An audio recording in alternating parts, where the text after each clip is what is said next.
USA Radio News, I'm Anthony Lucero. The Justice Department has served grand jury subpoenas to Minnesota Governor Tim Walz, Minneapolis Mayor Jacob Fry, and other state and local officials in a federal probe into whether they improperly interfered with immigration enforcement amid protests following an ICE agent shooting. Officials called the subpoenas politically motivated, and tensions remain high over the federal immigration operations.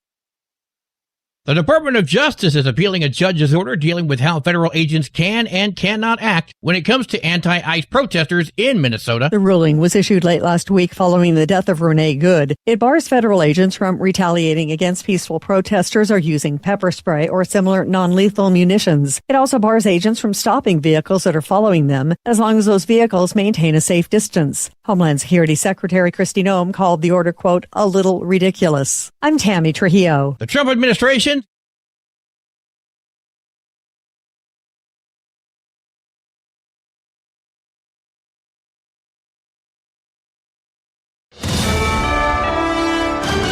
USA Radio News, I'm Anthony Lucero. The Justice Department has served grand jury subpoenas to Minnesota Governor Tim Walz, Minneapolis Mayor Jacob Fry, and other state and local officials in a federal probe into whether they improperly interfered with immigration enforcement amid protests following an ICE agent shooting. Officials called the subpoenas politically motivated, and tensions remain high over the federal immigration operations.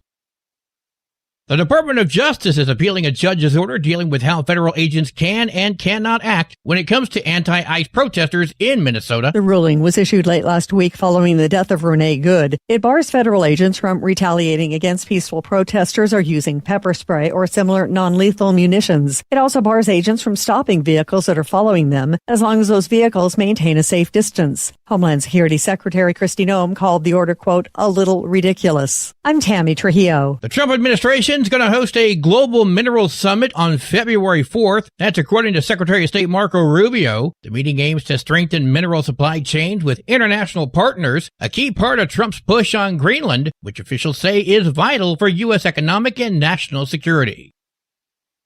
Actor Timothy Busfield will be released from jail as his case moves through the courts. He's been charged with sexually abusing two boys on the set of The Cleaning Lady while in New Mexico. There's no evidence of noncompliance with prior court orders. Rather, this defendant self-surrendered and submitted himself to this court's jurisdiction. A judge says the state didn't show clear evidence he must be held, although prosecutors argue he poses a danger.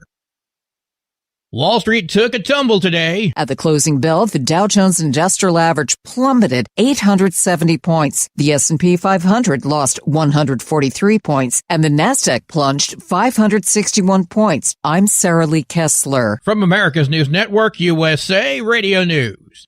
Business owners, are you paying high phone bills for old school systems and lousy service?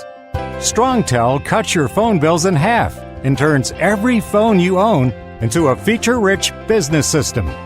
Sean Roddy, CEO of Hennings Brothers Drilling, had this to say. We've been a StrongTel customer for over 10 years. It's great. It even includes an intercom with video to our equipment yard. I can watch live from anywhere with my smartphone. I'd recommend StrongTel to anyone. Never miss a customer call again with your StrongTel business system. StrongTel is a proud iTex partner and always welcomes your iTex dollars.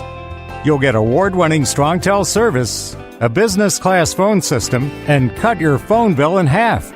Visit strongtel.com.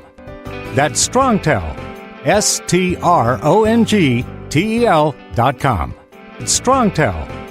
3 prominent Catholic archbishops are voicing their concern about U.S. foreign policy. A letter published by the archbishops of Newark, New Jersey, Chicago, and Washington, D.C. questioned the moral foundation of U.S. actions in Venezuela, Greenland, and Ukraine. The archbishop said those actions have ignited a searing debate about the use of military force and the meaning of peace. They criticized an American foreign policy focused on narrow economic and social interests. I'm Jacqueline Carl. The California GOP is requesting the U.S. Supreme Court to block congressional maps drawn under Proposition 50. They want the Ninth Circuit to reinstate the 2021 redistricting map ahead of the February 9th candidate filing deadline while the case is decided.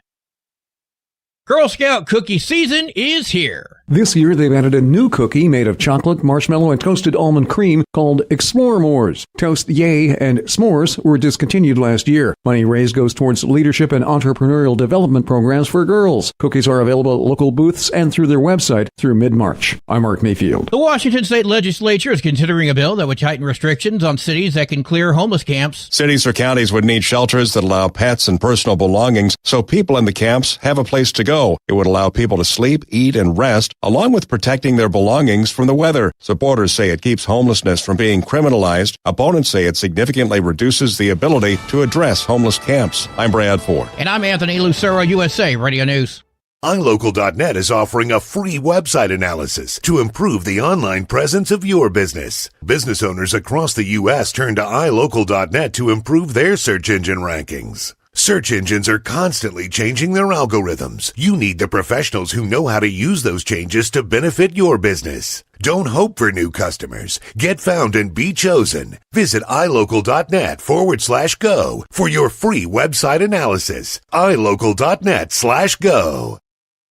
At Hotshot Secret, we share the science behind common diesel problems and their solutions. For example, Hotshot Secret Diesel Extreme. Today's ultra-low sulfur fuels leave injector deposits causing frequent DPF regens and low throttle response. Diesel Extreme is a once every 6-month treatment that will clean your entire fuel system, including the tank, lines, pump, and the injectors. Hotshot Secret Diesel Extreme is available nationwide at truck stops, fine farm and auto stores, and online at hotshotsecret.com. Did you miss an episode of the Steve Sommers Overnight Drive? Or just want to relive a little bit of the magic? Don't worry. You can download the Steve Sommers Overnight Drive wherever you get your podcasts. Don't miss a single second of the show that was recently named one of the best late night shows in America. Make sure you like and subscribe to the Steve Sommers Overnight Drive so you don't miss a single episode. The Steve Sommers Overnight Drive. Available wherever you get your podcasts or online at overnightdriveradio.com.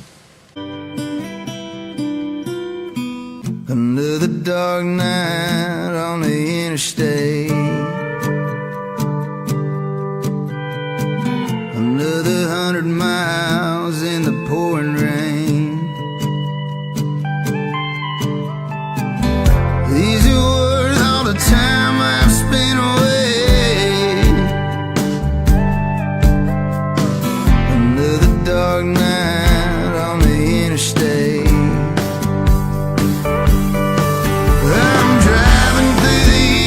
Trying to make it right, my baby's at home, hope she's doing alright.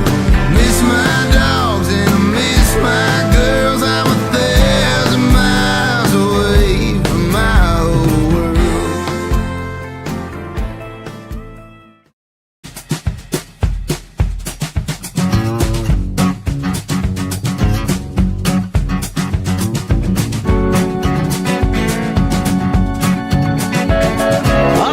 Cue the microphone just like that. We're back. Showtime once again. What do you say? Ready for a new day? Well, it's coming your way. Time zone to time zone. As we cross over the midnight hour on the East Coast. So we're looking 21st day of January. Yeah, 3 weeks in, just like that. Boom. Hump Day coming on. Here we go. All right, trust your week's going well. Let's get the party started. The Steve Sommers Overnight Drive, live from the Hotshot Secret Studios. Yeah, another cold night outside the secret bunker. Now, we've come to expect that as of late. And it's only going to get colder in the coming days. All right, traveler's weather. All right, maybe a few issues. Overnight tonight, we've got a little Alberta clipper bringing some lighter snowfall. Right now, as I look at the radar, we see a little light snow from, say, just north of Des Moines. So central and east central Iowa, northern portions of Illinois, not quite to the Chicago area just yet, but you may get a dusting overnight. A little light snow then through east central Illinois, central and west central Indiana. What do we see as far as advisories? Yeah, we do have some winter weather advisories there. Right there in that zone just mentioned, portions of Iowa, northern Illinois, then on over into much of southern Michigan as our storm progresses off to the east. Now, this is one of a series of clippers moving out of western Canada. So for the clippers, mostly light snow. Now, as far as lake effect snow, yes, we'll see heavier accumulations. Winter storm warnings up toward Buffalo, New York. Again tonight, some winter storm warnings right along the coastal areas of western Michigan.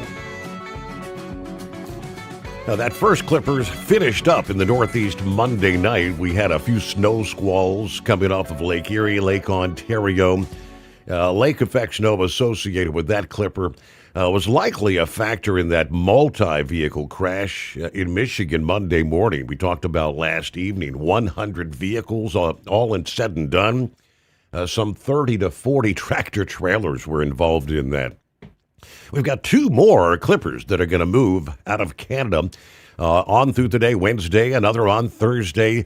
The next on deck bringing generally 1 to 3 inches of snow, stretching from Montana to Michigan, northern Indiana, on into the overnight hours tonight. Through the day Wednesday, the last clipper in that series is going to follow a similar path. While the midweek storm may not contain as much moisture, it's still going to bring a swath of 1 to 3 inches likely.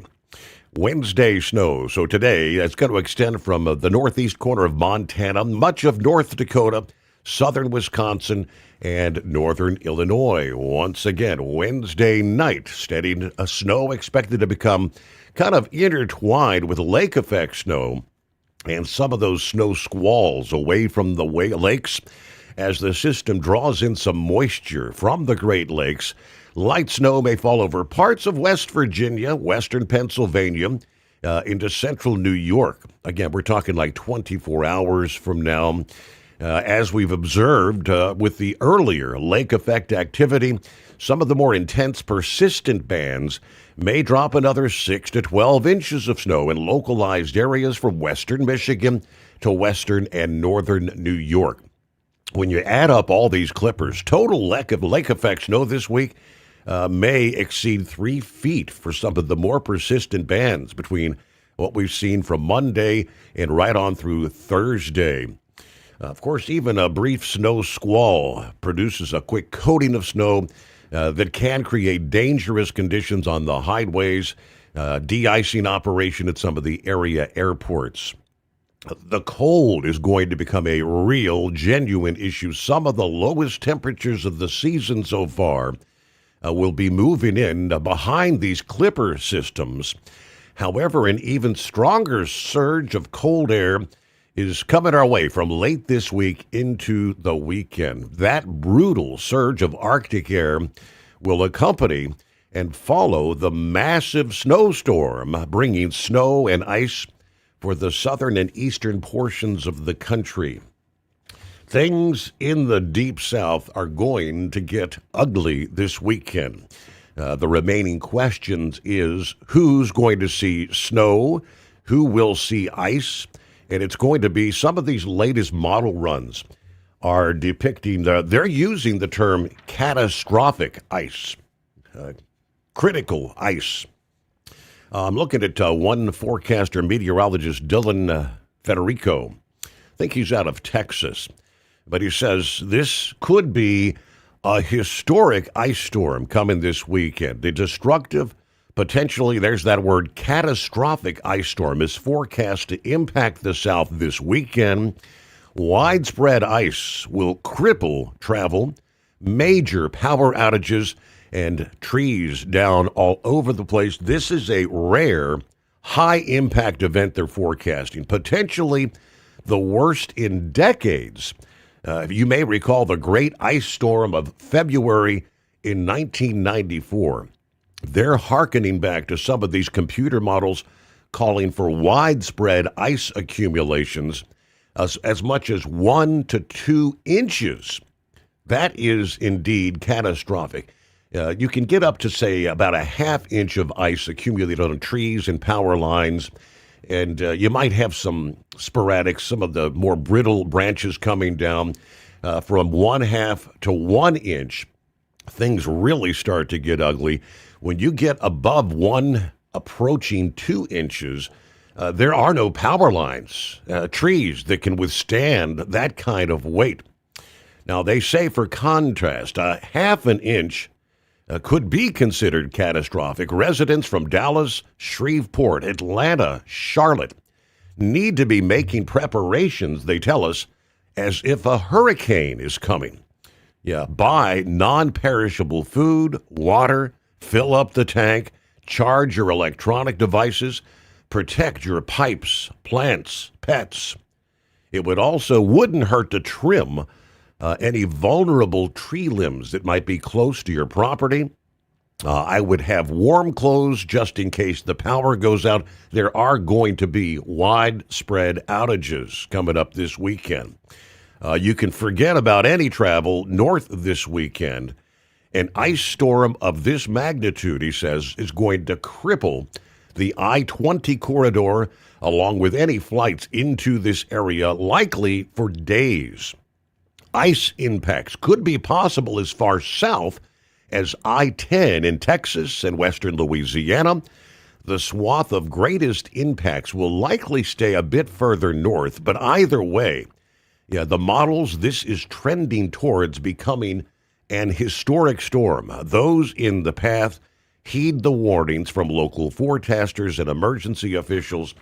I mean, they're really, for those in the south, follow your local forecast right now. And if you are in that zone where they're forecasting against some catastrophic ice, you need to have some sort of a way to have a backup source of heat for your home. I can assure you the likes of all the big stores, Home Depots, Lowe's, Walmarts, anyone that sells the likes of kerosene heaters or propane sort of heaters, they're probably going to be off the shelves. Generators will be nigh near impossible to come by here in a couple days. So let me give you a little more. AccuWeather begins to break this down, describing this as a high-impact storm that's going to spread. Yes, snow and ice across more than 24 states, from Texas to the Carolinas and all the way up the eastern seaboard to Massachusetts, starting Friday and through the upcoming weekend. The amount and extent of snow and ice could cut power and disrupt travel for days. This is going to increase the risk to lives and property. Potentially hundreds of thousands of people are going to be without electricity and heat for days. This is AccuWeather's chief meteorologist, Jonathan Porter. So much snow and sleet may fall. Roads may become clogged in areas ill-equipped to handle even a light coating of snow. Now, some of these latest models I'll just highlight for you. They're models depicting the highest snow accumulations, in some cases approaching possibly 2 feet in portions of northern Tennessee and southern Kentucky. South of that zone, somewhere there's going to be the transition to ice. And again, could be catastrophic ice accumulations in areas where a thick glaze of ice forms. Scores of trees and power lines are going to come down, and removing ice from streets, highways, parking lots, sidewalks may be difficult or impossible, especially where the ice melting supplies are limited. Utility crews could be overwhelmed by the scope of this storm. Some highways, secondary roads, and streets will be impassable for days across large portions of Texas and Oklahoma, as well as some of the heavily populated areas, Georgia, the Carolinas, Virginia. During and after the storm, frigid conditions, temperatures dropping into the 20s, teens, and even single digits for some, may cause pipes to burst and lead to additional property damage. For example, temperatures are forecast to drop below 32 for 48 to 60 consecutive hours in Dallas, Texas. It does not appear this cold wave is going to be as long-lasting or intense of that deadly February of 2021 cold outbreak But this cold wave will coincide with a major snow and ice storm. More than 4,000 flight cancellations are likely across the country this weekend. Some airports that experience significant ice buildup or heavy snow may be forced to close for an extended period. We're looking at a push of Arctic air from the north, in many cases the coldest this winter so far, which will determine the northern edge of the snow and the southern extent of the ice, and where there's going to be that mix of snow, sleet occurring in between. In some areas, the prolonged nature of this storm could result in snow, ice, or a combination thereof lasting beyond 24 hours. Some areas in the southern part of this country could experience their worst snow or ice storm in years. In portions of the Northeast, this could end up being the biggest storm of the winter so far, aside from what we've seen with localized lake effect snows. A swath of heavy snow, enough to shovel and plow, is going to be setting up from northeast New Mexico and northwest Texas through Kansas, northern Oklahoma, stretching all the way to southeastern New York, New Jersey, central and southern New England. Some of the major metro areas in the path of this storm will include Dallas, Austin, Oklahoma City, Nashville, Atlanta, Charlotte, Washington, D.C., Baltimore, Philadelphia, New York City, and all the way up into Boston. Some locations on the colder side will see 6 to 12 inches of snow or more, where you have the sleet mixing in, or maybe a bit of rain or dry air. Things might be limited. In other areas, more than 2 feet of snow may pile up in parts of the southern Appalachians. So obviously, motorists, airline passengers, check the forecast for various points of your journey. This is going to be a high-impact storm, folks, for the movement of freight. We already, I'm looking here, it's only Tuesday night into Wednesday morning. We have winter storm watches already in place for a large swath, pretty much you can say the entirety of Oklahoma, the Texas Panhandle, the northern half of Texas on the eastern side of the state, right on through pretty much the entirety of Arkansas, northern Louisiana. This is for a storm that is still, starting Friday into Saturday, several days away. So we'll give you more coming up here, but it's going to be an ugly weekend, folks. Get ready to bundle up. Now, not very often do we see what they call extreme cold warnings. We do see right now extreme cold warnings for northern portions of Minnesota, northeastern portions of North Dakota. Extreme cold watches then extend through pretty much the entirety of Minnesota and Wisconsin for some of the bitter cold that's going to be coming in later Wednesday night into Thursday morning. For the areas impacted tonight, we are talking wind chills 44 below zero.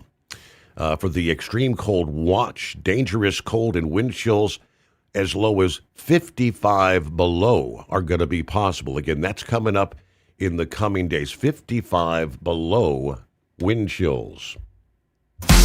Did you miss an episode of the Steve Summers Overnight Drive? Or just want to relive a little bit of the magic? Don't worry. You can download the Steve Summers Overnight Drive wherever you get your podcasts. Don't miss a single second of the show that was recently named one of the best late night shows in America. Make sure you like and subscribe to the Steve Summers Overnight Drive so you don't miss a single episode. The Steve Summers Overnight Drive, available wherever you get your podcasts or online at overnightdriveradio.com. Truck downtime costs you money. One hidden killer on Cummins ISX 15 engines is weak injector cups. When they leak, coolant gets into the cylinders and suddenly you're facing a big repair bill. Industrial Injection has the fix. Our Torque Lock Injector Cup Kit with a threaded Torque Lock design. These cups stay sealed for good. No more coolant leaks. No more surprise downtime. Keep your truck on the road. Ask your shop for Industrial Injection Torque Lock Injector Cups today. Winter is here. When the temperature drops, so does your truck's performance. Avoid fuel gelling by using Hot Shot Secret's EDT Plus Winter Defense, a 7-in-1 fuel booster and anti-gel that improves cold weather performance. The 7-point cetane boost decreases DPF regens and increases fuel economy. Be confident that your engine is running smoothly and trouble-free, even in the coldest temperatures. Hot Shot Secret EDT Plus Winter Defense, available at Pilot Flying J, Amazon, O'Reilly Auto Parts, and HotShotSecret.com. Hot Shot Secret,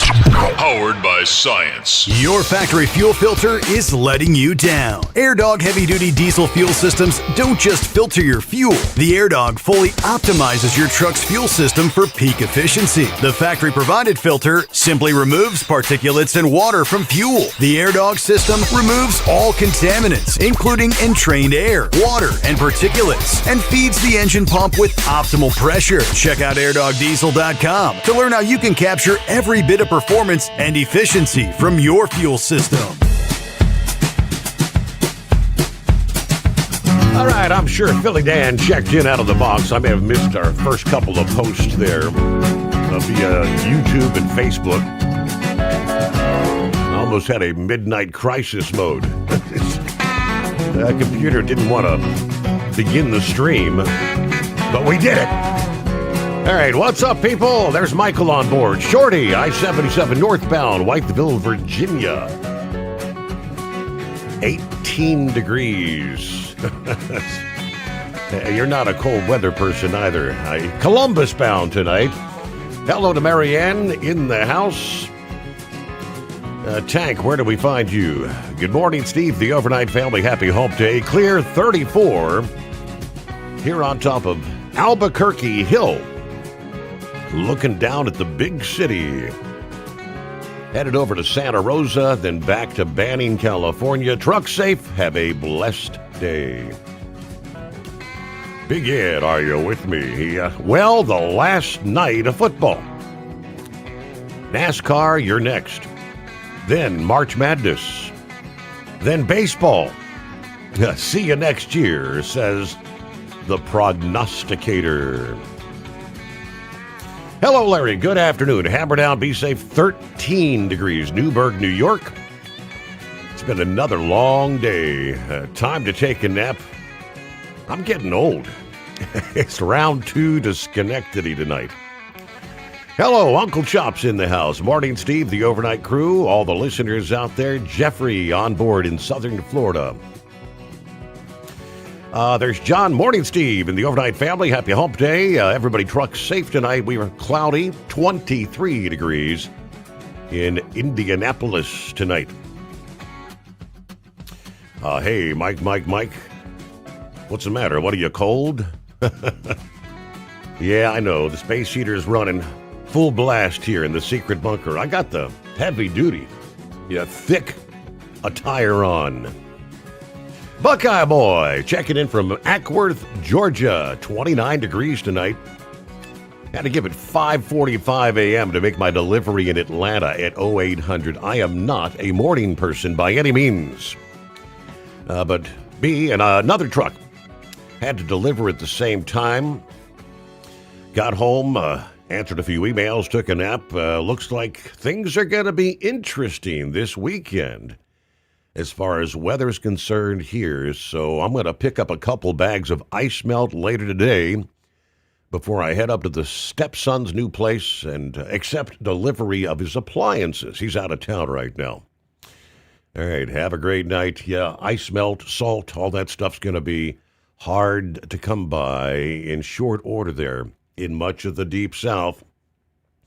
Good morning from Timothy. Good to have you with us. Let's see. Seth says, why is the app a replay? Shouldn't be. Looks like I'm looking at live. 28 past the hour. Norman checking in from north central Kansas. Very windy. I'm still having back issues, going to therapy, so I'm not driving. Everybody have a good morning. Maybe there is some issues with the app. Not good. I listened to the app. Please help. Jerry, good morning, Steve. 21 degrees here in Kokomo. Looking forward to spring weather to move to a town near me coming soon. All right. Be safe. Tell them you love them every chance you get. And thanks to Hot Shot Secret for being an amazing supporter of the Steve Sommers Overnight Drive. News break. We'll return with more after this. The Steve Sommers Overnight Drive live from the Hot Shot Secret Studios.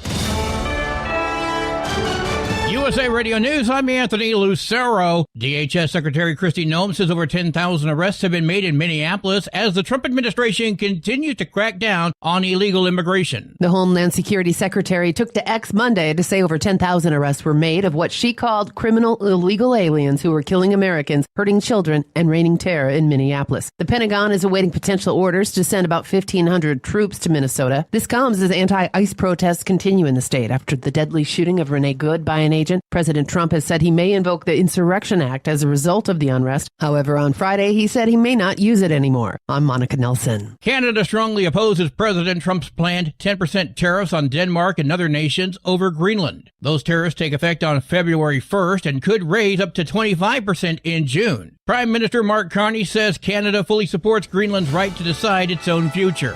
From America's News Network, USA Radio News.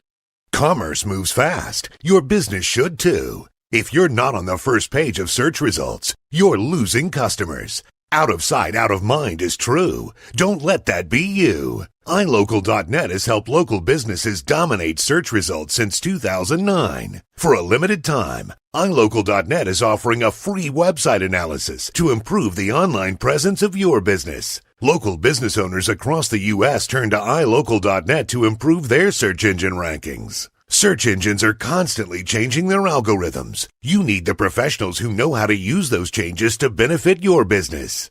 Don't hope for new customers. Get found and be chosen. Call 888-699-2407 for your free website analysis. Don't wait. Call 888-699-2407. That's 888-699-2407. For your free website analysis, call 888-699-2407.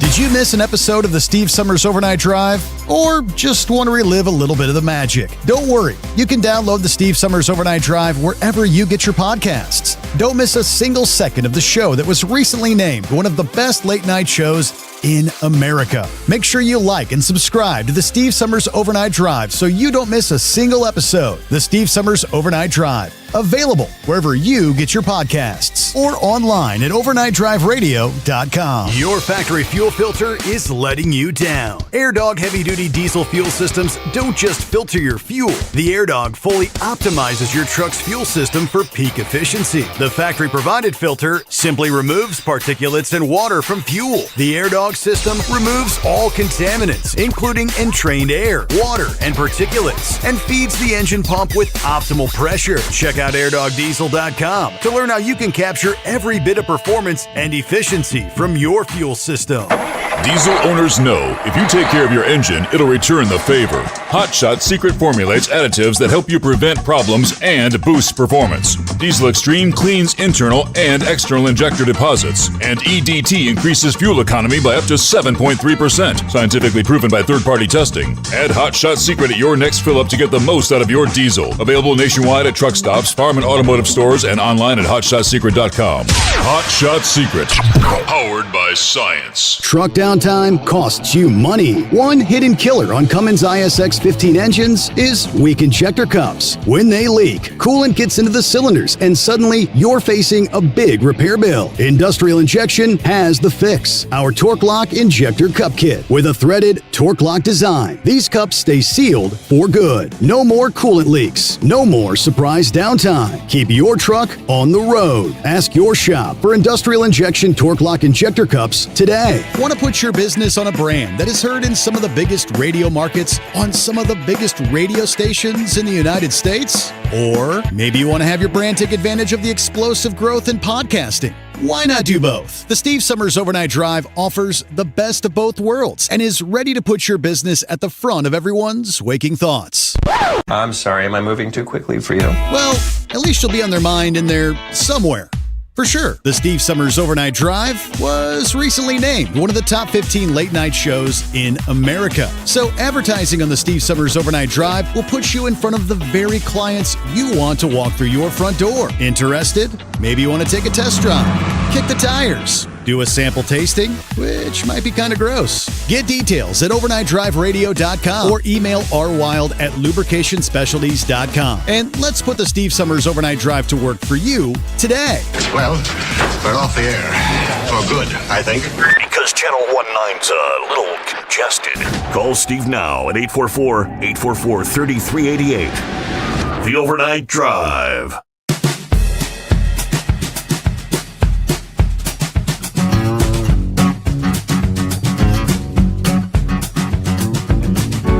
All right, hello to James, checking in from Woodstock, Georgia tonight.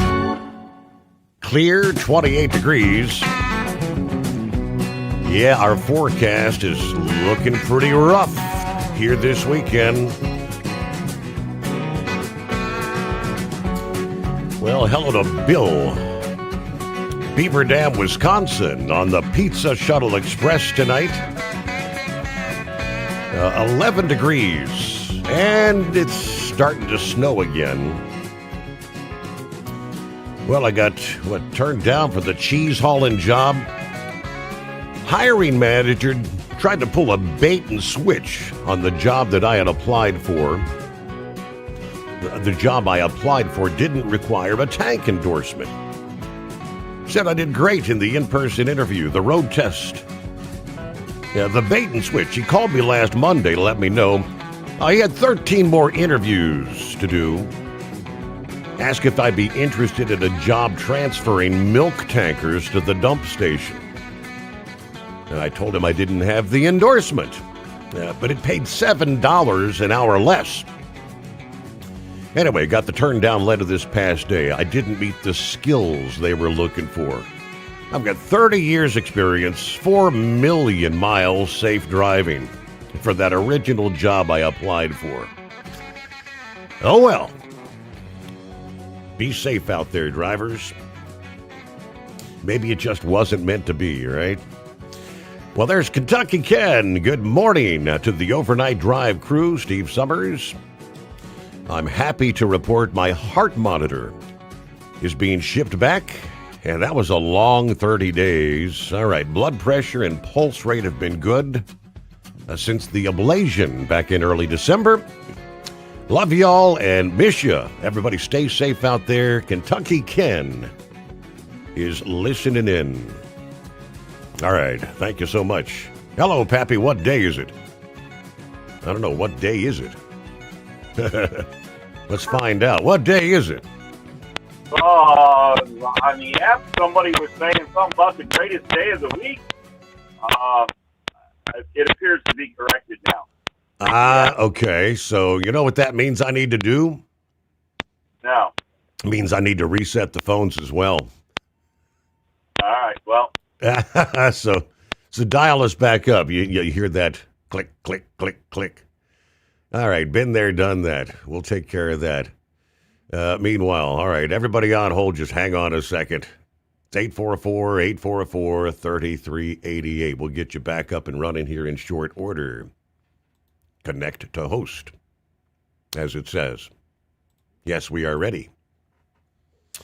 All right, the FMCSA extending a regional emergency for the second time in as many months. Horse Feathers was talking about this just a couple nights ago.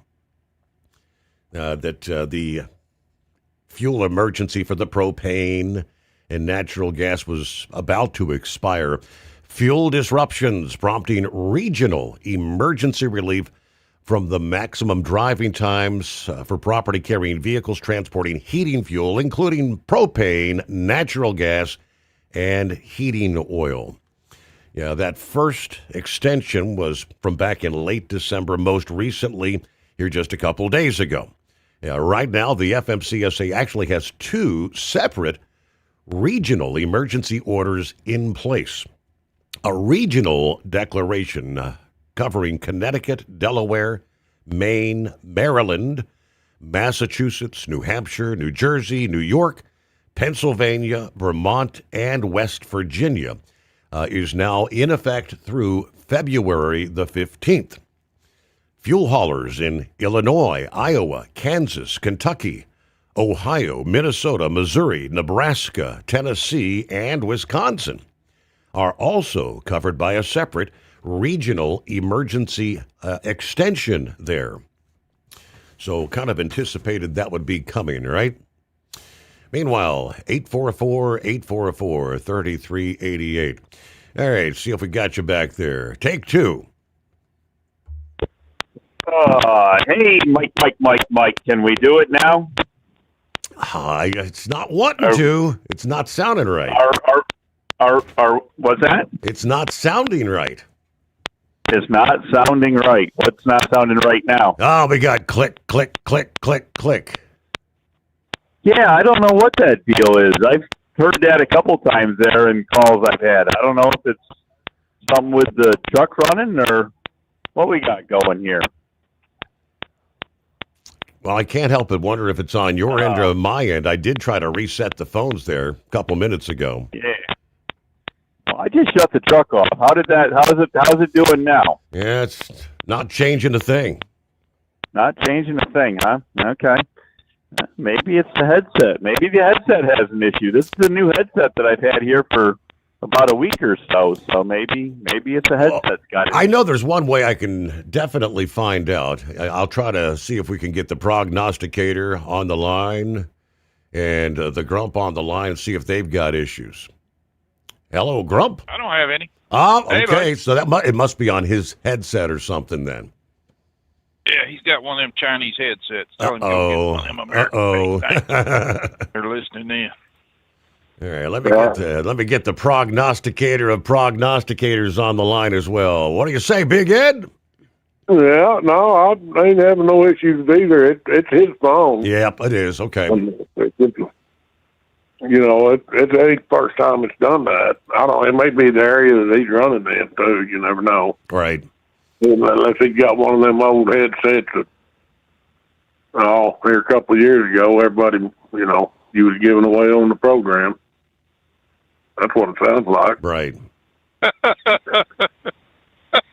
Well, Steve, I'm sorry I didn't call in. With you, man. Yeah, we missed you last night. I don't know. Grump informed us. I guess you were on the road, had something you had to take care of, whatever. So I just wasn't in the mood to call in last night and get slapped around. I was licking my wounds. But I really, seriously, I just want to take my hat off to you and Grump. You guys picked the national champion.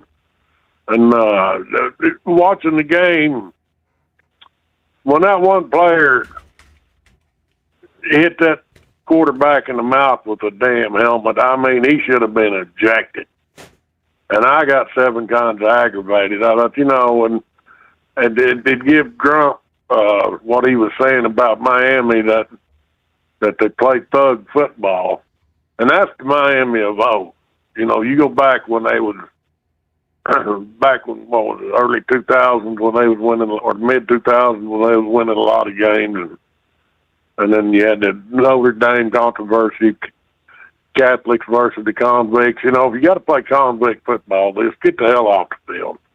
But for my hat's off to Indiana. To me, they played a good, clean game, and they deserved that win. And then for Carson Beck not to even shake hands after the game, and then you had that, was it Fletcher, I believe it was, maybe I'm saying that wrong, that took a swing at that Indiana player after the saw game. That. They had to hold him back, yeah.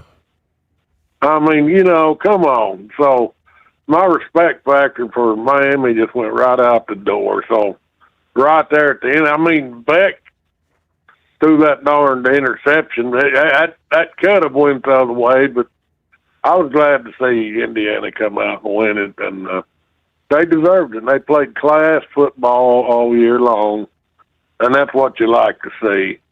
And so, but my hat's off to Grump. I won the regular season, but I give it up for the national championship team. I kept trying to walk Grump in the corner, really, and never could quite get him in there where I wanted him. Because I was wanting Indiana, and I was wanting him to pick Miami, but I never could get into that mind. So that was my end goal. But I wasn't gonna pick them heathens. Anyway, Grumpy. Just trying to match wits with Grump's been fun. I know that, Steve. I appreciate it, man. It's been a blast here. I tell you that. But I kept looking at that game, and Indiana. I mean, they control the ball over 11 minutes more than Miami. And when you look at the 27-21 victory that Miami pulled out, I mean, passing yards, Miami had 232 and Indiana had 186. Rushing was 110 to 131. 131 was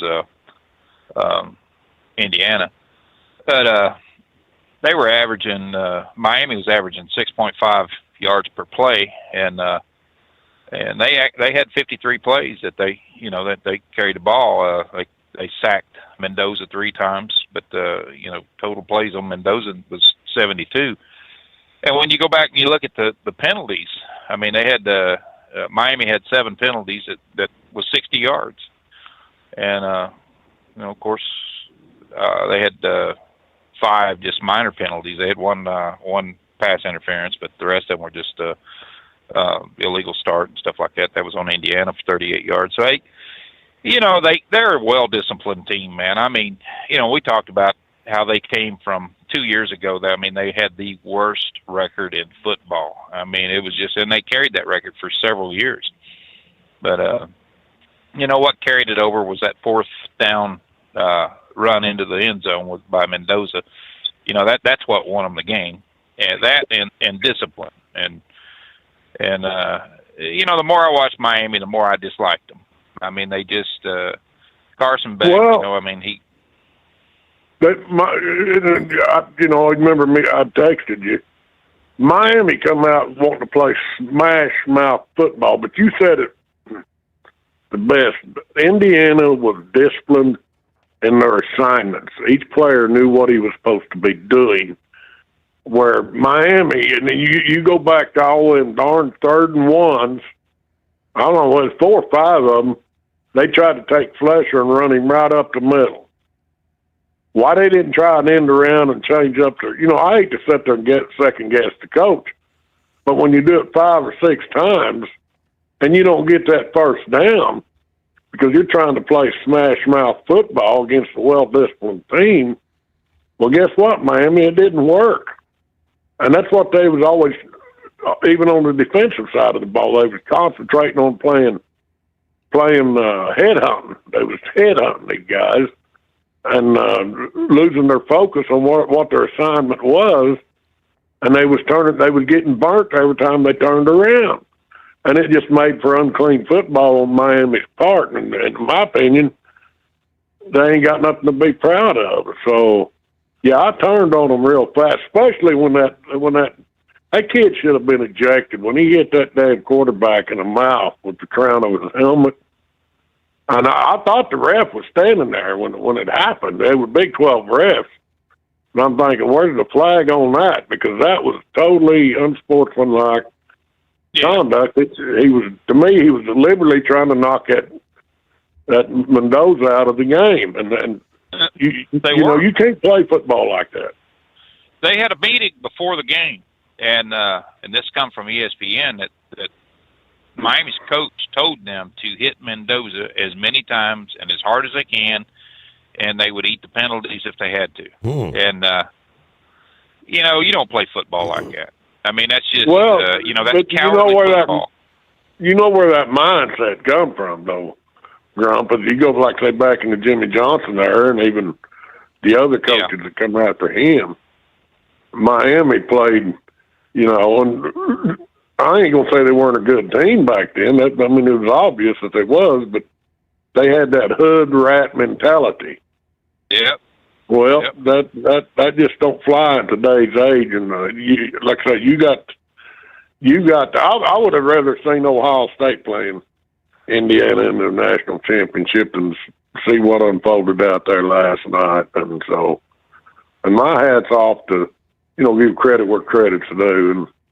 And what really surprised me today is that Alberto, I guess it's Fernando's brother, he's entered the transfer portal because Indiana's bringing in a TCU quarterback, which I don't blame that young man. And it's going to be interesting to see who picks him up because, if he don't leave Indiana, he's going to find. I mean, he's got a big shadow he's got to play under, and he's smart, in my opinion, going ahead and leaving the team and putting himself available to another team, because you're going to get into the Arch Manning effect on his ability to step up and perform like his brother did, where he can go to another team and build his own identity. Go ahead. I agree with you. I agree with you 100%.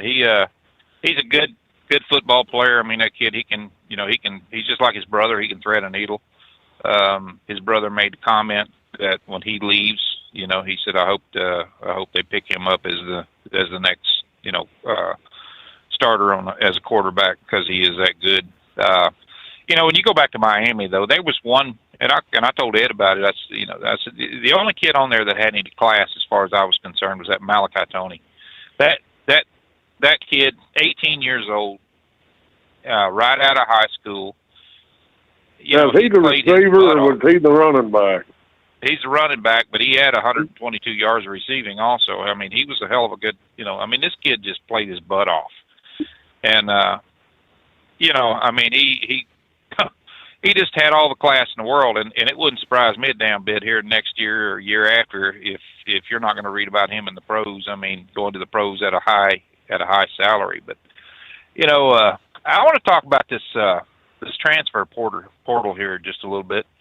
That I don't know if you kept track of that, but there was 6,700 players entered into the transfer portal in the 2 weeks that it was open. And the only time it's ever extended past those 2 weeks is, and the reason they did that, let me do that too. The reason they did that is because they took away the transfer portal for the spring transfers. It's only one time a year now, and it's between the 2nd of January and the 16th of January. But the only way it gets extended is, and the only reason why Mendoza's brother entered into it was after the 16th, was the fact that they played the championship game, and then they allow them after the game they're able to go ahead and enter into it. But 6,700, man, and it just blew my mind when I was reading that. And in the 6,700, 200 of them are quarterbacks. 200 quarterbacks. I mean, potential quarterbacks that they're bringing in entered into this transfer portal. And we've talked about this damn NIL and stuff like that, but it's getting to the point. I mean, when the transfer portal was established in 2018, it just got started good. But here in 2026, it was the highest number that had ever hit that portal on players wanting to transfer. And they're not chasing an education, they're chasing money. I mean, they're going where the money's at. And now they got all these agents that are on, going on TV, and they're talking about their potential pickups on who they're going to be representing and things like that. And for the top quarterbacks that's entered into the transfer portal right now, the money range is between $3 and $5 million. That's what their average per year is going to be, in that. The only one that's topping that right now, of course, is Manning. Arch Manning, and they figure his money next year will be over $9, possibly $10 million to play football. And it's ridiculous. I mean, the player agents, themselves. I mean, they just stepped up and said they can sell a lineman. I mean, they can sell that position to whoever, at the highest bidder. But their average bid right now is around $1 million for a lineman. And that's the dude on both sides of the damn ball. And it just, it's they said it's without any trouble. They can just boom, step up there and get it done, And I don't know, man. I tell you what, when you look at these portals right now, you take the 200 quarterbacks that's entered into the portal. 40% of them are repeat transfers, and they broke it down. And I was looking at the breakdown there, and most of them in their first 3 years has been to 3 different schools. They're chasing the damn dollars. They're not. They don't give a rat's ass about an education. It's let's go after the dollars. You look at Jordan Seaton. That kid. He come out of Colorado. He committed. He isn't committed right now to anywhere because the money just keeps going up in his favor. And he is. He's a hell of a player. And then when you look at Cam Coleman, that come out of. He come out of Auburn, and Texas is picking him up right now. They're not even releasing anything on the money that they're giving that kid right now because he was the number 1 receiver in college football, and it just I don't know, man. The NIL they figured would work side by side with the with the schools and. So that they wouldn't be stockpiling players like they did, like Ed's talked about a lot of times, on, how the SEC had done that, Alabama, places like that, had just, brought in the best of the best of the best and gave them everything under the sun. And this was before NIL. But right now, it's crazy at the amount of money that's going through these schools right now. And the schools are good with it, and I don't know how in the hell it's going to, how it's going to be, but I was listening to one of the YouTube channels there. I was listening to one of the agents that was on there, and he was talking about the portal itself and why that they're overpaying so much for these players. And he said, we got to do it now or we can't do it. That's just it. That's it in a nutshell. If and college football, man, it is a huge moneymaker. I'm talking in the billions, and they know it, man. I tell you what, it's give the kids their money and watch them play ball, and they don't give a rat's ass about the school that they're at. They're just it's up for bids. So when you go back over it and you look at it and you say, well, how in the hell can they not? If this is the case, how can they not stockpile players? How can they not? One school bring in the best players if they're splitting the cost with these damn agents and the supporters and everybody else. I don't know what the answer is. I just know that it's more than just sportsmanship right now. It's more than that. It used to be just the best school wins. Now it's highest paid player wins, and I don't know. It's kind of getting my dandruff up a little bit more. Well, I think on that. I think it's going to be. I think it's going to be the last year, this next coming year, that we're either going to lose college football to the money people, or we're going to keep the competitive spirit where the player is dedicated to the team that he started with. Or it's just all going to be. To me, it's not even going to be worth even looking at. So if we do this again next year with Steve's permission, if all those people that love to sniff paint and watch it dry don't win out, and vote us out of the mix, it'll be the last good year of at least for me, of keeping up with college football, because if it don't change and if it keeps getting worse, then I'm just going to give up on it. That's just how I feel. Just like I said, I got better things to do with my damn time than to sit and watch a bunch of overpaid people. It just, like I said, I'm all about the competitive spirit, and it's just right. I mean, but I am seeing some headlines where, there are some big names in football that are actually looking to take this up to, you said like Congress is going to have to put some limitations, restrictions. They got to, regulate this some way. But we have to pause there as we close out our hour number one. Want to put your business on a brand that is heard in some of the biggest radio markets on some of the biggest radio stations in the United States? Or maybe you want to have your brand take advantage of the explosive growth in podcasting. Why not do both? The Steve Summers Overnight Drive offers the best of both worlds and is ready to put your business at the front of everyone's waking thoughts. I'm sorry, am I moving too quickly for you? Well, at least you'll be on their mind in there somewhere. For sure, the Steve Summers Overnight Drive was recently named one of the top 15 late-night shows in America. So advertising on the Steve Summers Overnight Drive will put you in front of the very clients you want to walk through your front door. Interested? Maybe you want to take a test drive, kick the tires, do a sample tasting, which might be kind of gross. Get details at overnightdriveradio.com or email rwild@lubricationspecialties.com. And let's put the Steve Summers Overnight Drive to work for you today. Well, we're off the air. For good, I think. Your factory fuel filter is letting you down. AirDog heavy-duty diesel fuel systems don't just filter your fuel. The AirDog fully optimizes your truck's fuel system for peak efficiency. The factory-provided filter simply removes particulates and water from fuel. The AirDog system removes all contaminants, including entrained air, water, and particulates, and feeds the engine pump with optimal pressure. Check out airdogdiesel.com to learn how you can capture every bit of performance and efficiency from your fuel system. Did you miss an episode of the Steve Summers Overnight Drive? Or just want to relive a little bit of the magic? Don't worry, you can download the Steve Summers Overnight Drive wherever you get your podcasts. Don't miss a single second of the show that was recently named one of the best late-night shows in America. Make sure you like and subscribe to the Steve Summers Overnight Drive so you don't miss a single episode. The Steve Summers Overnight Drive, available wherever you get your podcasts or online at overnightdriveradio.com.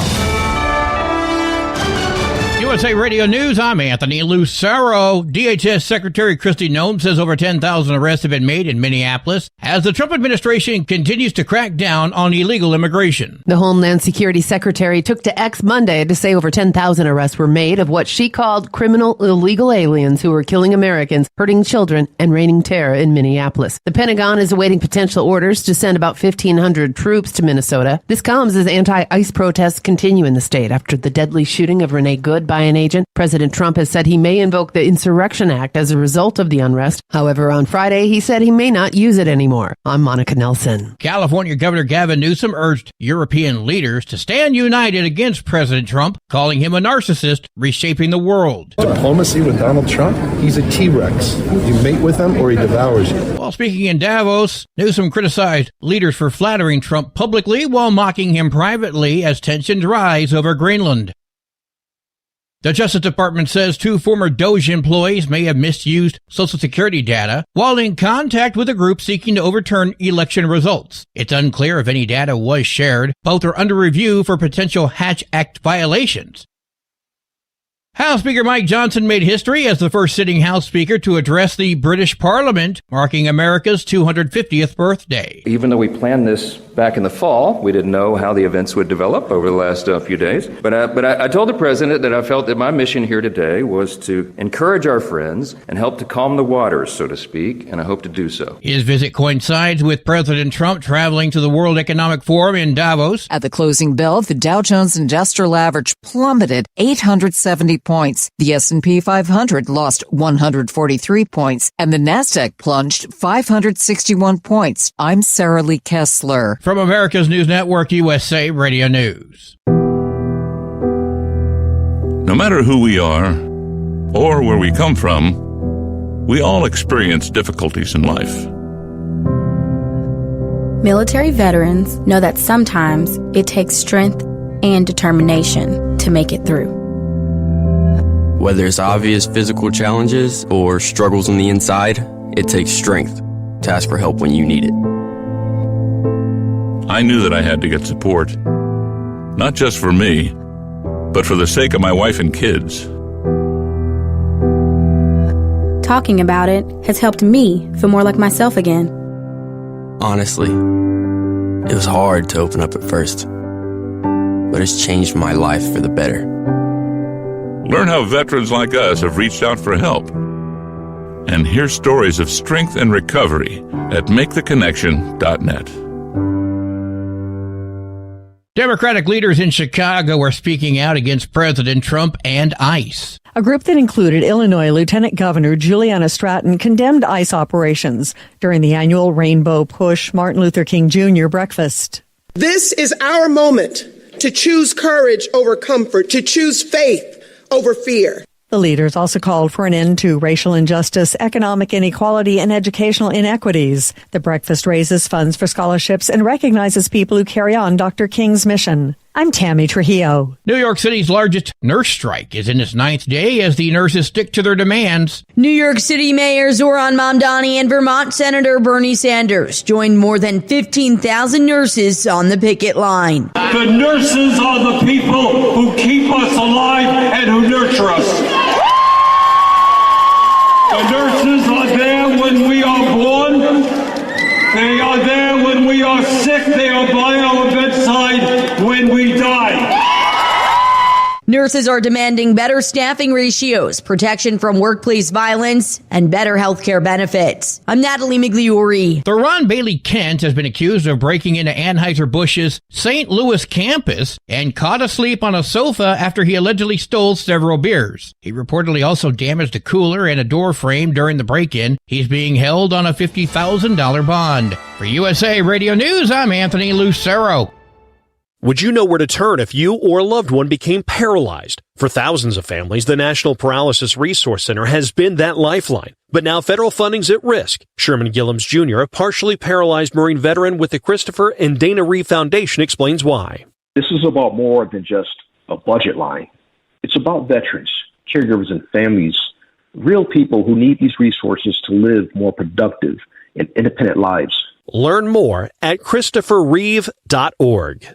Want to put your business on a brand that is heard in some of the biggest radio markets on some of the biggest radio stations in the United States? Or maybe you want to have your brand take advantage of the explosive growth in podcasting. Why not do both? The Steve Summers Overnight Drive offers the best of both worlds and is ready to put your business at the front of everyone's waking thoughts.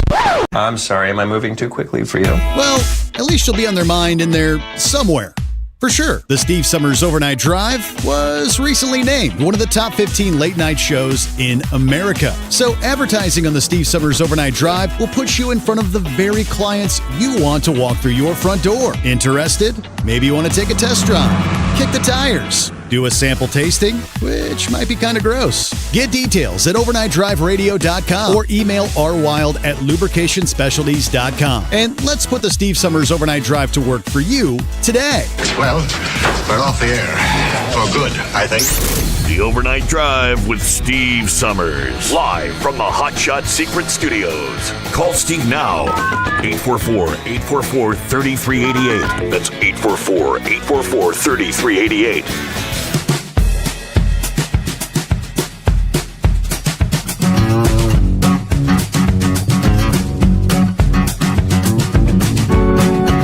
Good to have you with us. Welcome back. Welcome aboard.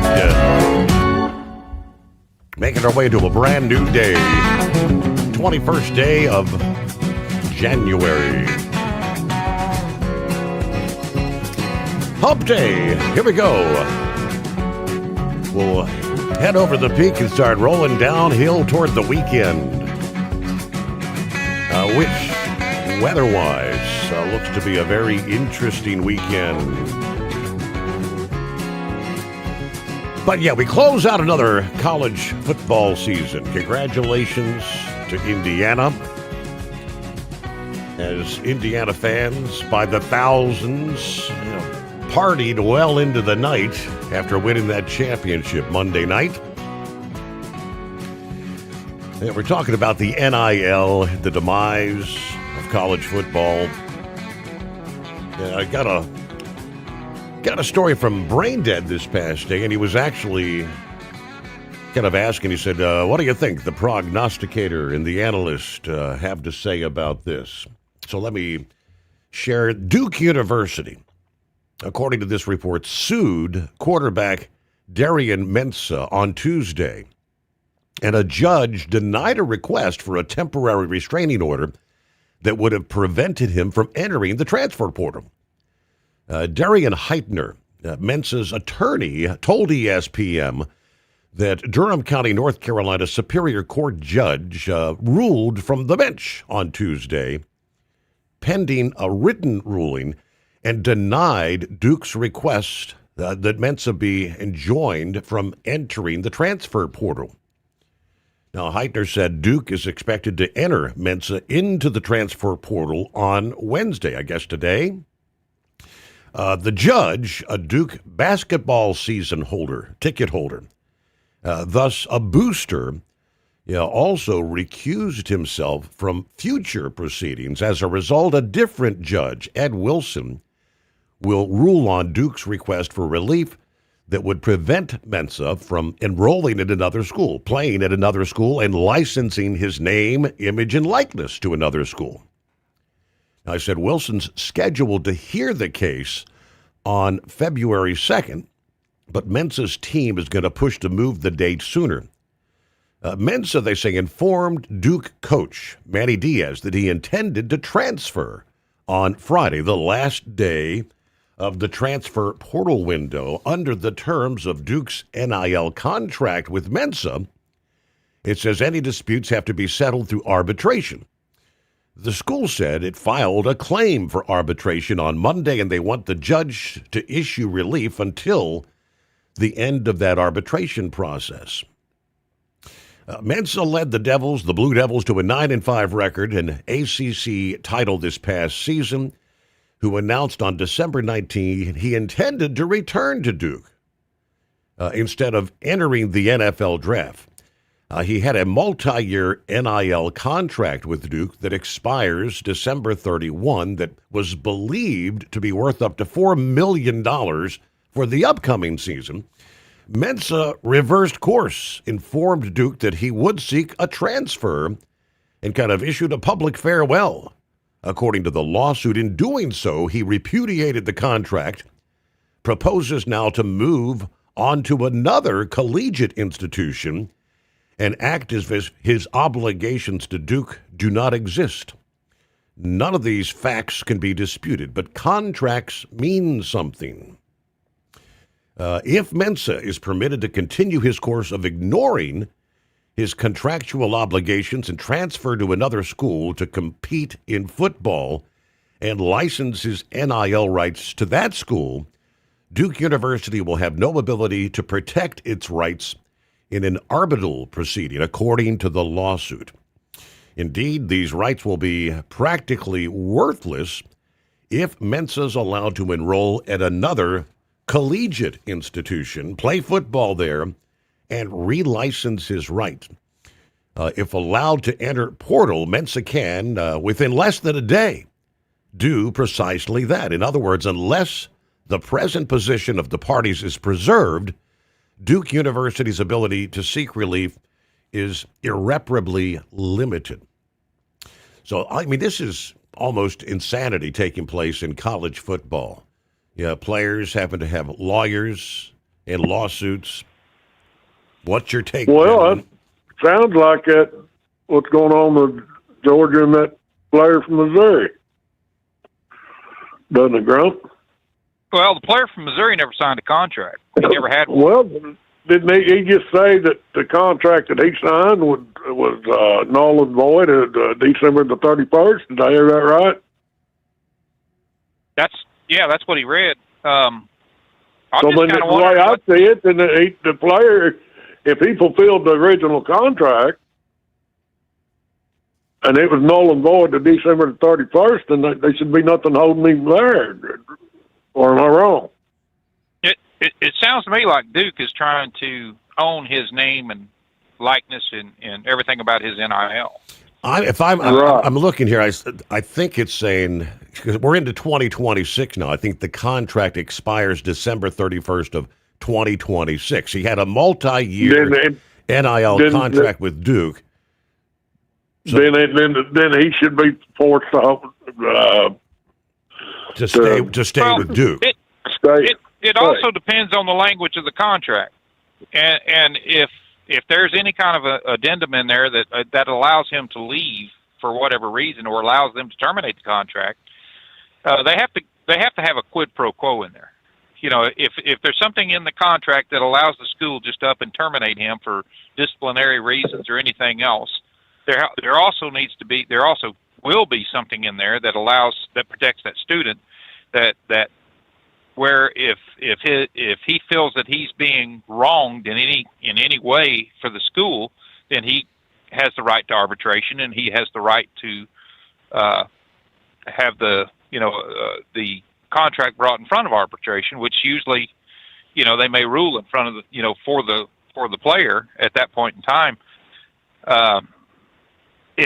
For this reason right here, I would say he's going to win it, because, like I said, it just sounds to me like the school is trying to own his NIL, and do they want him to play, or do they want the money that he's bringing in there? I mean, you look at the wording.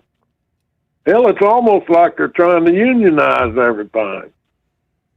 I mean, if you got a union contract, and something happens that you feel like you've been done wrong, then you've got a right to file a grievance. I've been down that road before. I'd like to see whether he went through the school with the contract, or whether he went through a collective with the contract. There's a difference right there. Right. If he went through the collective, if there is a collective, that's handling Duke's all contracts and stuff, then, the school may not have a leg to stand on. It may, he could stay with the collective and transfer to another school.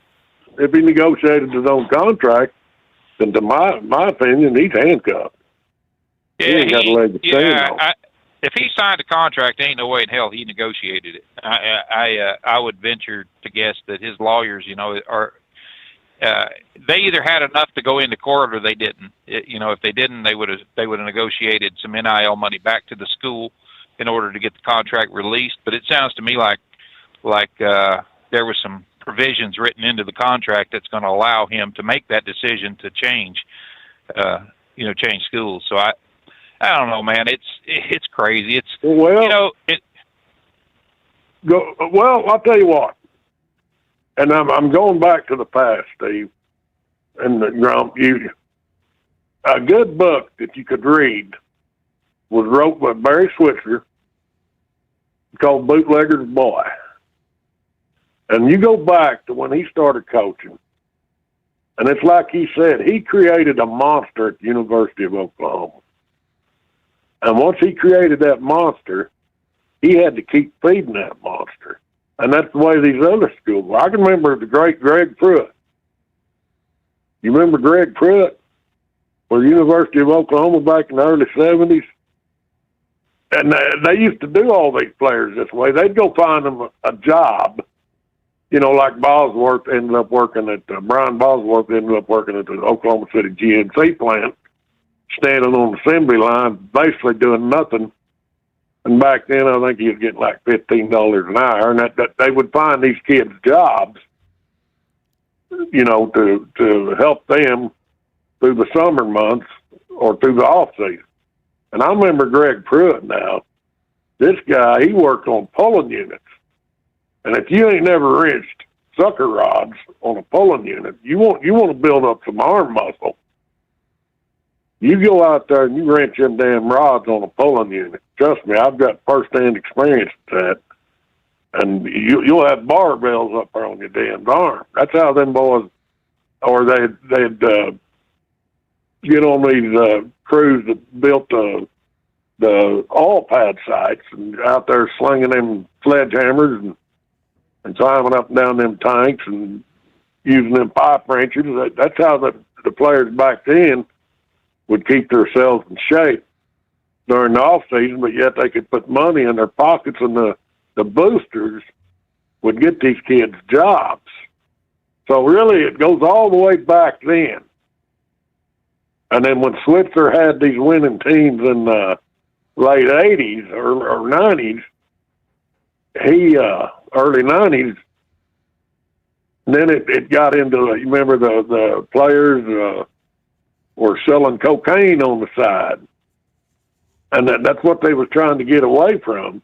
And that really, when you go back, that's when all this started, but it slowly built up to this point And now we're dealing with contracts, and it's just like this kid over here. If he negotiated his own contract, then hey, you're sorry, pal. This is what you negotiated, and this is what you're going to live with.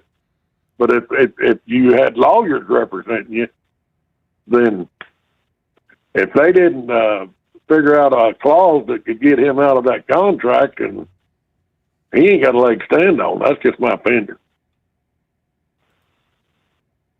Did I lose you? Well, no, I'm here. I just, like I said, I just wonder what what's the language is in that contract, number one. I mean, if he had told him that he was going to enter into the portal and everything, or going to stay there, and they signed that multi-year portal or multi-year contract, and then all of a sudden he says, no, I'm going to pull up and go.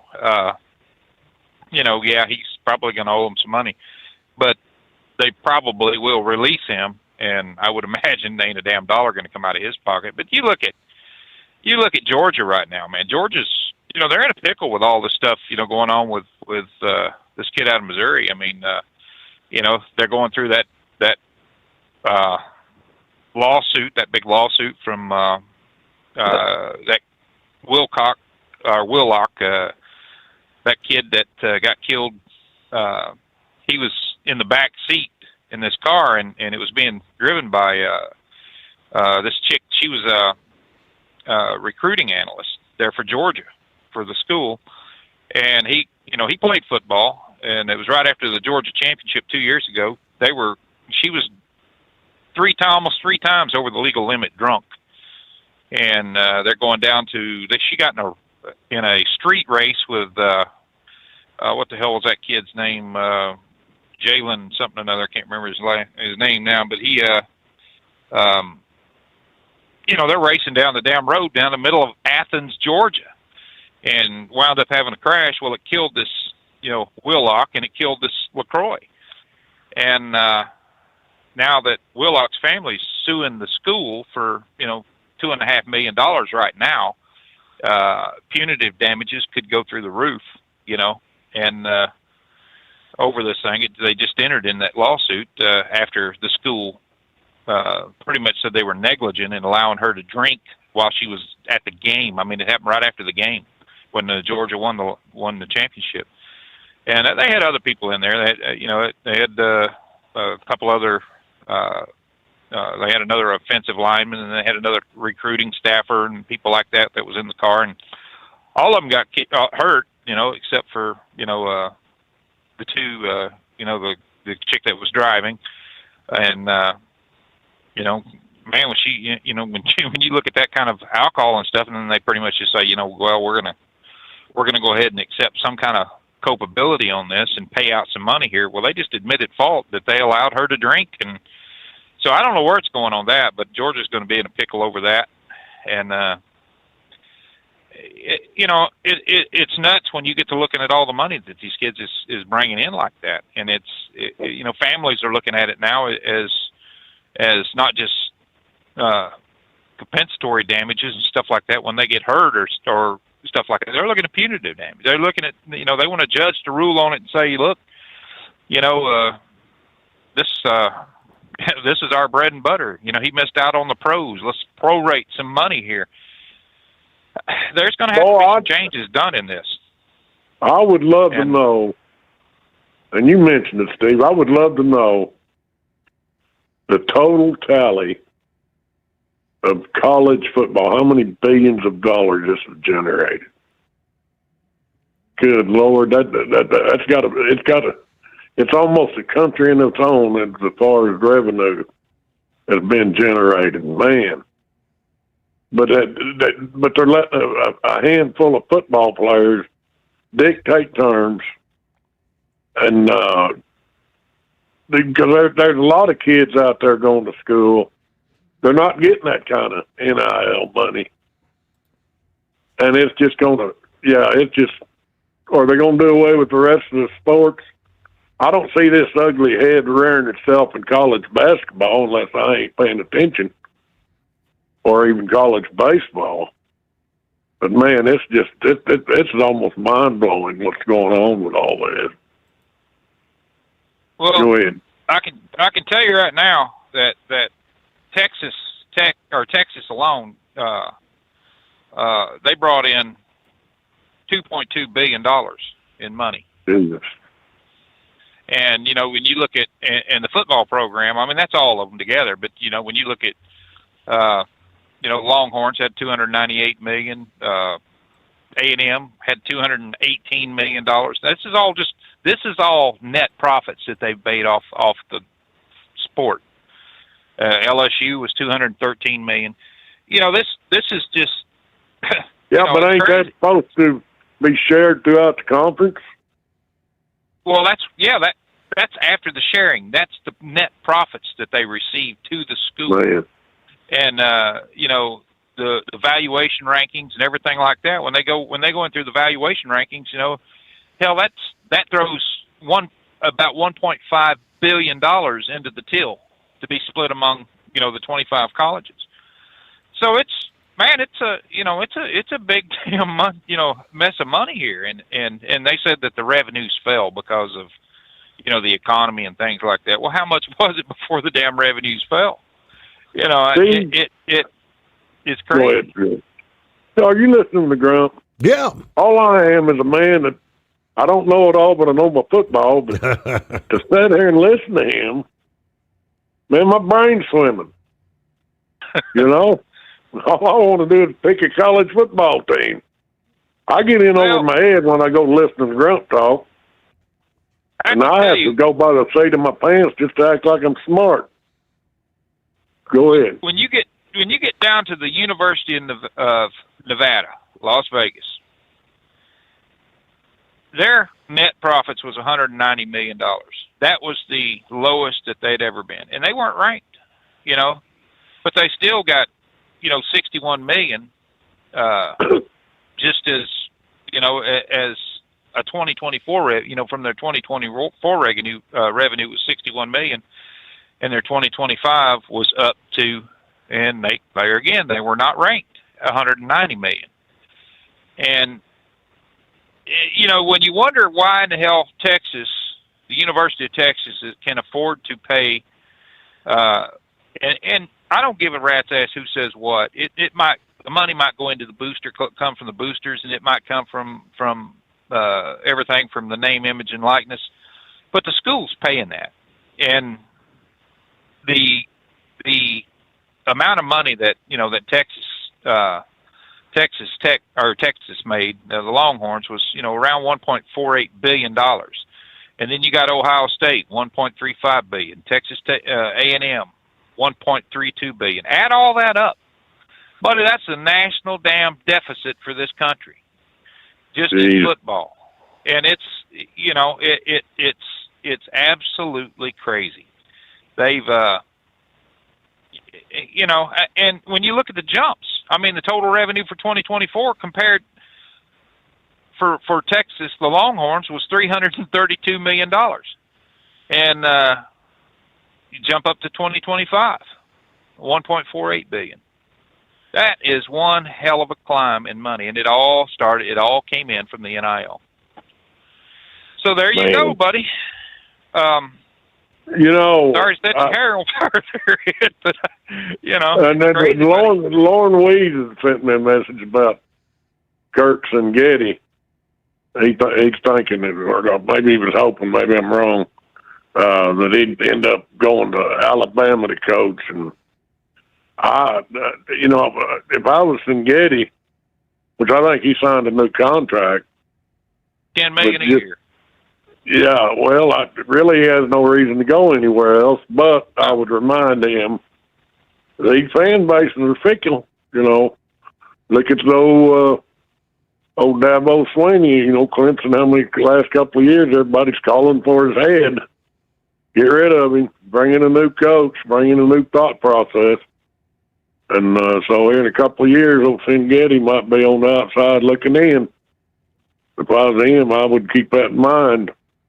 And maybe 2 more years he'll be looking at coaching somewhere else. But right now he's going to stay put. So Unless y'all got something left for me, Steve, Grump, congratulations on winning the playoff race. I give that to you. Go ahead, I'll leave Steve. you a list. The Power 5 conferences is going to be paying out players, because of this lawsuit that happened last year. $2.78 billion in back damages, and they're going to pay it out over 10-year period, but it's going back to the schools, over so much of the NIL deals and things like that. So it's we're losing college sports, man. It's nothing but a big. Well, your college coaches have to be damn CEOs. I don't know where they find time to coach. But like I say, I may not know it all, but I do know football. the football. Yeah. All right, we do have to break away there because we're at the bottom of the hour. But all right, Grump. Well, we will chat again. Maybe you'll have some thoughts on some of our other topics of discussion as we roll into a Wednesday. Back after this.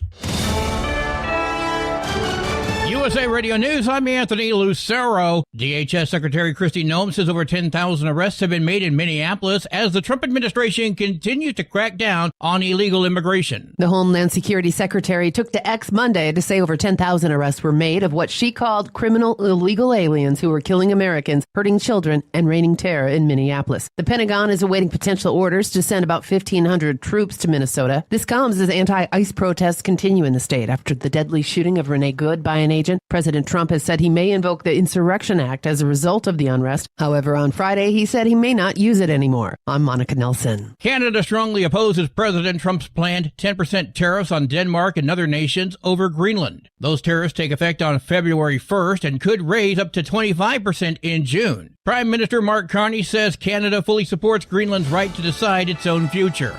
From America's News Network, USA Radio News. Commerce moves fast. Your business should too. If you're not on the first page of search results, you're losing customers. Out of sight, out of mind is true. Don't let that be you. iLocal.net has helped local businesses dominate search results since 2009. For a limited time, iLocal.net is offering a free website analysis to improve the online presence of your business. Local business owners across the U.S. turn to iLocal.net to improve their search engine rankings. Search engines are constantly changing their algorithms. You need the professionals who know how to use those changes to benefit your business. Don't hope for new customers. Get found and be chosen. Call 888-699-2407 for your free website analysis. Don't wait. Call 888-699-2407. That's 888-699-2407. For your free website analysis, call 888-699-2407. Want to put your business on a brand that is heard in some of the biggest radio markets on some of the biggest radio stations in the United States? Or maybe you want to have your brand take advantage of the explosive growth in podcasting. Why not do both? The Steve Summers Overnight Drive offers the best of both worlds and is ready to put your business at the front of everyone's waking thoughts. I'm sorry, am I moving too quickly for you? Well, at least you'll be on their mind in there somewhere. For sure, the Steve Summers Overnight Drive was recently named one of the top 15 late-night shows in America. So advertising on the Steve Summers Overnight Drive will put you in front of the very clients you want to walk through your front door. Interested? Maybe you want to take a test drive, kick the tires, do a sample tasting, which might be kind of gross. Get details at overnightdriveradio.com or email rwild@lubricationspecialties.com. And let's put the Steve Summers Overnight Drive to work for you today. Well, we're off the air. For good, I think. Truck downtime costs you money. One hidden killer on Cummins ISX 15 engines is weak injector cups. When they leak, coolant gets into the cylinders and suddenly you're facing a big repair bill. Industrial Injection has the fix. Our Torque Lock Injector Cup Kit with a threaded Torque Lock design. These cups stay sealed for good. No more coolant leaks. No more surprise downtime. Keep your truck on the road. Ask your shop for Industrial Injection Torque Lock Injector Cups today. At Hot Shot Secret, we share the science behind common diesel problems. For example, Fuel additives. most fuel additives either impact performance or provide protection. Hot Shot Secret Everyday Diesel Treatment provides both performance enhancement and fuel system protection. Everyday Diesel Treatment delivers a 6-in-1 premium fuel treatment for every fill-up, every time. Everyday diesel treatment is available at truck stops, Tractor Supply, O'Reilly's Auto Parts, and online at hotshotsecret.com. Your factory fuel filter is letting you down. AirDog heavy-duty diesel fuel systems don't just filter your fuel. The AirDog fully optimizes your truck's fuel system for peak efficiency. The factory-provided filter simply removes particulates and water from fuel. The AirDog system removes all contaminants, including entrained air, water, and particulates, and feeds the engine pump with optimal pressure. Check out airdogdiesel.com to learn how you can capture every bit of performance and efficiency from your fuel system. Did you miss an episode of the Steve Summers Overnight Drive? Or just want to relive a little bit of the magic? Don't worry, you can download the Steve Summers Overnight Drive wherever you get your podcasts. Don't miss a single second of the show that was recently named one of the best late night shows in America. Make sure you like and subscribe to the Steve Summers Overnight Drive so you don't miss a single episode. The Steve Summers Overnight Drive, available wherever you get your podcasts or online at overnightdriveradio.com. Keep the bugs off your glass and the smokies off your ass. This is the Overnight Drive with Steve Summers.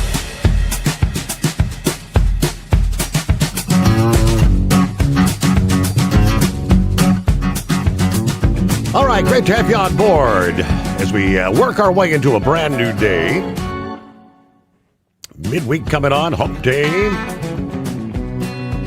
Gearing up for, yes, potentially what's being described as an historic storm. We're going to be talking big-time impacts. Ground travel, there's a lot of freight that's going to be stuck out there across a large swath of the eastern USA. In many cases, there may be corridors shut down for several days in the area that does indeed pick up potentially incredible amounts of ice accretion. I would assume electric providers, as we speak, are probably beginning the process of staging equipment throughout the South and the Southeast in anticipation of having hundreds of thousands of people that need power restored in the wake of this storm. A couple of headlines from some of the storm chasers out there. One says, hurricane hunters are actually scheduled to make a reconnaissance flight ahead of this weekend's winter storm so they can collect real-time data that will feed directly into the forecast models, kind of like they do with hurricanes. This in preparation for a potentially historic storm, one that we may remember forever. He said this is actually wild. In Texas, Governor Abbott announcing that he has directed the Division of Emergency Management to activate state emergency response resources ahead of the storm that's expected to begin impacting that state Thursday.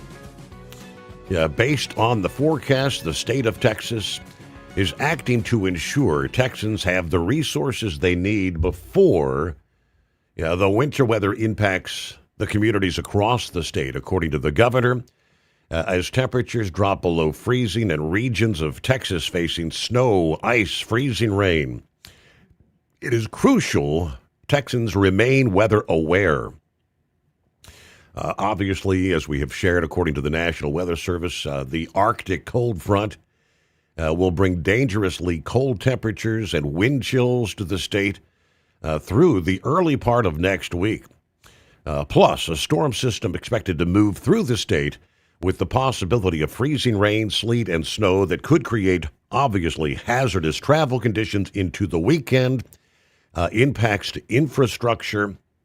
Areas most at risk will be northwest, north, and northeast Texas, Freezing rain and sleet are more likely to impact areas across west, central, south central, eastern, and southeastern Texas. A very cold rain is expected for areas in the deep South Texas, as well as the Rio Grande Valley.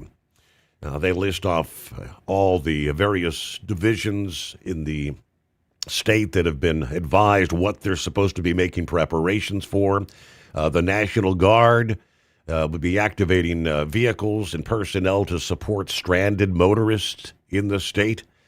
The Texas A&M Forest Service strike teams consisting of firefighters, engines, and equipment like motor graders being activated to assist with snow and ice clearance, saw crews being activated to clear down trees, and the list goes on and on. And some already highlighting when things get ugly, whether it's a winter storm, a hurricane, they actually have something legitimately known as the Waffle House Index. If your local Waffle House is closed during this winter storm, you know it's serious, they say. It's actually an informal tool used by FEMA to assess the severity of a disaster by tracking whether Waffle House locations are open or forced to close. You got the green light, that means full service, normal operations. Yellow equals limited service due to possible power or supply issues. When the Waffle House Index goes to red, fully closed, that means severe damage or unsafe conditions. The index kind of underscores Waffle House's strong disaster preparedness and now actually helps emergency managers identify areas that are experiencing major disruptions.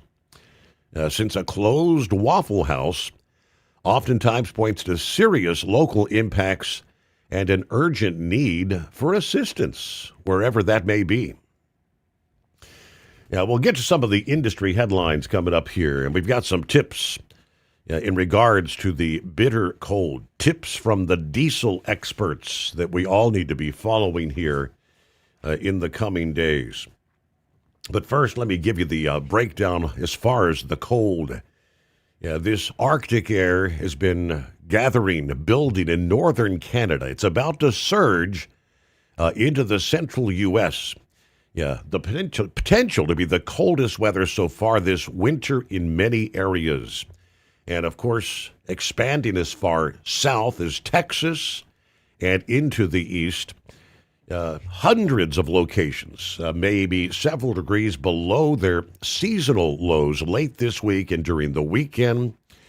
Wind chill factors, when you take into account the wind, the temperature, the humidity, 10 to 30 degrees below the actual air temperature at times. As we were citing in the north central portions of the country, they're talking 40, 50 below wind chills anticipated. Life-threatening for those not properly dressed. Hypothermia, shock, cardiorespiratory failure. Historically, this is the time of year, the second half of January, we typically see some of the coldest temperatures of the winter. All right, the high temperature, Minneapolis on Friday. You're anticipated to be air temperature, not wind chill, air temperature double digits below zero. You may not rise above zero in Chicago. Energy demand is going to skyrocket. And then, of course, depending on the track of this massive southern storm with snow, sleet, freezing rain, the severe cold will continue to press southward and eastward this weekend into early next week. Now, for those who have not properly taken measures to protect pipes from freezing and haven't had any problems thus far, this is a warning what may be ahead. There may be a long-lasting power outages in the southern states where this storm brings freezing rain rather than sleet or snow. The cold unfolding in much of the Midwest and Northeast is a preview of what's to come over the next couple of days on its own. Some areas may experience their lowest temperatures of the winter so far. In the days leading up to the big blast of cold and the big winter storm, we are watching several clipper storms bringing some lighter snow to the Midwest and the interior Northeast. Making preparations. All right, there was a blurb came down just before the midnight hour Eastern time. I guess those tracking, when you see Air Force One depart and suddenly make a U-turn and return, something's amiss, right? That was the word I had seen posted. Official word comes down. President Trump's flight to the World Economic Forum in Switzerland was forced to return to the U.S. shortly after takeoff due to what the White House is calling a minor electrical issue. Air Force One was rerouted back to Joint Base Andrews in Maryland after the crew identified the issue, according to the press secretary Caroline Leavitt, speaking to reporters that were traveling with the president. The president and those accompanying him were expected to board a new aircraft and resume the trip to Switzerland. The White House subsequently said Air Force One once had arrived back at Andrews a little after 11 o'clock this past evening, so they're getting a late start. She kind of made a joke about the president's agreement to accept a plane from Qatar to be used as Air Force One, telling reporters the new jet sounds much better given the electrical issue. So that technical issue will delay the president's highly anticipated speech today at the World Economic Forum in Davos amid the strained relations with European allies over this whole campaign to annex Greenland. We did get official word from the president this past day stating he had a very good telephone call with NATO's Secretary General in regards to Greenland. He said he had agreed to a meeting of various parties in Davos, Switzerland at the World Economic Forum. Did not specify, I guess, which world leaders would be part of this. But as I expressed to everyone very plainly, Greenland is imperative for national and world security. There can be no going back on that. Everyone agrees, according to his post on Truth Social. Earlier, speaking to reporters, he said the United States would talk about acquiring Greenland at the World Economic Forum because Denmark cannot protect the territory, as he put it. So there you go. Some of the latest what's going on out there. All right, let's see. Eagle getting ready for the big winter storm. And I don't know where you're going to be able to hide this weekend, Eagle, because it looks like this nasty mess is going to stretch from Texas all the way to the Carolinas. Yeah, some areas talking, 1.5 to 2 feet of snow. Yeah, that's not good. Yeah, I don't know where I'm gonna head to. I don't know. I'm definitely. I don't know. I'm looking at the TV right now in the truck stop, and they, you never know what the weather gonna do. When you're talking about ice storms, it could not even materialize. I've seen that happen before, in Texas, where the rain doesn't show up. The cold is there, but the rain doesn't show up, so it doesn't actually turn into ice. So hopefully, I'm hoping that's what's gonna happen. But like you said, there really ain't no good place to go if you're on the east part of the country, because they say if it strikes, like you say, from Texas all the way to Carolina, then up to Pennsylvania and all that. Yeah, I don't know. I don't know about the north. I don't know about Chicago and Wisconsin. I don't know what's going on. I know it's going to be cold, but I don't know if they expected a lot of snow and stuff. So I might try to get a load up that way or something, going to Wisconsin or something, or Chicago area. Maybe I can stay away from the ice until next week. Yeah, but, because like I say, it's a little bit too dangerous to go into Texas right now. But like I say, it's still early in the week. Couple days. So, you got at least, you got to at least wait until, maybe Wednesday, Thursday before you see if this thing is going to materialize. But Steve, I wanted to go back to what, before I get started with this protest nonsense again. I wanted to talk about what the guy was talking about earlier, the college football.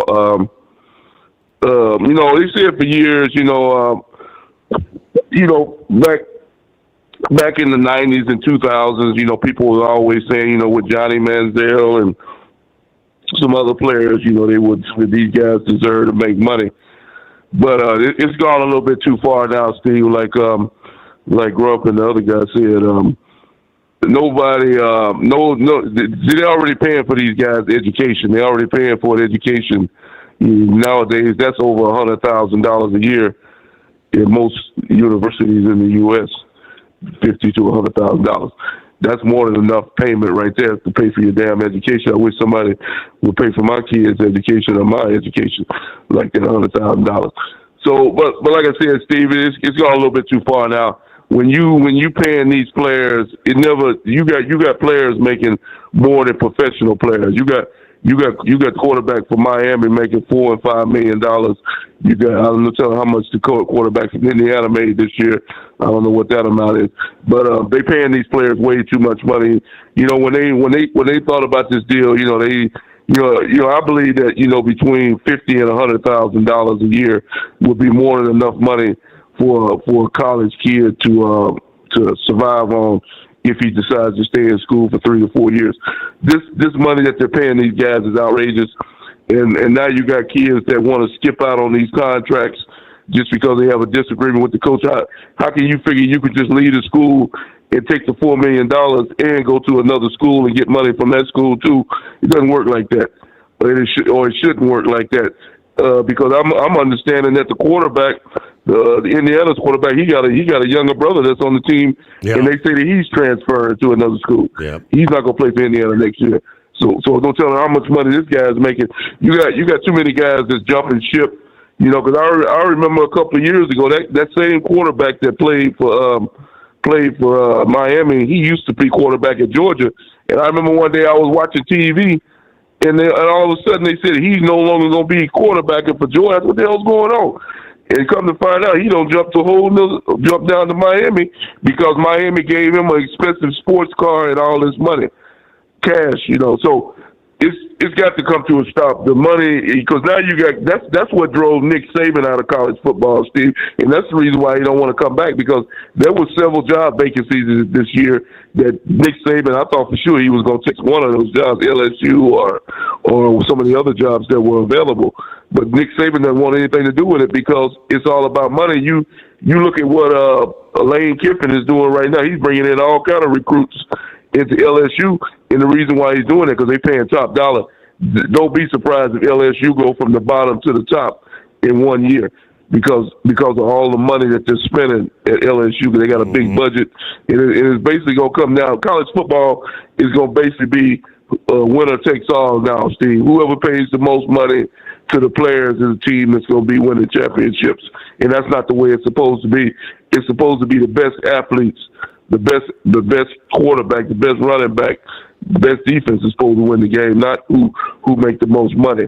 And that's what it still came down to. And it's like I'm like the other guy. If it continues like this, as much as I like college football, I won't watch it any longer either, because college is supposed to be an amateur sport, and you can't call yourself a damn amateur if you're making $5-6 million a year. Right. You might well be a professional athlete. You're a professional as far as I'm concerned. You just happen to be in college. So if it continues the same way it's going, hey, I'm through with college football, and I will no longer participate because they make it way too. When you got college kids making more than NFL players, there's something wrong with that. When you got a college guy making more than an NFL player. Now getting to this other situation with Minnesota. Now, I believe this is a blessing from God, Steve, with the weather that they're having in Minnesota and other locations around the U.S. because it's so cold. These people are trying to get rallies started. They had some deal going. You had talked about it tonight where people supposed to walk off their job and go out and protest. Nobody's showing up for these rallies because it's too cold outside. The weather's no good. Even these leftist lunatics from the Antifas and all those idiots, they not even dumb enough to go out in minus 20-degree weather. That's the reason why you don't have these people out here protesting. It's not because don't think that they dropped the subject and forgot about it, because that's not what happened. They definitely want to be out there protesting and raising hell. The weather is just too bad. So like I said, that's why I say it's a blessing from God that the weather is bad. You let these guys calm down and let cooler heads prevail, because Donald Trump probably would have had to get the military in, and that's why he decided not to send them in, because he really didn't need them. But if things would have continued the way it was last week, he would have had to bring in the military. But like I say, luckily the weather came in and ran these losers out of town, and hopefully they never come back, because that's all they are, is troublemakers. Now, as far as this other situation goes, Steve, with Don Lemon, and he's in some serious trouble right now. Some late breaking news tonight when I was watching TV. They saying that the Department of Justice has filed some kind of I don't know. I forgot what that word was. The 4 people in Minnesota, that includes the mayor and the governor. And Don Lemon's name is on that list for an investigation by the DOJ for the involvement in interfering with the FBI and the ICE people, and plus what happened in that church that Don Lemon that they went to and interrupted that church service just because they found out, and we still don't know if that's true or not. Steve, did you ever check on that information? They trying to say that the pastor of that church was an ICE agent, and I have a hard time believing that's true. But did you ever check on that to see if that was true information? The pastor of that church was an ICE agent. All I know is that's why the protesters went in. I don't know if they thought the pastor or someone else that the pastor was harboring like an ICE agent. I don't know what the whole deal was. But. Yeah, well, either way, any way you look at it, it's wrong for them to go into a church and interrupt the church service like that. And they're going to get some serious penalties for that. Don Lemon, he could even go to jail for what he did for trying to insert a riot and get everybody all riled up and go in there and do what he did. Because he's not but a troublemaker. So we'll see what happens with that situation. And because when you got Donald Trump taking notice, I heard Donald Trump mention his name on TV today, and he called him exactly what I call him, a loser. That's what he is when he was talking about Don Lemon. So he's got the attention of Donald Trump, and that's not good when you got Donald Trump saying your name on live television. So Don Lemon, if I was him, I would I get the hell out of Minnesota if I was him, because they might be looking for him. So because he caused some unnecessary problems on Sunday. So we'll see what happens in the next couple of weeks.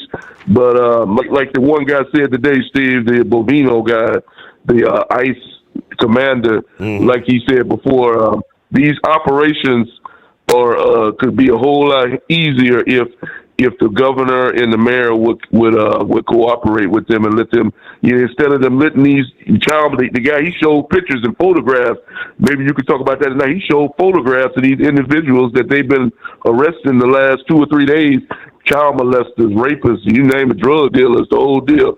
And this guy is releasing them back out on the street. Yep. If he would leave those guys in jail like they're supposed to be, and they make it a whole lot easier to arrest these guys, get them into custody, and get them the hell out of the town. But when you put these people on the street, then they got to go door to door, house to house, looking for these losers. And then that's when you could have a confrontation, because they said they already had some more guys trying to run them over with cars. They said today they had somebody trying to run an ICE agent over. So the more these individuals that's on the street, the more chances that you're gonna have of an ICE agent being run over by a car or even killed. And I hate to say this, but it seems like that's what the mayor and the governor of Minnesota want. And I thank you for taking my. Yeah, there's actually 1,360 individuals behind bars that have ICE detainers on them there in Minnesota. And, of course, the mayor refuses to allow ICE to go into the jails and take them into custody. But as far as the church incident, Kirsty Noem this past day said arrests are imminent. Arrest will soon be made in connection with the church where the anti-immigration activists interrupted the service. The Justice Department said they're investigating a group of protesters who disrupted the service there. One of the church pastors, according to this, allegedly leads the local ICE field office overseeing operations involving the arrest of illegal aliens. So I guess there are you've got a pastor, an assistant pastor, but that kind of answers your question. Yet somebody that was in that church was a part of the local ICE field office. Did you miss an episode of the Steve Summers Overnight Drive? Or just want to relive a little bit of the magic? Don't worry. You can download the Steve Summers Overnight Drive wherever you get your podcasts. Don't miss a single second of the show that was recently named one of the best late night shows in America. Make sure you like and subscribe to the Steve Summers Overnight Drive so you don't miss a single episode. The Steve Summers Overnight Drive. Available wherever you get your podcasts or online at overnightdriveradio.com. TEL's Independent Owner-Operator Program gives you the power to operate under your own authority or choose the carrier you want to run for.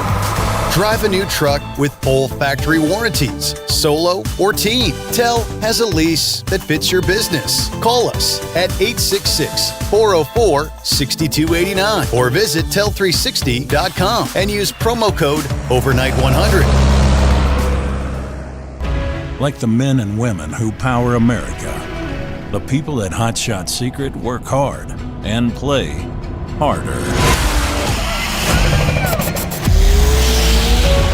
We're the fastest growing diesel and oil additive brand in the country. We solve problems. We protect engines. We save you money. And more importantly, time. Hot Shot Secret, powered by science. Looking to stretch every mile and every dollar? Go with Speedmax tires. Designed specifically for U.S. roads and built tough for long hauls. With a best-in-class mileage-to-cost ratio, you'll get more miles, fewer swaps, and more money in your pocket. Built strong, priced smart. That's Speedmax. Speedmax, built for the long haul. Priced for the smart hauler. For more info, call 860-436-4100 or buy online at digitire.com. Want to put your business on a brand that is heard in some of the biggest radio markets on some of the biggest radio stations in the United States? Or maybe you want to have your brand take advantage of the explosive growth in podcasting. Why not do both? The Steve Summers Overnight Drive offers the best of both worlds and is ready to put your business at the front of everyone's waking thoughts. I'm sorry, am I moving too quickly for you? Well, at least you'll be on their mind in there somewhere. For sure, the Steve Summers Overnight Drive was recently named one of the top 15 late-night shows in America. So advertising on the Steve Summers Overnight Drive will put you in front of the very clients you want to walk through your front door. Interested?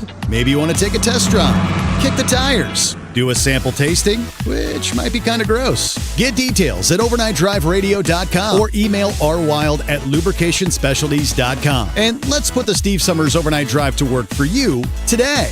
Well, we're off the air. For good, I think. USA Radio News, I'm Anthony Lucero. The Justice Department has served grand jury subpoenas to Minnesota Governor Tim Walz, Minneapolis Mayor Jacob Fry, and other state and local officials in a federal probe into whether they improperly interfered with immigration enforcement amid protests following an ICE agent shooting. Officials called the subpoenas politically motivated, and tensions remain high over the federal immigration operations.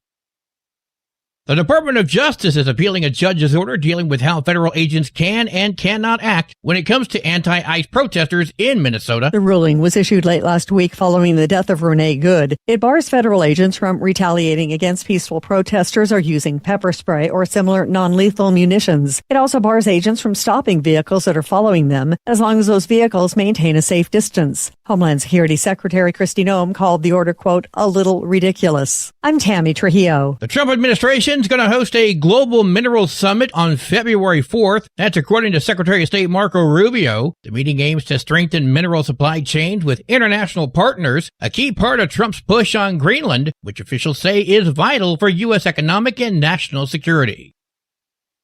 Actor Timothy Busfield will be released from jail as his case moves through the courts. He's been charged with sexually abusing 2 boys on the set of The Cleaning Lady while in New Mexico. There's no evidence of noncompliance with prior court orders.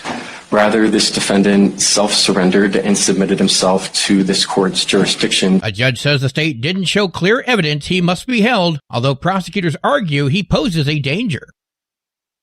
Wall Street took a tumble today. At the closing bell, the Dow Jones Industrial Average plummeted 870 points. The S&P 500 lost 143 points, and the Nasdaq plunged 561 points. I'm Sarah Lee Kessler. From America's News Network, USA Radio News. Business owners, are you paying high phone bills for old school systems and lousy service?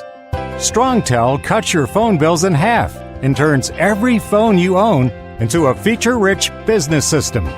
Sean Roddy, CEO of Hennings Brothers Drilling, had this to say.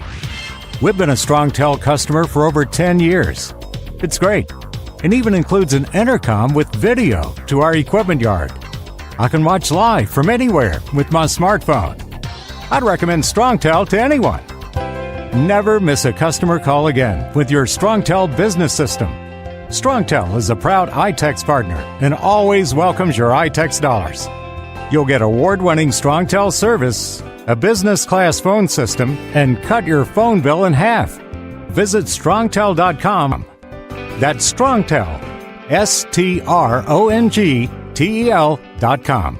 It's StrongTel. 3 prominent Catholic archbishops are voicing their concern about U.S. foreign policy. A letter published by the archbishops of Newark, New Jersey, Chicago, and Washington, D.C. questioned the moral foundation of U.S. actions in Venezuela, Greenland, and Ukraine. The archbishop said those actions have ignited a searing debate about the use of military force and the meaning of peace. They criticized an American foreign policy focused on narrow economic and social interests. I'm Jacqueline Carl. The California GOP is requesting the U.S. Supreme Court to block congressional maps drawn under Proposition 50. They want the Ninth Circuit to reinstate the 2021 redistricting map ahead of the February 9th candidate filing deadline while the case is decided. Girl Scout cookie season is here. This year, they've added a new cookie made of chocolate, marshmallow, and toasted almond cream called Explore-Mores. Toast Yay and S'mores were discontinued last year. Money raised goes towards leadership and entrepreneurial development programs for girls. Cookies are available at local booths and through their website through mid-March. I'm Mark Mayfield. The Washington State Legislature is considering a bill that would tighten restrictions on cities that can clear homeless camps. Cities or counties would need shelters that allow pets and personal belongings so people in the camps have a place to go. It would allow people to sleep, eat, and rest, along with protecting their belongings from the weather. Supporters say it keeps homelessness from being criminalized. Opponents say it significantly reduces the ability to address homeless camps. I'm Brad Ford. And I'm Anthony Lucero, USA Radio News. iLocal.net is offering a free website analysis to improve the online presence of your business. Business owners across the U.S. turn to iLocal.net to improve their search engine rankings. Search engines are constantly changing their algorithms. You need the professionals who know how to use those changes to benefit your business. Don't hope for new customers. Get found and be chosen. Visit iLocal.net/go for your free website analysis. iLocal.net/go. The Overnight Drive with Steve Sommers. Live from the Hot Shot Secret Studios. Call Steve now. 844-844-3388. That's 844-844-3388.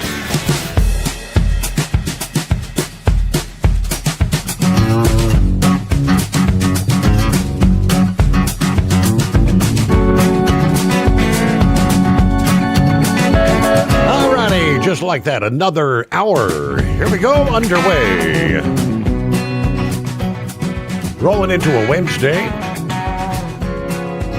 Hey, Mike, what day is it? There you go.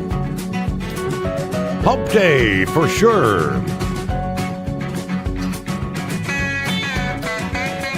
Who else checking in here? Michael says, I've got 12 degrees. Have you got a cold front or a warm front? Right? Drummer Girl, 10 degrees in northeast Philly at this hour. 2 at home. Yeah, Lehigh County, Pennsylvania. is anti-ice. Yeah, but Allentown is a sanctuary city. All right, hello, Gary. I think we're about 20 degrees, Southwest Ohio. I guess that sounds about right. Hello from Bob in Michigan. Scrapyard joins us, waving all 5.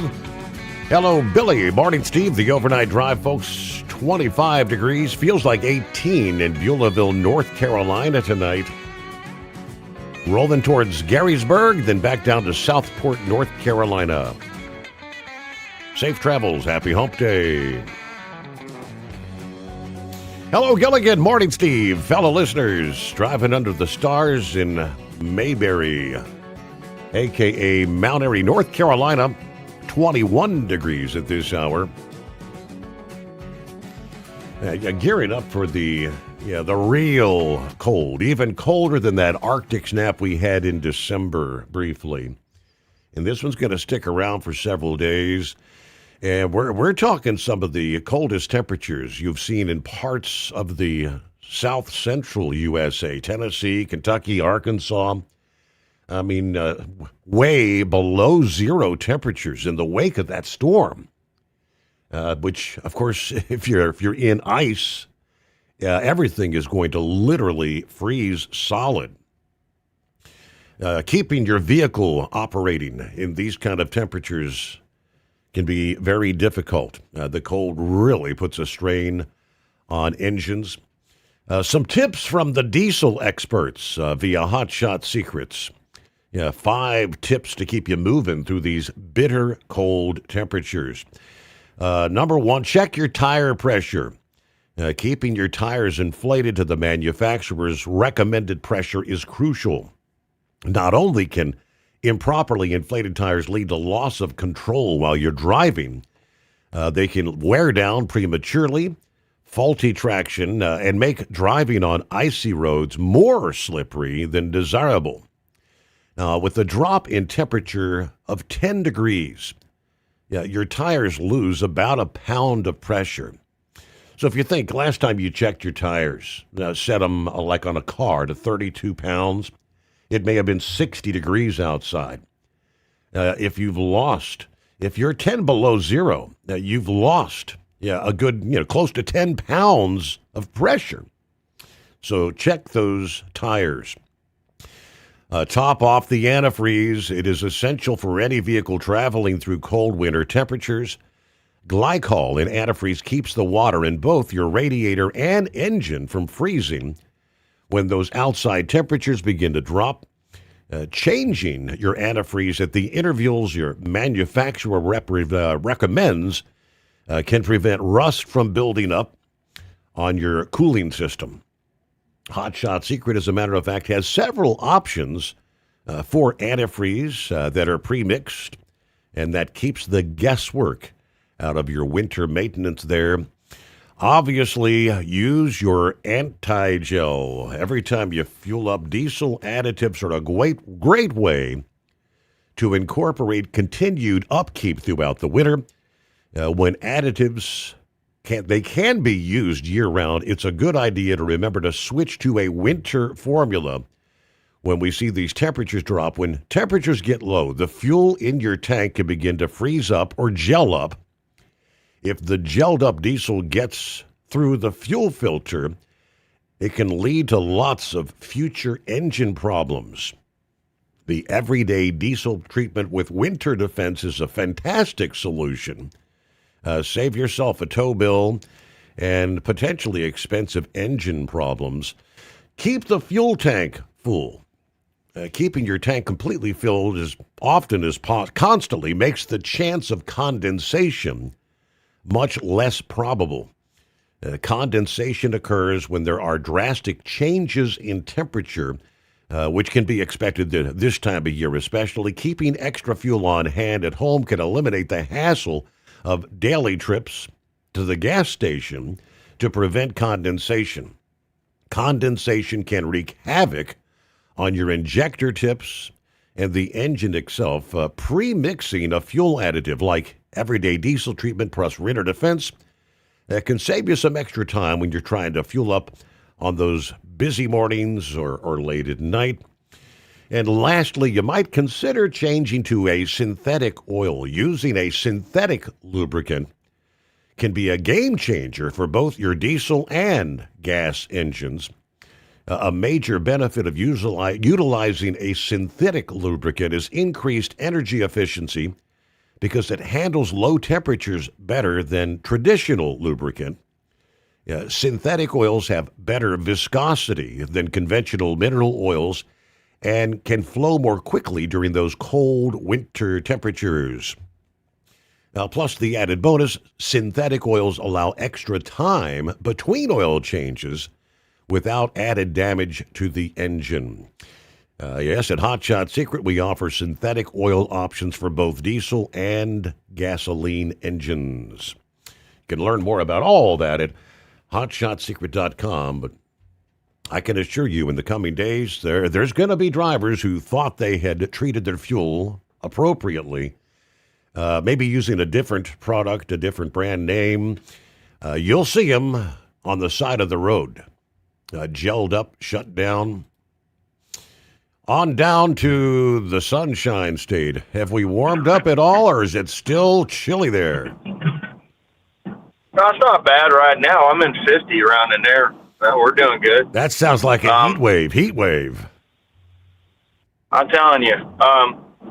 There's one thing y'all missed there, Steve. I mean, I know you guys, y'all deal with the engine part of the deal, and something that drivers need to look at and keep an eye on, especially if you drop and hook a lot of different trailers, is keep an eye on your water and your air system and your brakes and all that. That's one thing that you got to keep on top of driving a truck. You got to keep on top of it, especially if you're switching trailers a lot. Because there's a lot of folks out there that don't check that, and they let that water build up in that system, and it plays havoc on your brakes and all kinds of things. And when you get into winter, and I've experienced this when I was driving in the winter, is you get a lot of freeze-ups that way, and you're done. So that's one thing that we need to pay attention to a lot, too, as well. I mean, I know you guys emphasize on what's going on with the motor, the fuel and the coolant and all that, and I know that's Hot Shot's game. But there's also, you got to pay attention to that air system on that truck, too. Keep an eye on it. And not just the tractor, the trailer as well. Pay attention to it. Keep your ear out for any leaks. I've nursed a lot of stuff back to the yard because of that, and don't go through it, man. I tell you, it's something you got to stay on top of. But anyway, Steve, did you get my little video from Grady Judd there? Just recently, let me see. I don't think I got it. Well, I sent you a little video. Grady Judd's inside a church, and he's basically given he's like, this shouldn't happen in America, type of thing, and it's not going to happen in Polk County.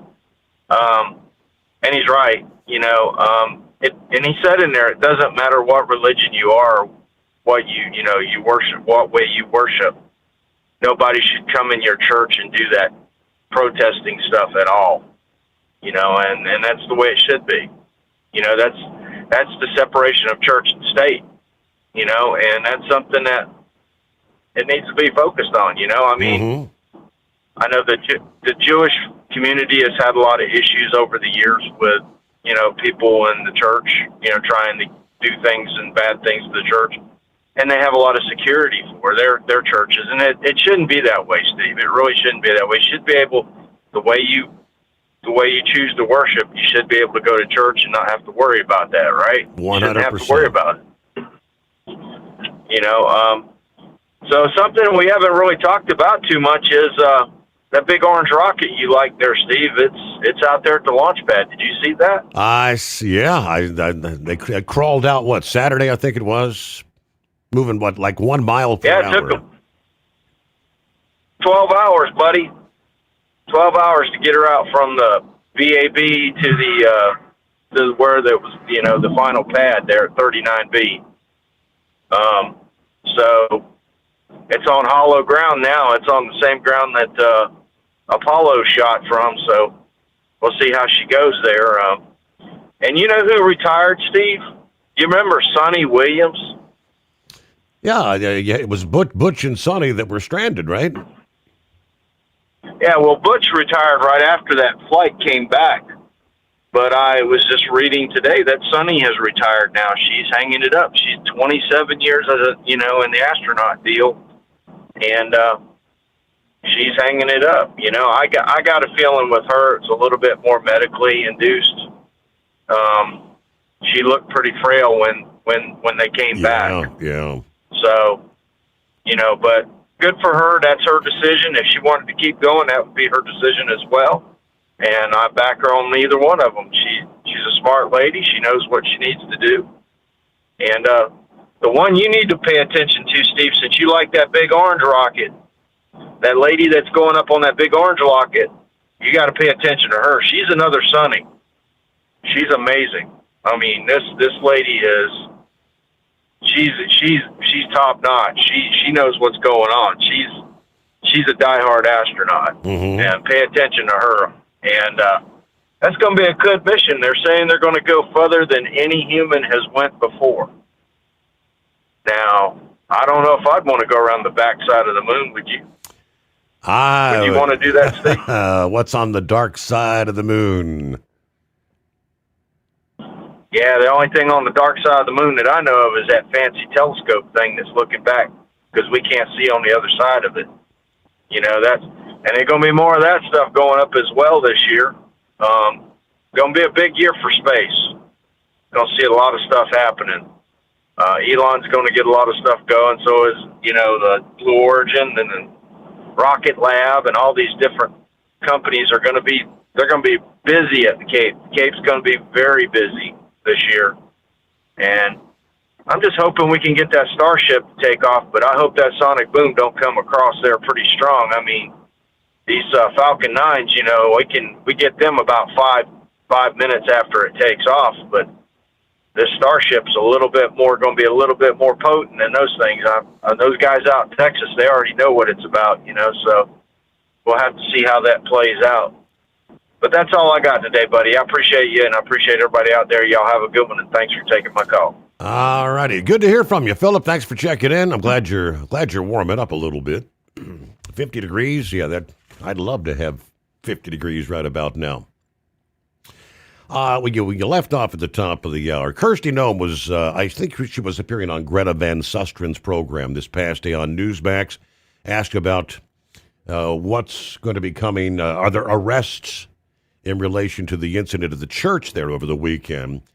To which she responded, there's going to be arrests in a matter of hours, as she put it. There will be arrests tied to that, and people will be brought to justice for how they violated the law. Yeah, she didn't elaborate who would be arrested, but said people involved, including the former CNN anchor Don Lemon, indeed had prior knowledge of the activists' plans. Yeah, Lemon said during a live stream that the group's plans were intentionally undisclosed ahead of time. The protest organized by Nakimi Levy Armstrong, who's been doing this kind of stuff since George Floyd. Then you've got Dante Wright and others, where they surprise people, they catch you off guard, and this was also live streamed on the Facebook page of Black Lives Matter Minnesota. The fact that ahead of time, before this even happened, he said that he had conducted some surveillance before they went into this church. Yeah, Noem speaking about Don Lemon.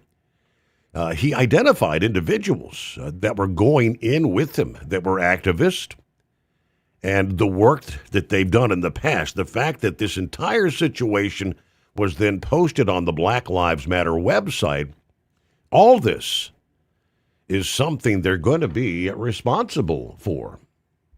Don Lemon maybe in handcuffs? Did you miss an episode of the Steve Summers Overnight Drive? Or just want to relive a little bit of the magic? Don't worry. You can download the Steve Summers Overnight Drive wherever you get your podcasts. Don't miss a single second of the show that was recently named one of the best late night shows in America. Make sure you like and subscribe to the Steve Summers Overnight Drive so you don't miss a single episode. The Steve Summers Overnight Drive. Available wherever you get your podcasts or online at overnightdriveradio.com. Truck downtime costs you money. One hidden killer on Cummins ISX 15 engines is weak injector cups. When they leak, coolant gets into the cylinders and suddenly you're facing a big repair bill. Industrial Injection has the fix. Our Torque Lock Injector Cup Kit with a threaded Torque Lock design. These cups stay sealed for good. No more coolant leaks. No more surprise downtime. Keep your truck on the road. Ask your shop for Industrial Injection Torque Lock Injector Cups today. Want to put your business on a brand that is heard in some of the biggest radio markets on some of the biggest radio stations in the United States? Or maybe you want to have your brand take advantage of the explosive growth in podcasting. Why not do both? The Steve Summers Overnight Drive offers the best of both worlds and is ready to put your business at the front of everyone's waking thoughts. I'm sorry, am I moving too quickly for you? Well, at least you'll be on their mind in there somewhere. For sure, the Steve Summers Overnight Drive was recently named one of the top 15 late night shows in America. So advertising on the Steve Summers Overnight Drive will put you in front of the very clients you want to walk through your front door. Interested? Maybe you want to take a test drive, kick the tires, do a sample tasting, which might be kind of gross. Get details at overnightdriveradio.com or email rwild@lubricationspecialties.com. And let's put the Steve Summers Overnight Drive to work for you today.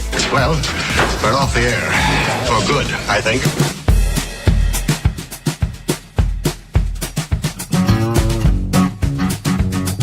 Okay, where might we find Send Your Heat Wave this Wednesday? Good morning, Senor. We are in Cle Elum, Washington. Got 28 degrees, a little breezy. They had a little bit of snow falling there and Snoqualmie. I don't know if it was just getting blowed off the mountain or if it was actually coming down, but yeah, this ain't going to be too good a trip. We're going to be cruising on down to see Jake and Elwood Blues there in Joliet. So this might be interesting. Well, with the cold weather, we can see why we need to have separate power sources for these AI facilities that are going up because of the strain right now of what we're having on our own electrical grid for the homes and businesses. I mean, you add the AI facilities to it, and it's really going to put a strain on there. And I don't think these wind turbines are going to be turning as cold as it is, because they've had issues with them before where they just flat out and out would not go. So we'll see how this works out. So are y'all in the Midwest and the Southeast and the South down there in Texas?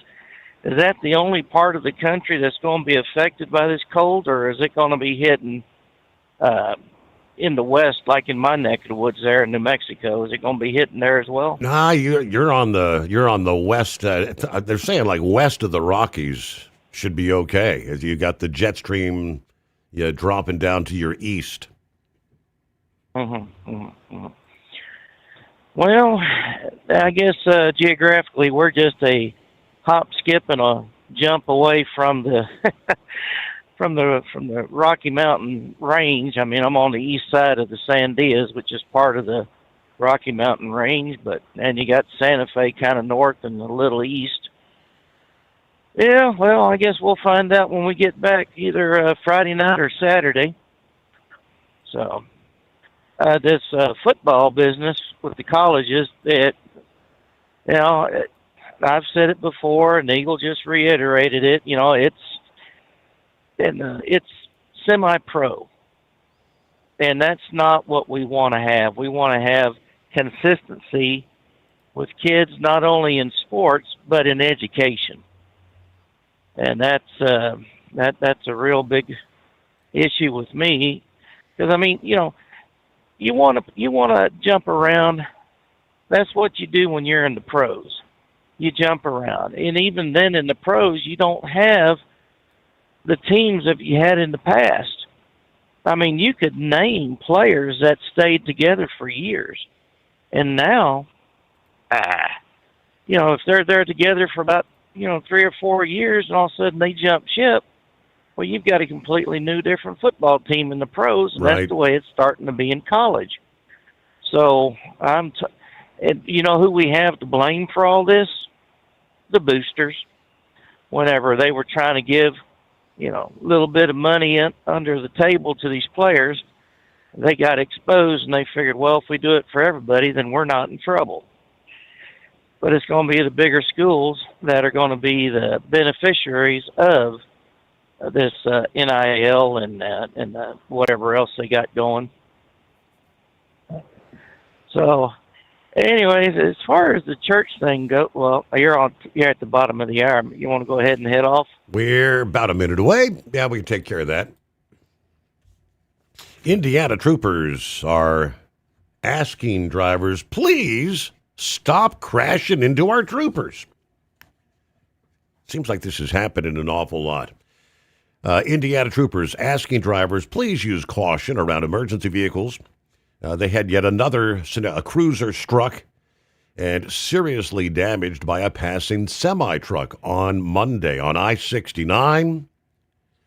Master Trooper A.J. Coffey was standing outside of his cruiser responding to a previous crash when the marked vehicle was struck by the semi-truck. The emergency lights were activated. No injuries, thank goodness, but people just not paying attention, right? Distractions. We'll be back right after this. USA Radio News, I'm Anthony Lucero. The Justice Department has served grand jury subpoenas to Minnesota Governor Tim Walz, Minneapolis Mayor Jacob Fry, and other state and local officials in a federal probe into whether they improperly interfered with immigration enforcement amid protests following an ICE agent shooting. Officials called the subpoenas politically motivated, and tensions remain high over the federal immigration operations.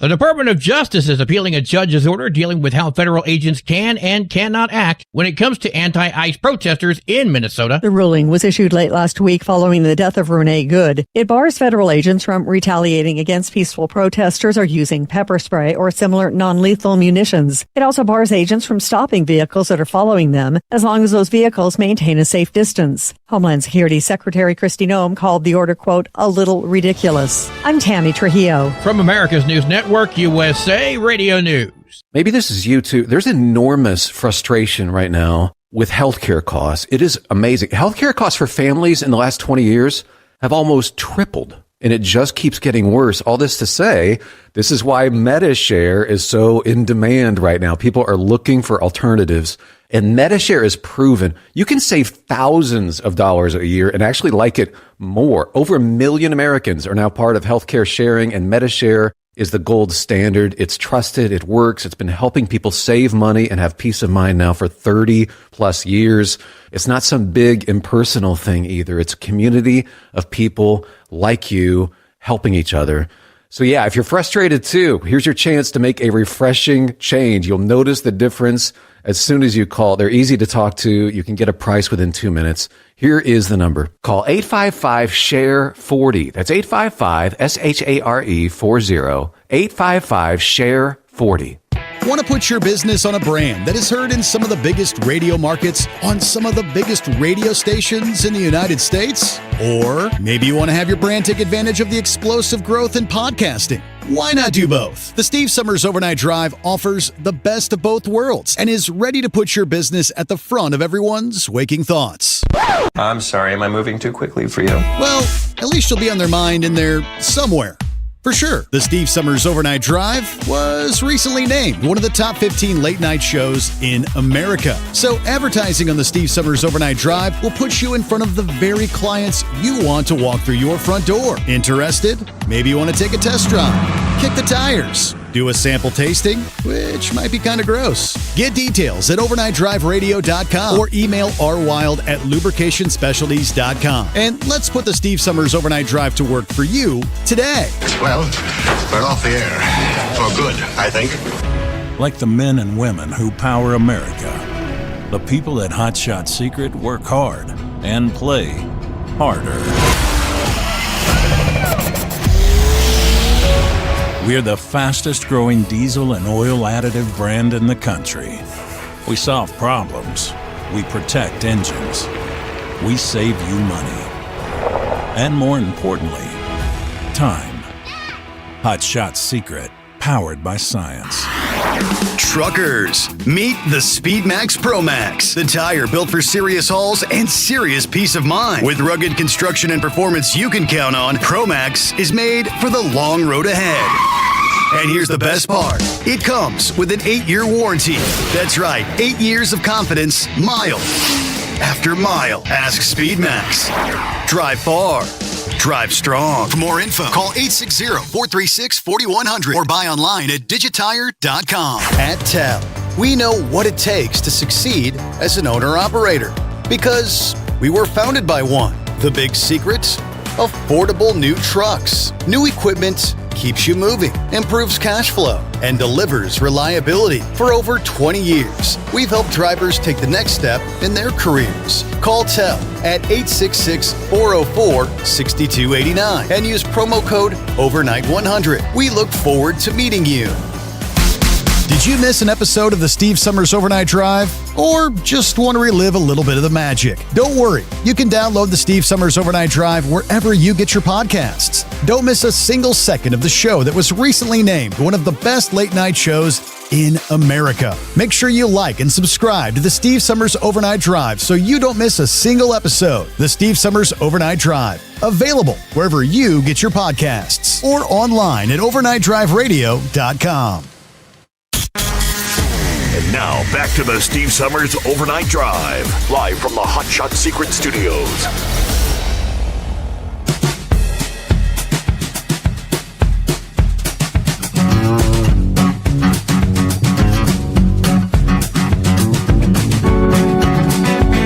All right, thanks for being with us as we roll on through the late night, early morning hours. Kicking off a brand new day, Hump Day. Yes, indeed. All right, Senor Heatwave, welcome back. Thank you for holding me over, Senor. Well, I guess on Hump Day, we should say one hump or two. Yeah. Yeah, well, that's kind of cheesy. Sorry. This thing with that church, and I guess it was Minneapolis that got busted into.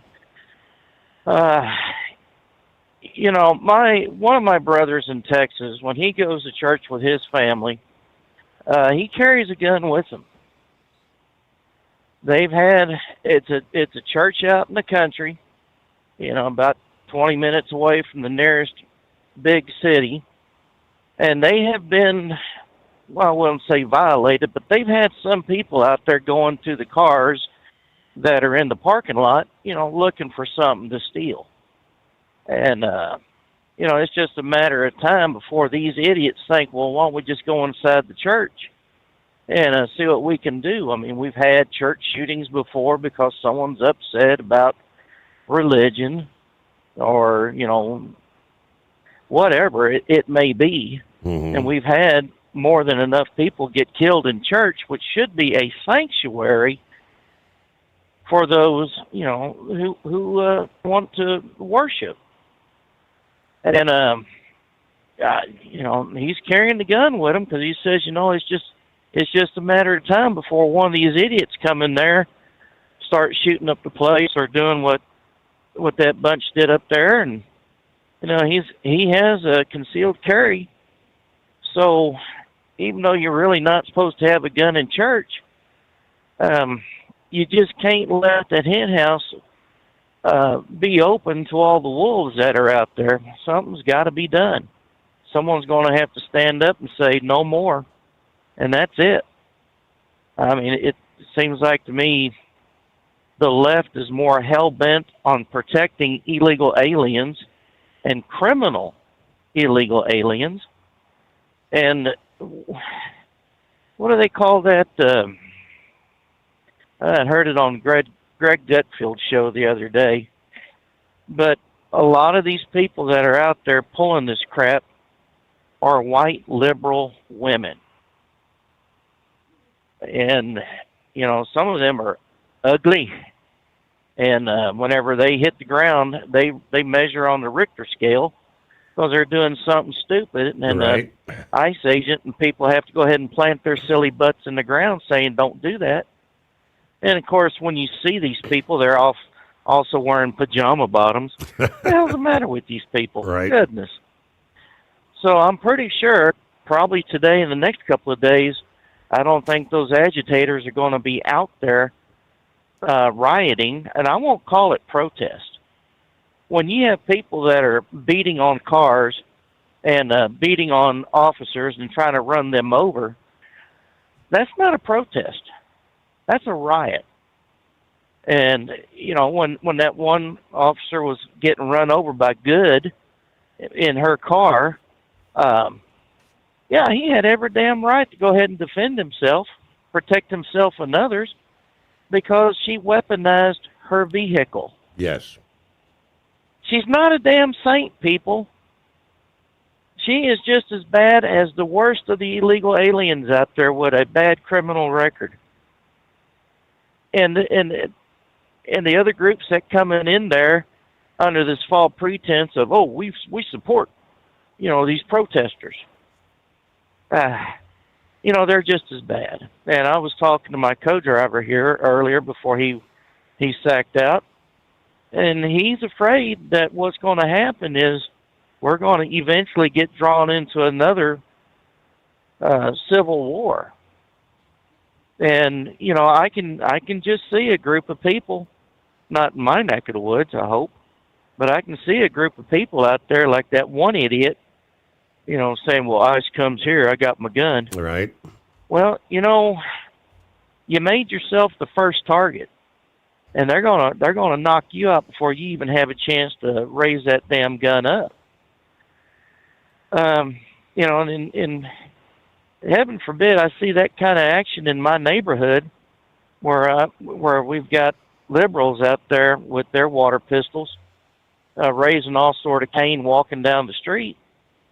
You know, I'm not going to actually feel too secure myself. And I've got a little armory out there in the house, shotguns, rifles, and handguns. You know, it just takes one person to get triggered, no pun intended, literally, no pun intended, and something's going to happen. And with the way that things are going up in Minneapolis, with the governor and the mayor, you know, threatening, well, we're not going to do this. We're going to resist you at all cost.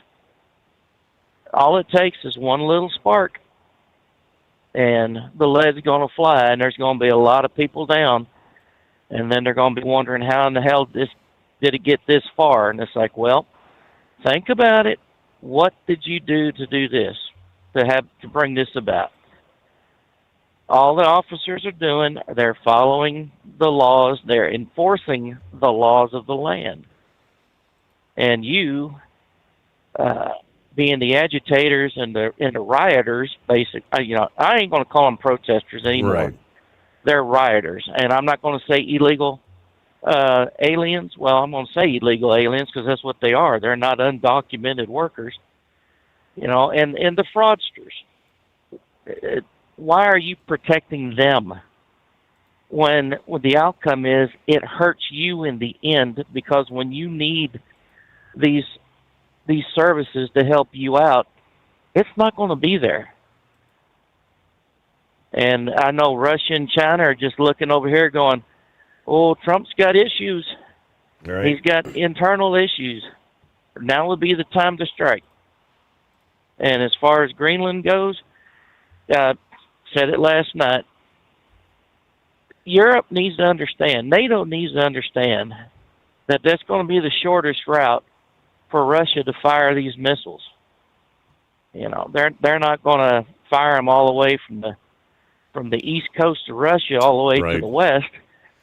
It's a big part of his Golden Dome, as he calls it. That's a part of that's going to be part of our defense against those adversaries. Have a great day, Senor Heatwave.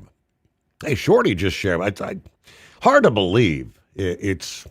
Time is flying by. We're already into January. And yes, we're staring down the barrel of the Mid-America Truck Show. Just around the corner. The PKY Truck Beauty Championship returns to the Mid-America Truck Show for the 34th time. If you haven't marked your calendar yet, March 26th through the 28th, Thursday, Friday, Saturday, at the Kentucky Expo Center in Louisville. To kick off the custom show truck season, owner-operators, custom builders, fleets, enthusiasts invited from across North America to compete, observe, and celebrate the camaraderie among truckers. And innovation on display in owners' heavy-duty trucks. You can register through February 15 or until 175 trucks are registered. I guess the cutoff. Yeah, the Truck Beauty Championship is more than a competition. It's an industry spectacle that brings together builders, owners, drivers, fans, showcasing the best in truck design and craftsmanship, says Toby Young, Truck Show president. We're excited to welcome the custom truck enthusiast community back to Louisville in 2026 and raise the bar even higher. All right, in addition to the multitude of awards from the PKY Championship, the event also includes the Big Rig Build-Off, the PKY Lights Show, and the PKY Parade. The Light Show Thursday, first night of the show. About time the sun goes down to 9:30 p.m. A nighttime display where the show trucks light up the showgrounds, highlighting their custom lighting, their designs. You've got the PKY Parade presented by Big Rig Videos Saturday. This is pretty much after the show wraps up there. Saturday, the show ends at is it 4 or 5 in the afternoon? And they get all the custom trucks that do a lap around the Circle of Champions, they call it. A lap around the entire fairgrounds. Attendees kind of line up the route to watch the parade every year and close out the show. The actual truck awards ceremony is Saturday, 10 a.m., the culminating event recognizing the winners across multiple categories, including Best of Show, the People's Choice, honoring the skill, creativity, and dedication of all the builders. And lastly, the Big Rig Build-Off, they've been doing this for several years. That's a head-to-head competition where elite custom truck builders showcase their craftsmanship, creativity, innovation, vying for the top honors in what is one of the industry's most prestigious contests, a Big Rig Build-Off. All right, who we got? Buckwheat checking in here on a Wednesday. How the heck are you, Buckwheat? Oh, we be cold this morning here in Ephrata, Pennsylvania. We ain't got no temperature. No, zero. It's 0 degrees. Yeah.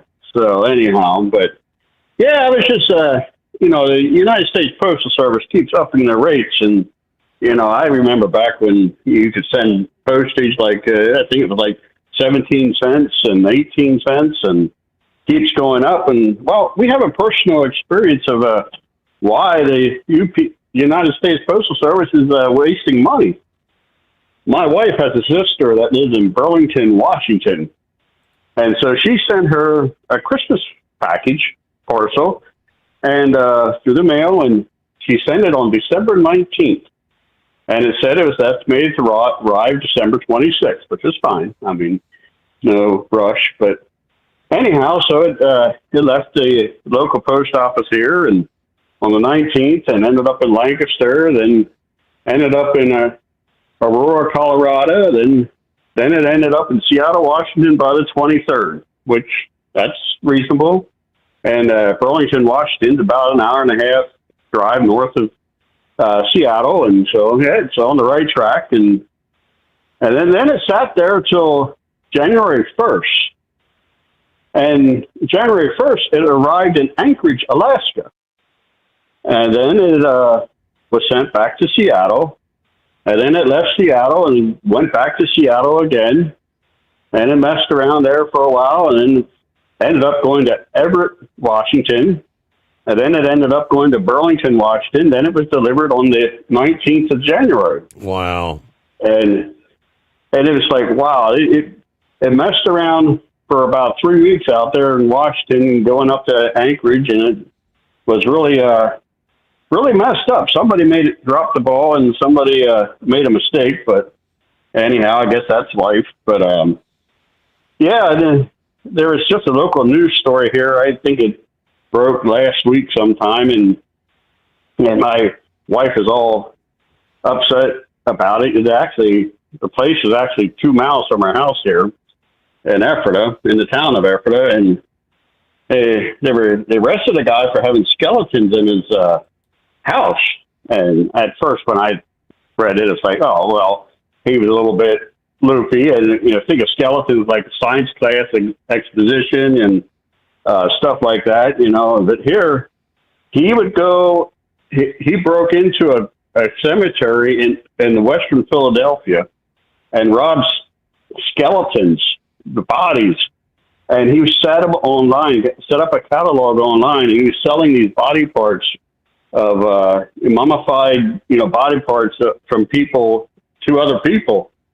And as the story goes, his girlfriend in his house claimed she didn't know nothing about it, but the locals said there was buzzards circling around the house because the smell was so bad coming from the house.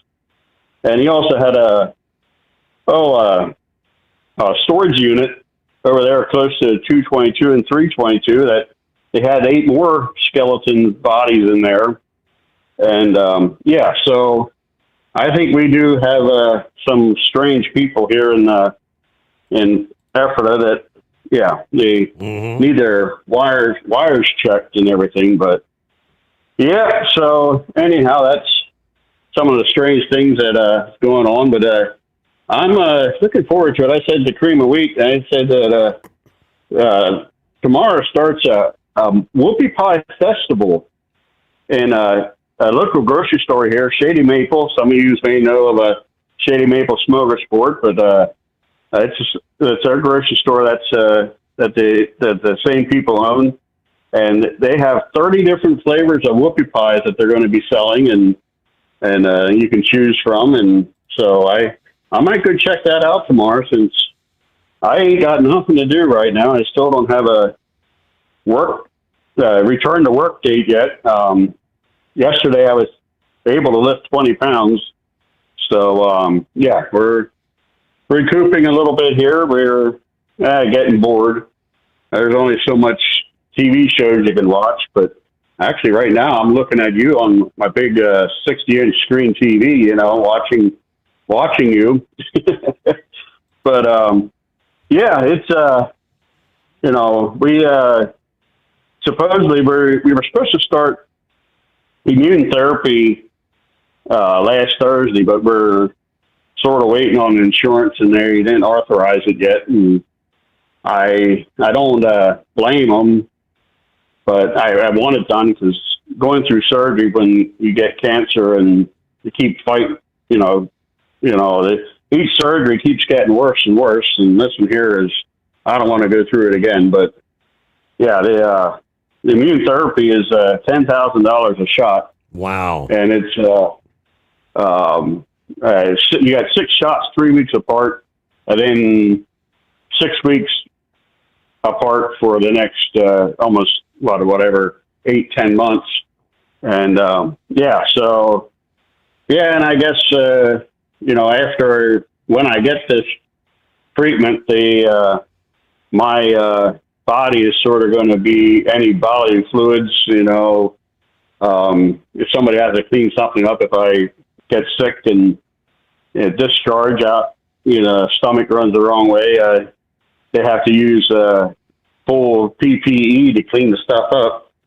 If it happens within 3 days after I got a treatment. But anyhow, it's that's sort of what my life looks like now, and just sitting around home, and I'm still I'm back up to doing 10,000 steps a day and walking around upstairs and above my garage, and trying to keep busy that way. But I did change a light bulb last week, so major task. That was, and I enjoy holding my new grandson. He's still he was under my 10-pound weight limit, so his Sunday afternoon I spent with him, and so that's my excitement for my life. But I came to the conclusion probably not going to have time to go off to go to Mid-America Truck Show, so I was a little disappointed on that. But hey, I'm taking a little bit too much time off now, so need to once I get back to work, I need to get a stockpile back up again, But so anyhow, that's all we had. We have no schedule. We get up when we want to get up and get out of bed, and whatever time it is. So all right. Well, that's all I have, and we'll speak at you later. Appreciate the update there, Buckwheat. Up late tonight for whatever reason, but Mondays. Well, for Brain Dead anyway. Yeah. Morning there, Steve-O. How we been? Oh, just saw about 5 minutes ago they got a winter storm watch just posted for the Memphis area. So, it's just going to be all kind of fun because they're going to shut the warehouse down here on Saturday. There ain't nothing going out Saturday. So at least our warehouse has a little bit of common sense other than, some of the stores. But our Philip talking, y'all missed a big historical date yesterday. Do you know what happened 96 years ago yesterday? Memory doesn't serve. No. Buzz Aldrin's birthday. How about that? Yeah, 96 years old, man. Imagine the stories, though. But, now, y'all were talking about the whole no intelligence league here, and, Eagle hit it on the head, why Saban don't want to come back to coaching, but they're pushing for him and somebody else to be part of a commissioner for the NCAA. And, right now is the wild, wild west. I mean, you get whatever you want. Carson Beck, to me, is just fighting, and these other kids are fighting to go into the draft because of the whole they can't make it in the NFL. I mean, you go look at Tebow, go look at Colt McCoy. They're really good in college, but they just didn't make it into pros, and not everybody can make it into the pros. Mm-hmm. So, I mean, that's the thing that a lot of those kids don't understand. So they know that, hey, you know what? I'm in college. I can play like I'm going to class. I'm getting paid $4 million a year. Why should I go into the NFL draft? Why should I, leave school? It's kind of like these 30-year-old kids being at home, mama's basement. Why should they leave and go out into the real world? But did you see the new NASCAR provisional they have for new OEMs? Did you see that? I have not. Dodge is coming into the truck series this year. Mm-hmm. And they've came up with this provisional that says that you're guaranteed slots in the first 4 races. Okay, you know what? I can buy that. But testing would have been a lot better.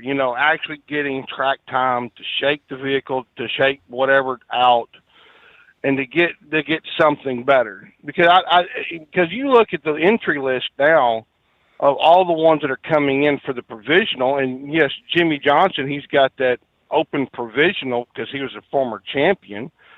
which is insane. I mean, what are we trying to do? Fill the field? I mean, 40 cars is 40 cars. Doesn't matter if you were a champion. Mm-hmm. You know, doesn't matter if you're a champion or not. But real quickly, they announced who won who are the new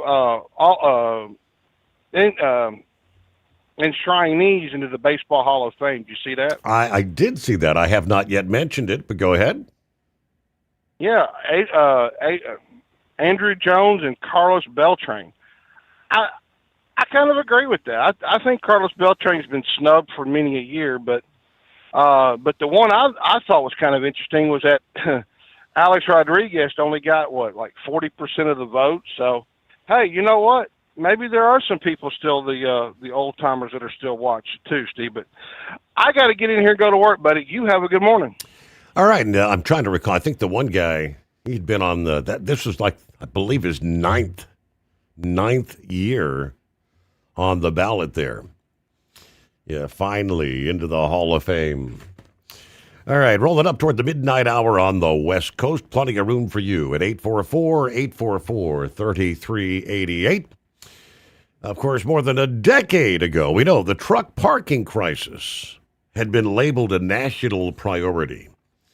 Are we finally really looking to do something about it? Did you miss an episode of the Steve Summers Overnight Drive? Or just want to relive a little bit of the magic? Don't worry. You can download the Steve Summers Overnight Drive wherever you get your podcasts. Don't miss a single second of the show that was recently named one of the best late-night shows in America. Make sure you like and subscribe to the Steve Summers Overnight Drive so you don't miss a single episode. The Steve Summers Overnight Drive. Available wherever you get your podcasts or online at overnightdriveradio.com. Truck downtime costs you money. One hidden killer on Cummins ISX 15 engines is weak injector cups. When they leak, coolant gets into the cylinders and suddenly you're facing a big repair bill. Industrial Injection has the fix. Our Torque Lock Injector Cup Kit with a threaded Torque Lock design. These cups stay sealed for good. No more coolant leaks. No more surprise downtime. Keep your truck on the road. Ask your shop for Industrial Injection Torque Lock Injector Cups today. Winter is here. When the temperature drops, so does your truck's performance. Avoid fuel gelling by using Hot Shot Secret's EDT Plus Winter Defense, a 7-in-1 fuel booster and anti-gel that improves cold weather performance. The 7-point cetane boost decreases DPF regens and increases fuel economy. Be confident that your engine is running smoothly and trouble-free, even in the coldest temperatures. Hot Shot Secret EDT Plus Winter Defense, available at Pilot Flying J, Amazon, O'Reilly Auto Parts, and HotShotSecret.com. Hot Shot Secret, powered by science. Your factory fuel filter is letting you down. AirDog heavy-duty diesel fuel systems don't just filter your fuel. The AirDog fully optimizes your truck's fuel system for peak efficiency. The factory-provided filter simply removes particulates and water from fuel. The AirDog system removes all contaminants, including entrained air, water, and particulates, and feeds the engine pump with optimal pressure. Check out airdogdiesel.com to learn how you can capture every bit of performance and efficiency from your fuel system.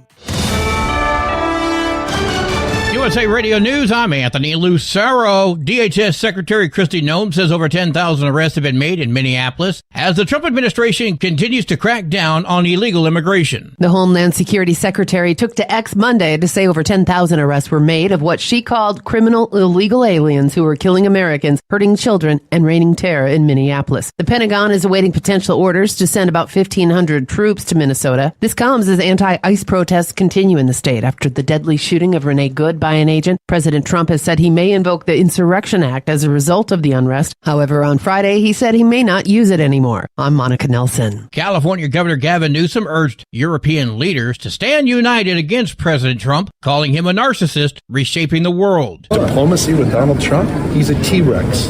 You mate with him or he devours you. While speaking in Davos, Newsom criticized leaders for flattering Trump publicly while mocking him privately as tensions rise over Greenland. The Justice Department says 2 former DOJ employees may have misused Social Security data while in contact with a group seeking to overturn election results. It's unclear if any data was shared. Both are under review for potential Hatch Act violations.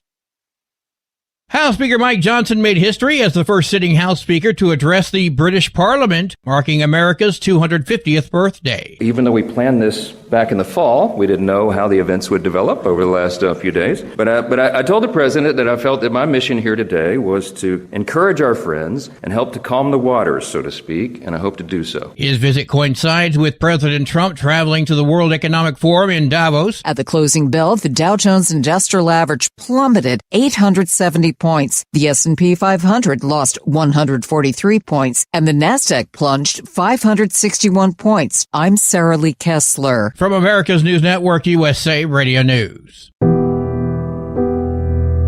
No matter who we are or where we come from, we all experience difficulties in life.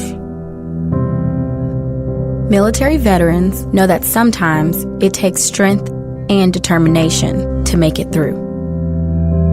Whether it's obvious physical challenges or struggles on the inside, it takes strength to ask for help when you need it.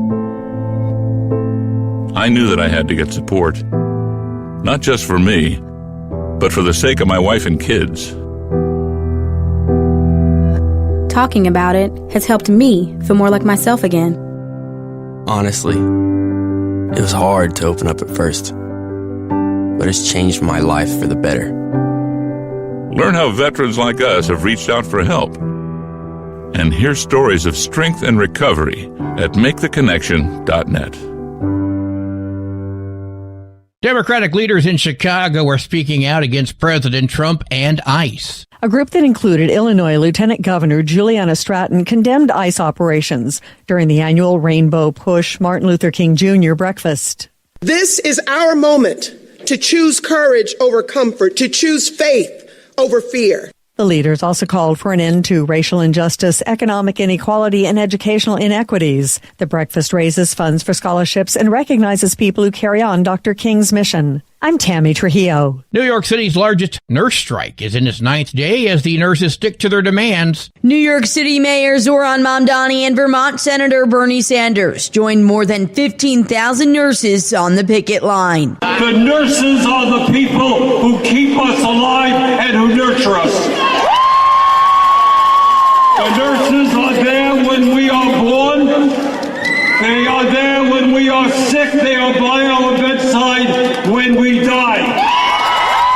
Nurses are demanding better staffing ratios, protection from workplace violence, and better health care benefits. I'm Natalie Migliori. The Ron Bailey Kent has been accused of breaking into Anheuser-Busch's St. Louis campus and caught asleep on a sofa after he allegedly stole several beers. He reportedly also damaged a cooler and a door frame during the break-in. He's being held on a $50,000 bond. For USA Radio News, I'm Anthony Lucero. Would you know where to turn if you or a loved one became paralyzed? For thousands of families, the National Paralysis Resource Center has been that lifeline. But now federal funding's at risk. Sherman Gillums Jr., a partially paralyzed Marine veteran with the Christopher and Dana Reeve Foundation, explains why. This is about more than just a budget line. It's about veterans, caregivers, and families, real people who need these resources to live more productive and independent lives. Learn more at ChristopherReeve.org. Did you miss an episode of the Steve Summers Overnight Drive? Or just want to relive a little bit of the magic? Don't worry. You can download the Steve Summers Overnight Drive wherever you get your podcasts. Don't miss a single second of the show that was recently named one of the best late-night shows in America. Make sure you like and subscribe to the Steve Summers Overnight Drive so you don't miss a single episode. The Steve Summers Overnight Drive. Available wherever you get your podcasts or online at overnightdriveradio.com. Truck downtime costs you money. One hidden killer on Cummins ISX 15 engines is weak injector cups. When they leak, coolant gets into the cylinders and suddenly you're facing a big repair bill. Industrial Injection has the fix. Our Torque Lock Injector Cup Kit with a threaded Torque Lock design. These cups stay sealed for good. No more coolant leaks. No more surprise downtime. Keep your truck on the road. Ask your shop for Industrial Injection Torque Lock Injector Cups today. The Overnight Drive with Steve Summers. Live from the Hot Shot Secret Studios. Call Steve now. 844-844-3388. That's 844-844-3388.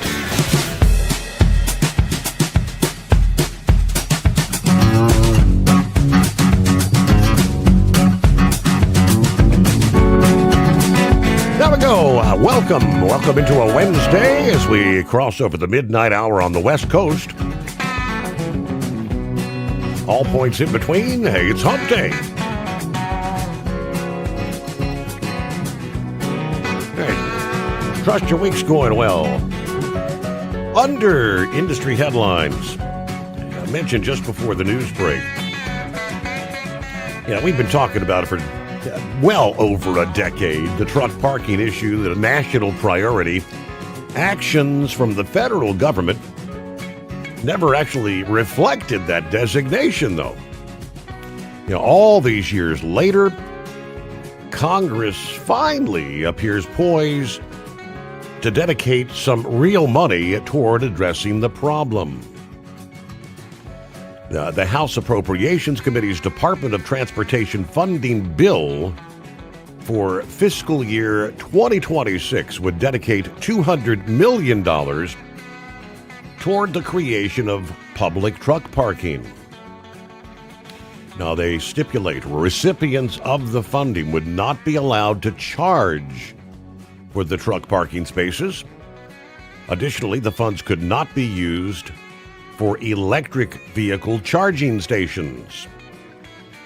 Now, according to research from OOIDA and the American Trucking Associations, there's only one truck parking space for every 11 truck drivers, posing serious safety concerns for truckers and the motoring public.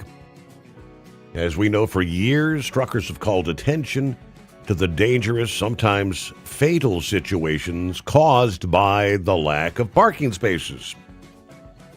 OOIDA's Todd Spencer says OOIDA commends the Appropriations Committee a record $200 million allocation to start tackling this long-standing safety challenge.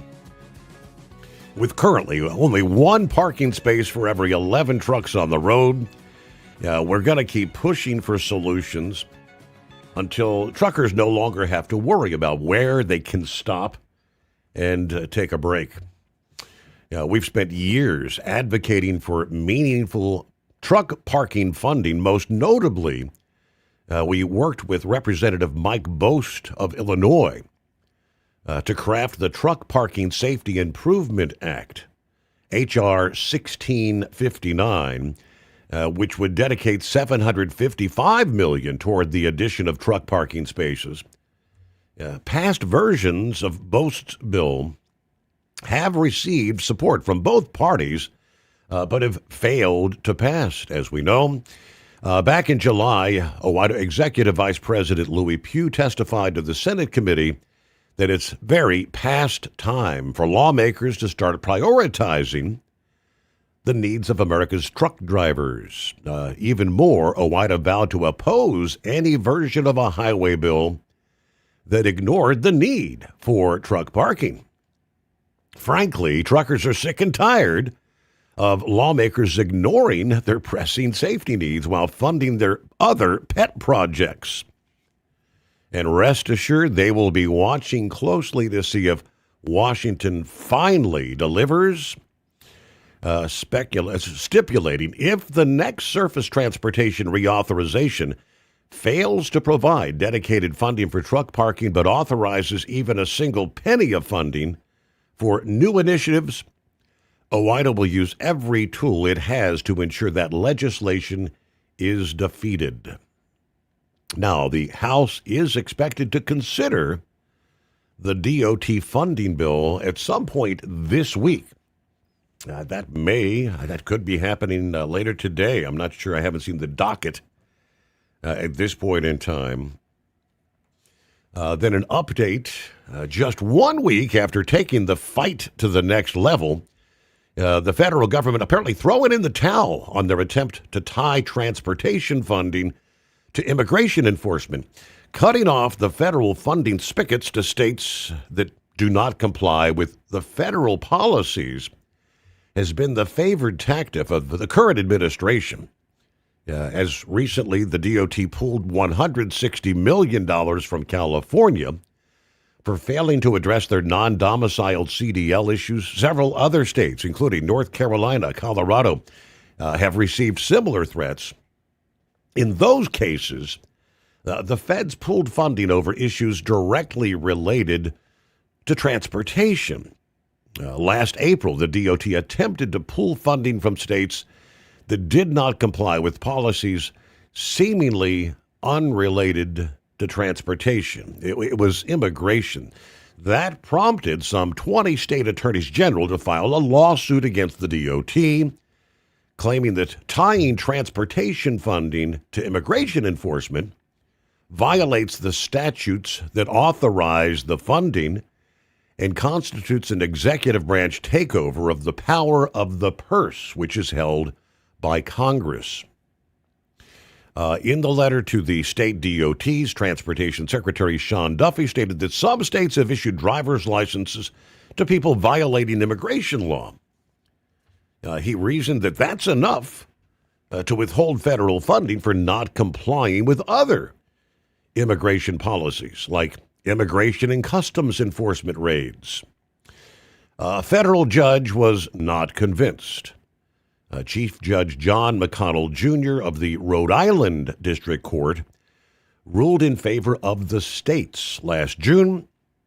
He found that Congress did not authorize the DOT to step into the immigration enforcement ring. So the federal government appeared unwilling to take no for an answer at the time, because earlier this month, the DOT filed an appeal in the First Circuit. However, that willingness to keep the fight going apparently short-lived. On January 13, DOT filed a motion to voluntarily dismiss the appeal. It does not mention why the federal government is dropping their case. Now, since the states filed that lawsuit last summer, the DOT has found other ways to tie transportation funding more directly to immigration, as in the English proficiency and the non-domiciled CDL enforcement. Last May, as we know, they announced they'd begin enforcing the English proficiency regulations, taking non-compliant drivers off the road. A few months later, the FMCSA issued that interim final rule tightening restrictions on the non-domiciled CDLs. Those two actions alone have allowed the DOT to threaten federal funding over immigration-related issues. Then in August, Duffy said he would pull funding from any state that doesn't comply with the English regulations. That led to $33 million at the time being held from California, which the state has also taken to court. That case is actually pending.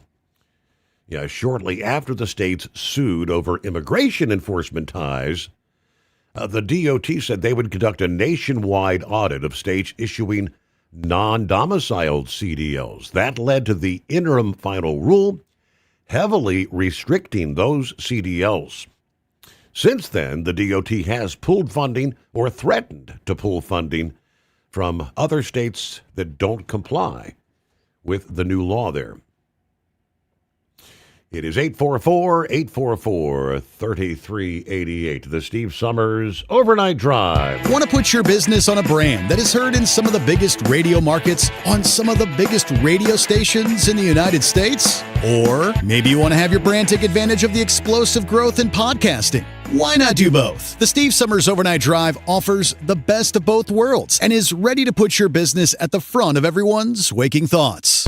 I'm sorry, am I moving too quickly for you? Well, at least you'll be on their mind in there somewhere. For sure, the Steve Sommers Overnight Drive was recently named one of the top 15 late-night shows in America. So advertising on the Steve Sommers Overnight Drive will put you in front of the very clients you want to walk through your front door. Interested? Maybe you want to take a test drive, kick the tires, do a sample tasting, which might be kind of gross. Get details at overnightdriveradio.com or email rwild@lubricationspecialties.com. And let's put the Steve Sommers Overnight Drive to work for you today. Well, we're off the air. For good, I think. It's no secret, today's diesel isn't as good as it should be. Diesel lacks lubricity. That can lead to fuel system failure, costing thousands in repairs. But you can prevent those issues with Hot Shot Secret products. Clean injectors, boost cetane, increase increased fuel economy while adding 4 times more lubricity than the leading competitor. Claims proven by real-world use and confirmed by third-party ASTM testing. Available nationwide at truck stops, farm and automotive stores, and online at HotShotSecret.com. Hot Shot Secret. Powered by science. Did you miss an episode of the Steve Summers Overnight Drive? Or just want to relive a little bit of the magic? Don't worry. You can download the Steve Summers Overnight Drive wherever you get your podcasts. Don't miss a single second of the show that was recently named one of the best late-night shows in America. Make sure you like and subscribe to the Steve Summers Overnight Drive so you don't miss a single episode. The Steve Summers Overnight Drive. Available wherever you get your podcasts or online at overnightdriveradio.com.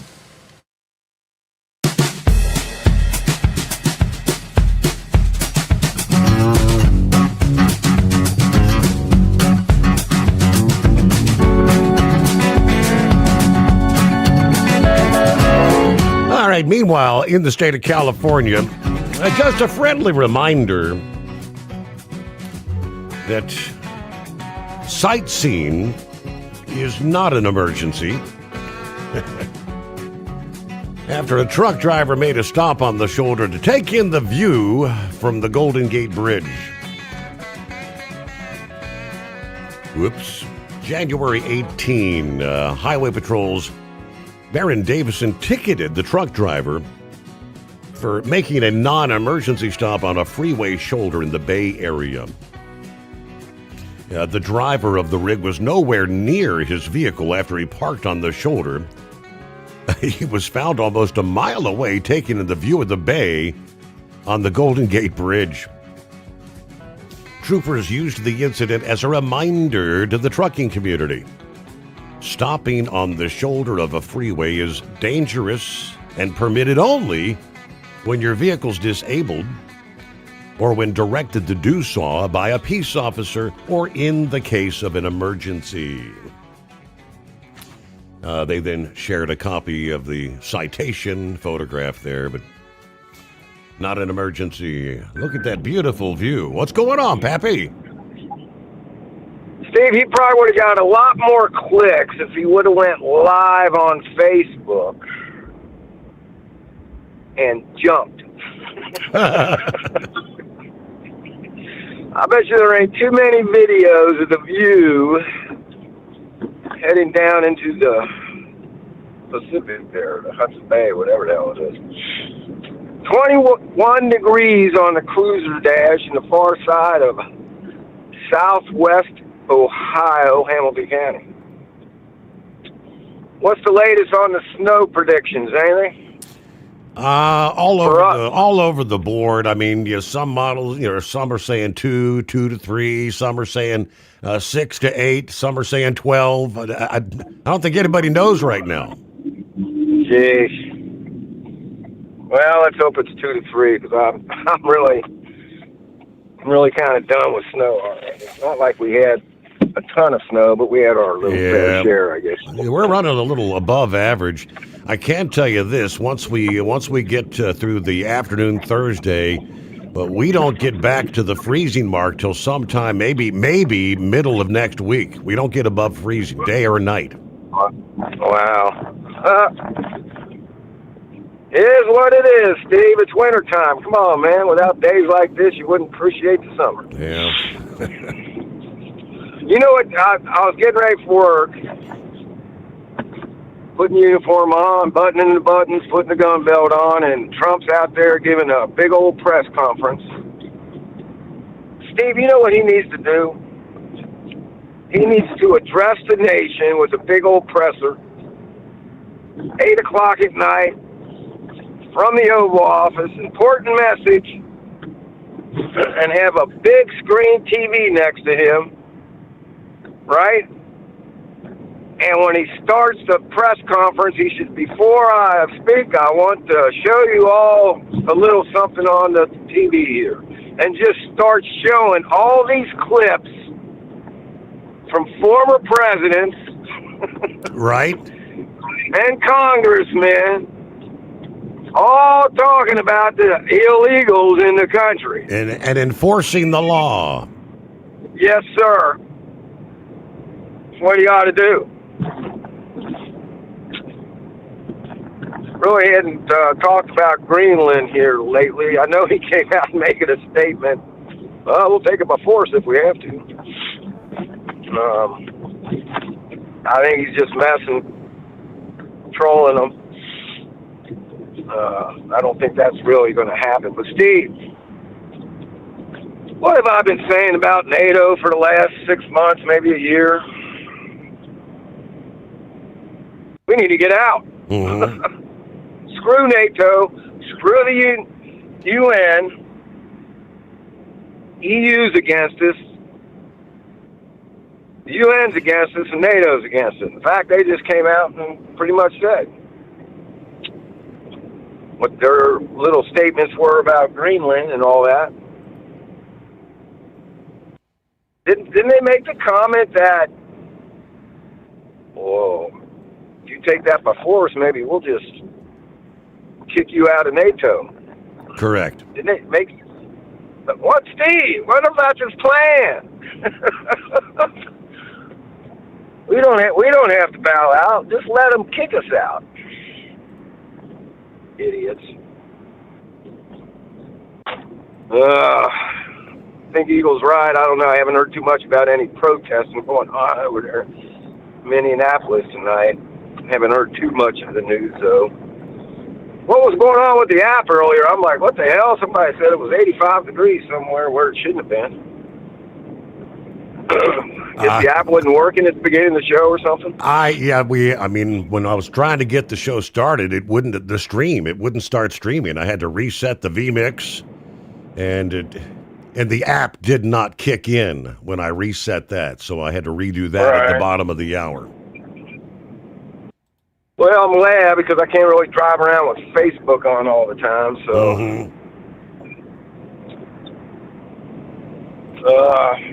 Other than that, good show, man. I really don't have a whole lot, Steve, other than it's my day 6, as we call it. Back in the day when we used to work a 6-2 schedule, where you work 6 days and then off 2.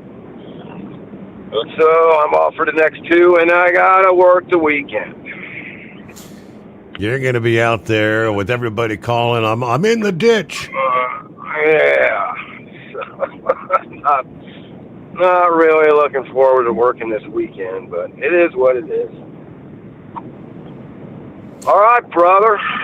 And you'll have to double up on the long johns because our overnight lows are going to be in the single digits. So. Yeah, man. I can't put no more on than what I already got on right now. You know, it's just, it is what it is. So, all right, everybody be safe. Hammer down. Watch your 6. Thanks for taking the call, Steve. Appreciate it. Thanks for checking in there, Pappy. You got it. Let me see here. As we've been following, look at all these, the models coming in with each passing run. They've been talking about this potential superstorm.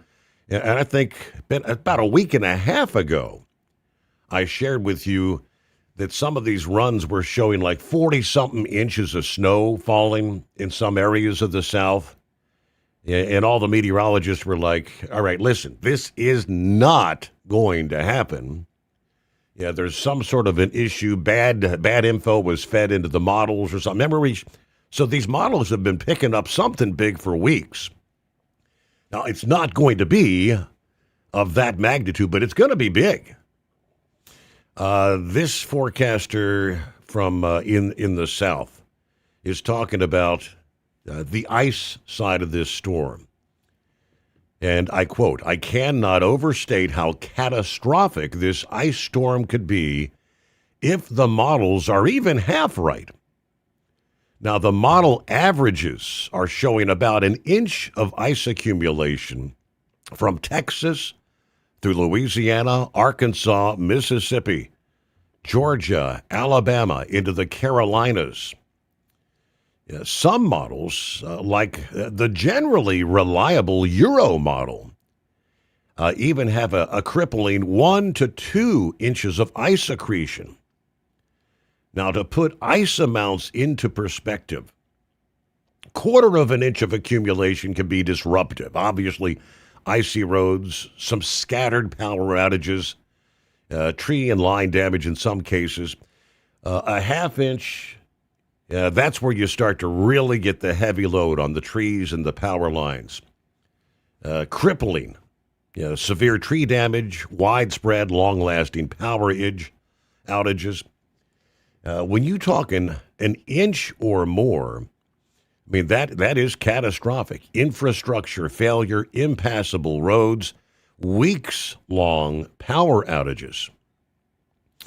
Yeah, this is why this setup is so concerning. A prolonged multi-day freezing rain event could indeed lead to disastrous ice accumulations. Let's hope the models are overdoing this, because if they're not, the South could be in serious trouble. Now, don't panic yet.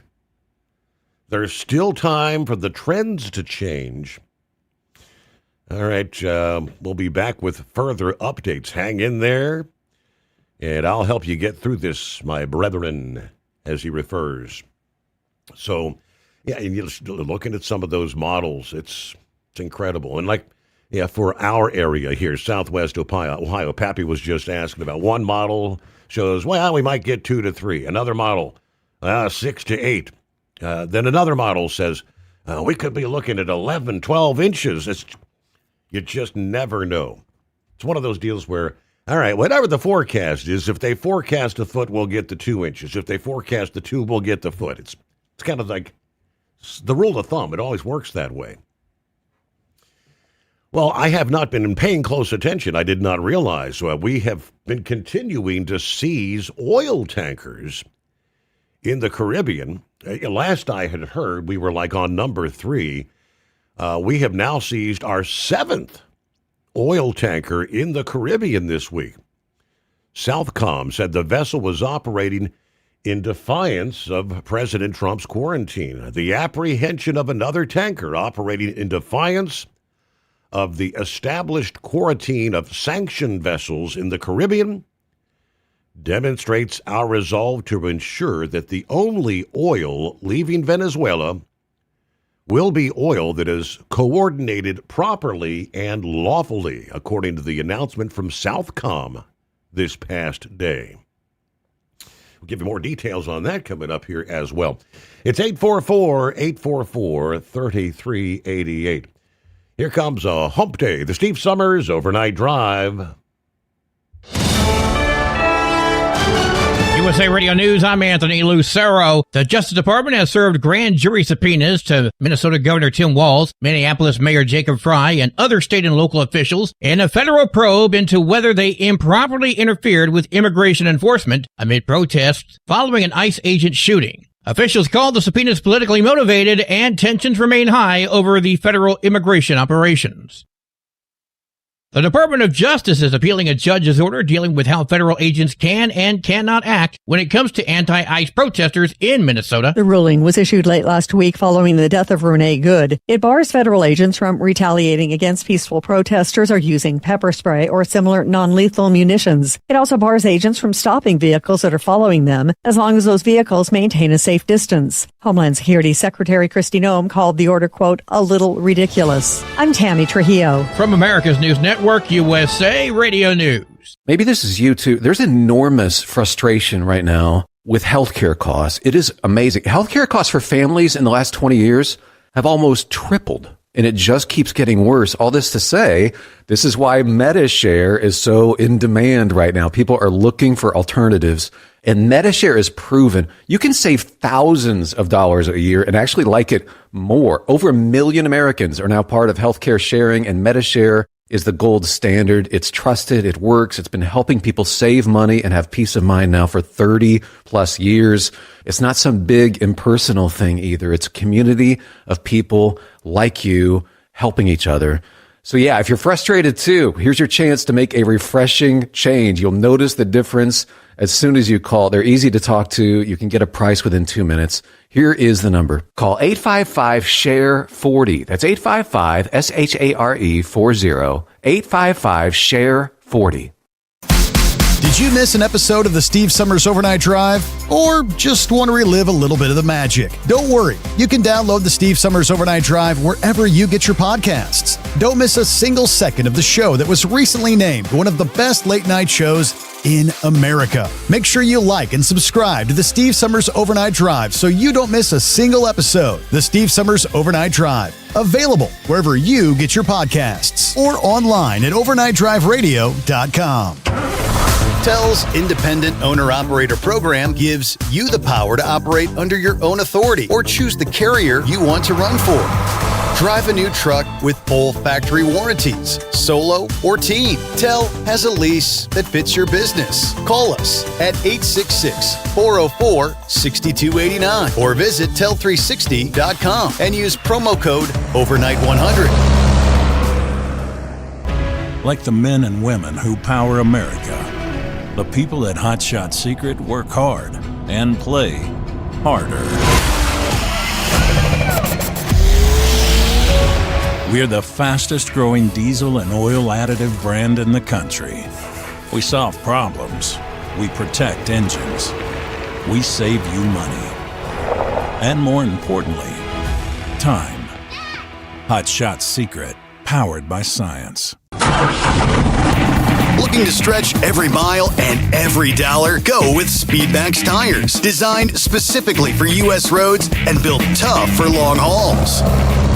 With a best-in-class mileage-to-cost ratio, you'll get more miles, fewer swaps, and more money in your pocket.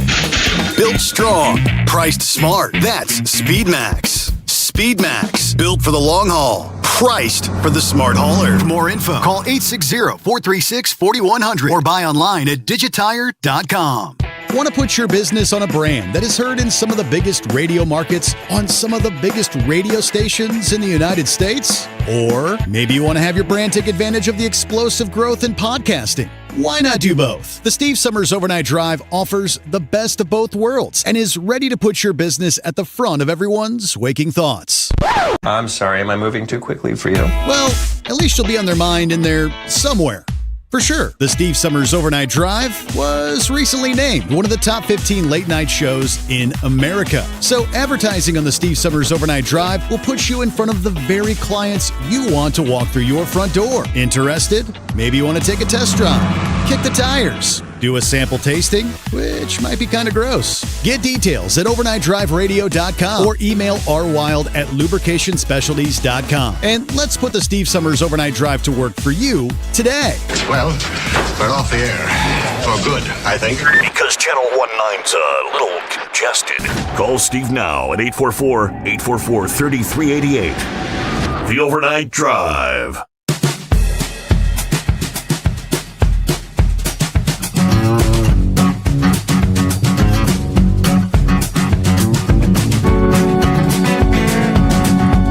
All right, how about a shout out to our latest affiliate joining our network of terrestrial stations around the country. Got word from Ryan this past day that Chattanooga, Tennessee is on board. AM 1070 WFLI. We called it The Fly back in the day. And believe it or not, well, believe it because it's true. I actually did a stint. I worked there briefly. Some 40 years ago, right after I had abandoned ship, I quit my job in Cincinnati because the princess had gone home from school, moved back to Georgia. I quit my job the next day, damn near beat her down there to the foot of Lookout Mountain. Actually moved in there, and that's when I got the job at WFL. It was a weekend gig. Back in that day, they were a Southern gospel station. They had gone through a number of format changes over the years, different iterations. But it was, again, Southern gospel at the time when I worked there. I remember, hired by a guy by the name of Bill Claiborne. Big, tall cowboy hat, snakeskin boots, had that big, deep country radio voice. Yeah, working like Saturday evenings, early Sunday mornings. I remember in the evening hours, they were 50,000 watt daytime. Had to turn the power down at night. Yeah, because there was some Clear Channel station out of, I think, California that had the rights to that signal during the overnight hours. I remember getting a call where I forgot to turn down the power one night. Here we were blasting out the 50,000 watts. I don't know how far the signal was going, but you get in trouble for that. Yes, you do. But there you go, my little history with AM 1070 WFM Live. That's when we lived right there at the foot of Lookout Mountain in Flintstone, Georgia. I'd hop in the car and make that drive down through St. Elmo, then around the mountain, Lookout Mountain, to the other side of the mountain. And the towers were kind of like nestled in a little valley down there. All directional towers, so... It's 844-844-3388. Well, let's see what the right-wing nut, I do believe, has going on. Good morning, wing nut. Morning, yes, right wing nut, yeah. Hey, I just got on, and did you say you drove down to Georgia to beat your wife there? I almost beat her timing-wise to the destination. Oh, okay, not physically. Okay. Gotta make sure this is clear, Don't want to be incriminated. I'm not a wife beater. No. Okay, yeah. Yeah, I'm over here in Yakima, Washington. I don't know what the hell a Yakima is, but whatever it is, I don't particularly care for it. Just in a rest area over there doing God's business, and I noticed they had some writing on the wall. It was not scripted by the outhouse poet, but something, I don't know what, because it was in like 15 different languages, and I couldn't read it. Some of them was like a house with a goat in it, or a bank with bars, or a flag with a little in the middle of it, and I had no idea what that was all about. But I noticed there was a bunch of empty water bottles in there. Excuse me. Cigars is kind of hard to quit, You get a little addicted to them, and you got to get another one every now and then. But I had all these water bottles in there, and it's like, what the hell are they doing? Are they sampling toilet water, or what's going on? Do you have any idea about that? That I can't tell. I can't say. I have no idea. Yada. Well, I know whatever I put in the pot, I damn sure ain't going to be drinking out of it. So, if anyone's got an idea what them water bottles are all about, I greatly appreciate it. And, being in the bathroom stall, you really don't want to touch anything. No. Even the paper you use, you kind of wonder sometimes if that's even a good paper to use, you know what I mean? There's a lot of paperwork to be done in places. But, excuse me. Yeah, other than that, Trump and Greenland. Well, who's the country that owns that island? Denmark. Small country. Denmark, yes. Denmark. Yes. Now, how many people does Denmark have in their total population there in their part of the world? I don't know about Denmark. Greenland's about 50-something thousand, 57 maybe thousand. Well, I tell you what, for a country that's 4 times bigger than Alaska, I think you're going to need more than 50,000 people there to really have anything, have a footprint, so to speak, as far as protecting that country. And I wonder how many of them NATO people are going to be putting people there instead of, we're sending 17, we're sending 15, we're sending 13. But individuals or thousands of people, that's an awful big country to defend. And I think Trump's doing the right thing. He's getting them all fired up. And if they could pull their heads out of their butts by yelling pop, you know what it means when you yell pop?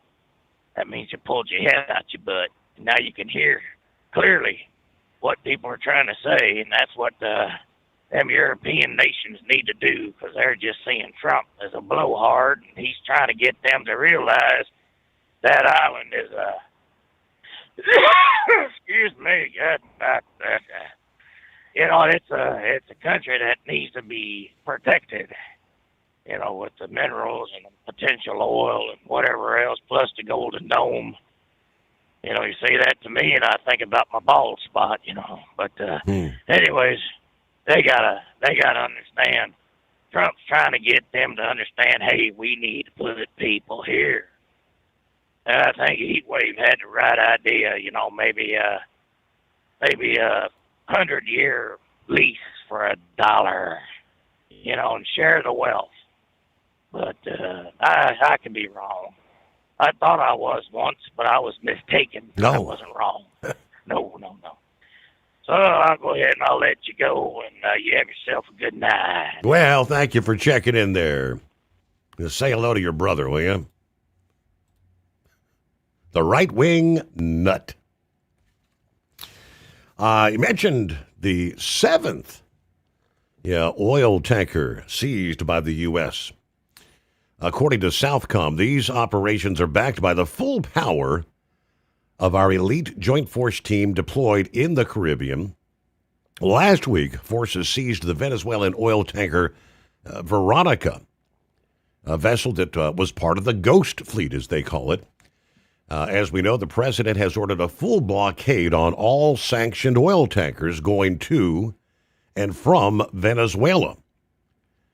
Before forces captured Nicolas Maduro, Venezuela is completely surrounded by the largest armada ever assembled in the history of South America, according to the president. It will only get bigger, and the shock to them will be like nothing they've ever seen before until such time. And this was, I guess, before going in to get Maduro. They return the oil, the land, the assets that they stole from us. The illegitimate Maduro regime using oil from these stolen oil fields to finance themselves, drug terrorism, human trafficking, murder, kidnapping. All right, so he did announce Venezuela is going to be turning over up to 50 million barrels of sanctioned oil, which will be sold at market price. We made our first sale of Venezuelan oil last week after Venezuela captured Maduro. And it's 844-844-3388. Eagle, you hanging with us this morning? I do believe that's a negatory. Well, you need some rest at some point in time, Eagle. So let's move on to other industry headlines. In the state of Tennessee, lawmakers announcing legislation last week that would impose criminal and civil penalties on individuals and companies for the unlawful operation of a commercial motor vehicle in the state. Senate Bill 1587 would amend the TCA legislation by adding misdemeanor charges for those who knowingly allow a person who is unlawfully present in the United States to operate a commercial vehicle in the state. The bill would also create a new section imposing strict liability when it comes to accidents caused by persons unlawfully present in the U.S. operating a commercial vehicle. Now, each slate has its own set of laws, or state that would be. In Tennessee, it's the Tennessee Code Annotated, known as the TCA, that would receive added language making it an offense if a person knowingly allows a person who's illegally present in the U.S. to operate a commercial vehicle. It also makes it an offense for the person unlawfully in the U.S. to operate a commercial vehicle in the state. Violations of these provisions are Class A misdemeanors, applying to both the person who knowingly allowed the operation and the person unlawfully operating. Now, also, if a law enforcement officer arrests a person for unlawfully operating a CMV, the officer's agency must ensure that federal immigration authorities are notified. Codifying this is notable. It's being codified into law. Many law enforcement agencies actually have standing policies when it comes to immigration and customs enforcement detainers. Yeah, some departments may choose not to notify ICE and allow the person to post bond and then appear on their court date. That now becomes unlawful. This new section imposes strict, absolute, joint, and several liability in accidents caused by those unlawfully in the U.S. In other words, an employer who knowingly allows a person to operate a vehicle, as well as any official or employee of any state who issues a CDL knowingly that the person is unlawfully present, shall be strictly, absolutely, jointly, and severely liable to anyone who suffers personal injury or property damage caused by the unlawfully present person operating the commercial vehicle. So if you've got a fly-by-night company and you know you've got individuals illegally in the country driving your equipment, I guess that company, you become totally liable. A little bit of an incentive to maybe not be hiring illegals to drive your vehicles. Notable because it extends liability to officials or even employees of any state who issue the CDL. An injured person is entitled to recover compensatory damages, punitive damages of not less than $1 million, plus court costs and reasonable attorney's fees. This would mandate the Tennessee law governs these tort cases, avoiding any sort of contractual choice of law clauses that select another jurisdiction. Get a quick time out. The inbred redneck, I do believe, may be checking in here. The Steve Sommers Overnight Drive. Want to put your business on a brand that is heard in some of the biggest radio markets on some of the biggest radio stations in the United States? Or maybe you want to have your brand take advantage of the explosive growth in podcasting. Why not do both? The Steve Sommers Overnight Drive offers the best of both worlds and is ready to put your business at the front of everyone's waking thoughts. I'm sorry, am I moving too quickly for you? Well, at least you'll be on their mind in there somewhere. For sure, the Steve Sommers Overnight Drive was recently named one of the top 15 late-night shows in America. So advertising on the Steve Sommers Overnight Drive will put you in front of the very clients you want to walk through your front door. Interested? Maybe you want to take a test drive, kick the tires, do a sample tasting, which might be kind of gross. Get details at overnightdriveradio.com or email rwild@lubricationspecialties.com. And let's put the Steve Sommers Overnight Drive to work for you today. Well, we're off the air. For good, I think.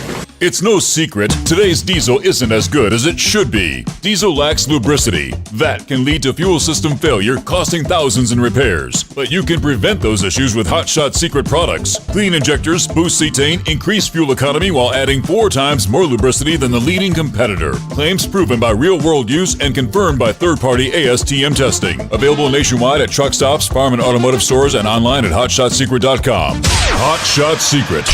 Powered by science. Did you miss an episode of the Steve Sommers Overnight Drive? Or just want to relive a little bit of the magic? Don't worry. You can download the Steve Sommers Overnight Drive wherever you get your podcasts. Don't miss a single second of the show that was recently named one of the best late-night shows in America. Make sure you like and subscribe to the Steve Sommers Overnight Drive so you don't miss a single episode. The Steve Sommers Overnight Drive. Available wherever you get your podcasts or online at overnightdriveradio.com.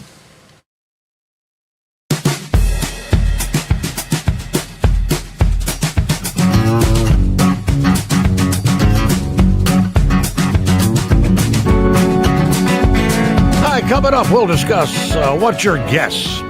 What state is the best for driving in the United States? Wallet Hub breaks it down from best to worst. We'll give you some of the highlights. We won't go through all of them, but first, somewhere in the hills, I do believe, of eastern Kentucky is the inbred redneck. Oh, buddy, just roaming around a little bit here in the great metropolis of Fleming, Neon, Kentucky tonight. Yeah. Yeah, I mean, Neon's world famous, so we just call it Neon for short around here, Gotcha. Right. So, are you making preparations to get maybe either encased in ice or snow coming up this weekend? Well, that's one thing I was calling to talk to you about, Steve. The weatherman down in Tennessee said now it'll either be 2 to 4 inches or 18 to 20 inches. Right? I'm like, oh, wow. This is going to be crazy. I live on top of that mountain, and I get more than everybody else does anyway. Yeah. So I'm looking for a couple of feet at the worst, and maybe half a foot at the best, Yeah. Yeah, I don't know what to believe about it, Steve. But God bless all them truck drivers out there, Lord. I know many a year out there slopping and trudging around in it, and it ain't a fun thing. I always said that I was on vacation about 9 months out of the year, and 3 months I really had to work when I was driving trucks. Right. You know what I'm saying, bud? Right. All I know is there's going to be a whole bunch of trucks parked somewhere. Where they're going to park, I don't know. There ain't going to be no place in the truck stops or rest areas, but there's going to be a lot of trucks stuck on the side of the road. So that's what you're thinking about this, Steve? I'll trust you on this, buddy. On Tennessee weathermen, Lord, they get a little bit overhyped sometimes, and we only get one local TV station. That's Hazard, buddy. So Hazard, Kentucky. Yeah. And I'd watch the news on there, but the feller they got on there, every time he starts talking, he puts me to sleep. I don't know. Something about his voice. Right? I don't know. How about that? Yeah. Well, we got to give it another, 24 hours or so. It's only Wednesday. They will be nailing this down probably by later on Thursday because, timing-wise, I think you're talking like Friday night, Saturday, is it? Or is it Saturday into Sunday? They were saying, Friday, Saturday. Okay, yeah. I don't know, buddy. I mean, the storm. All I know, the storm has to come together first. It's just the models tell them what's going to happen. It has to come together so they can see where the center of circulation is going to be. If it tracks further north, you might get ice. If it tracks further south, you might get that 2 feet of snow. Yeah, Lord. But, when it gets like that, I'm real happy to stay at home, Steve. I mean, I just love staying at home. And curling up with my favorite honey of the week or whatever, Yeah. Watching the satellite TV and possibly, sometimes it goes out because the snow gets on the dish, you know, buddy. So I got to go out there and sweep it off and whatnot. Now, you don't have one of them old-fashioned 8-foot diameter dishes, do you? I mean, you've actually got like the small dish. Oh, I've got a small dish and a big dish, buddy. Okay. Lord, I forget the name of them bands. Yeah, the big one is a C band, and the other one is the other band, LP or something like that. But yeah, they're motorized, buddy. So, and I got 2 separate boxes, so it gets pretty exciting, you know. I bet it does. Yeah, but I need to ask you another important question, Steve. Now, this may be off the wall and everything else. You know all that stuff going on up there in Minnesota and all that. Of course. And then, you know, you got the ICE people grabbing up people and deporting them and all this stuff. And then you start hearing stuff about Alberta, Canada. I don't know if you've heard this or not. Them people up there in Canada want to become the 51st state.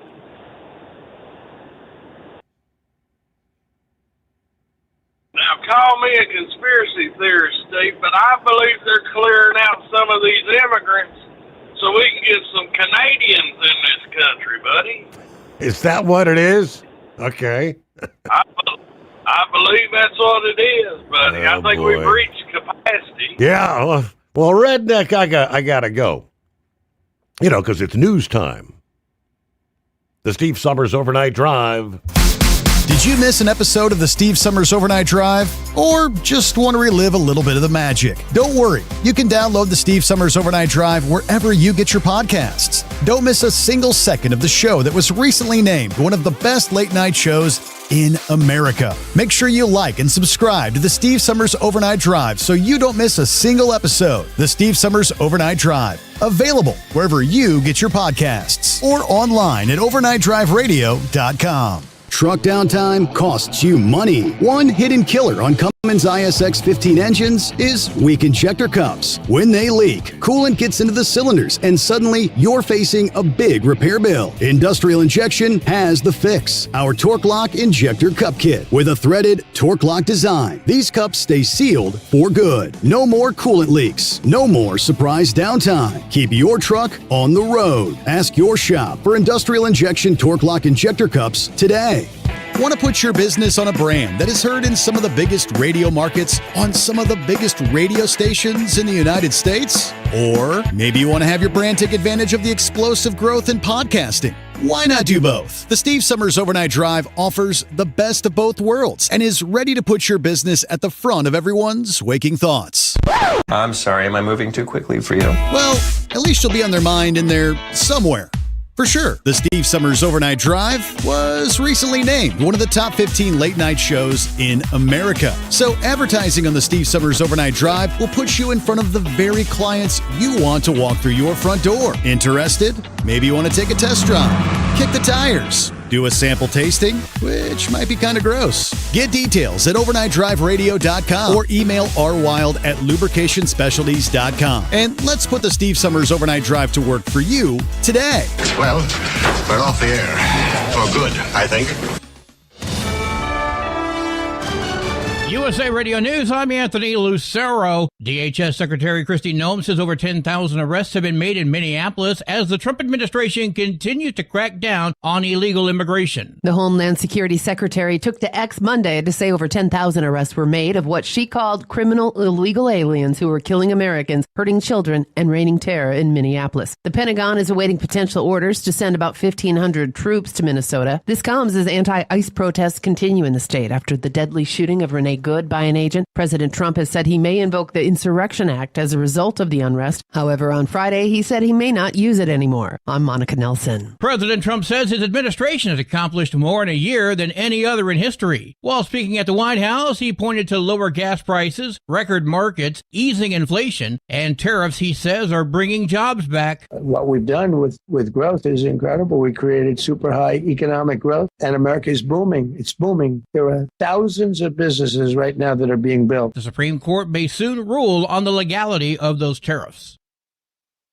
Prosecutors in Texas have rested their case against a former police officer accused of botching the response to the Uvalde school shooting. Defense attorneys for Adrian Gonzalez put on their own witness, law enforcement trainer Willie Cantu, who testified that he acted immediately when he arrived to Robb Elementary. He goes directly to what he thinks is the threat, because he doesn't hear that there's any more people involved at this point. Prosecutors have been trying to prove that. While Gonzalez arrived early, he failed to confront the gunman despite hearing 117 shots. A total of 19 students and 2 teachers were killed. Gonzalez has pleaded not guilty to 29 counts of child endangerment. Gonzalez has pleaded not guilty to 29 counts of child endangerment or abandonment, 1 count for each of the 19 children who were killed and 10 who survived. I'm Lisa Carton. From America's News Network, USA Radio News.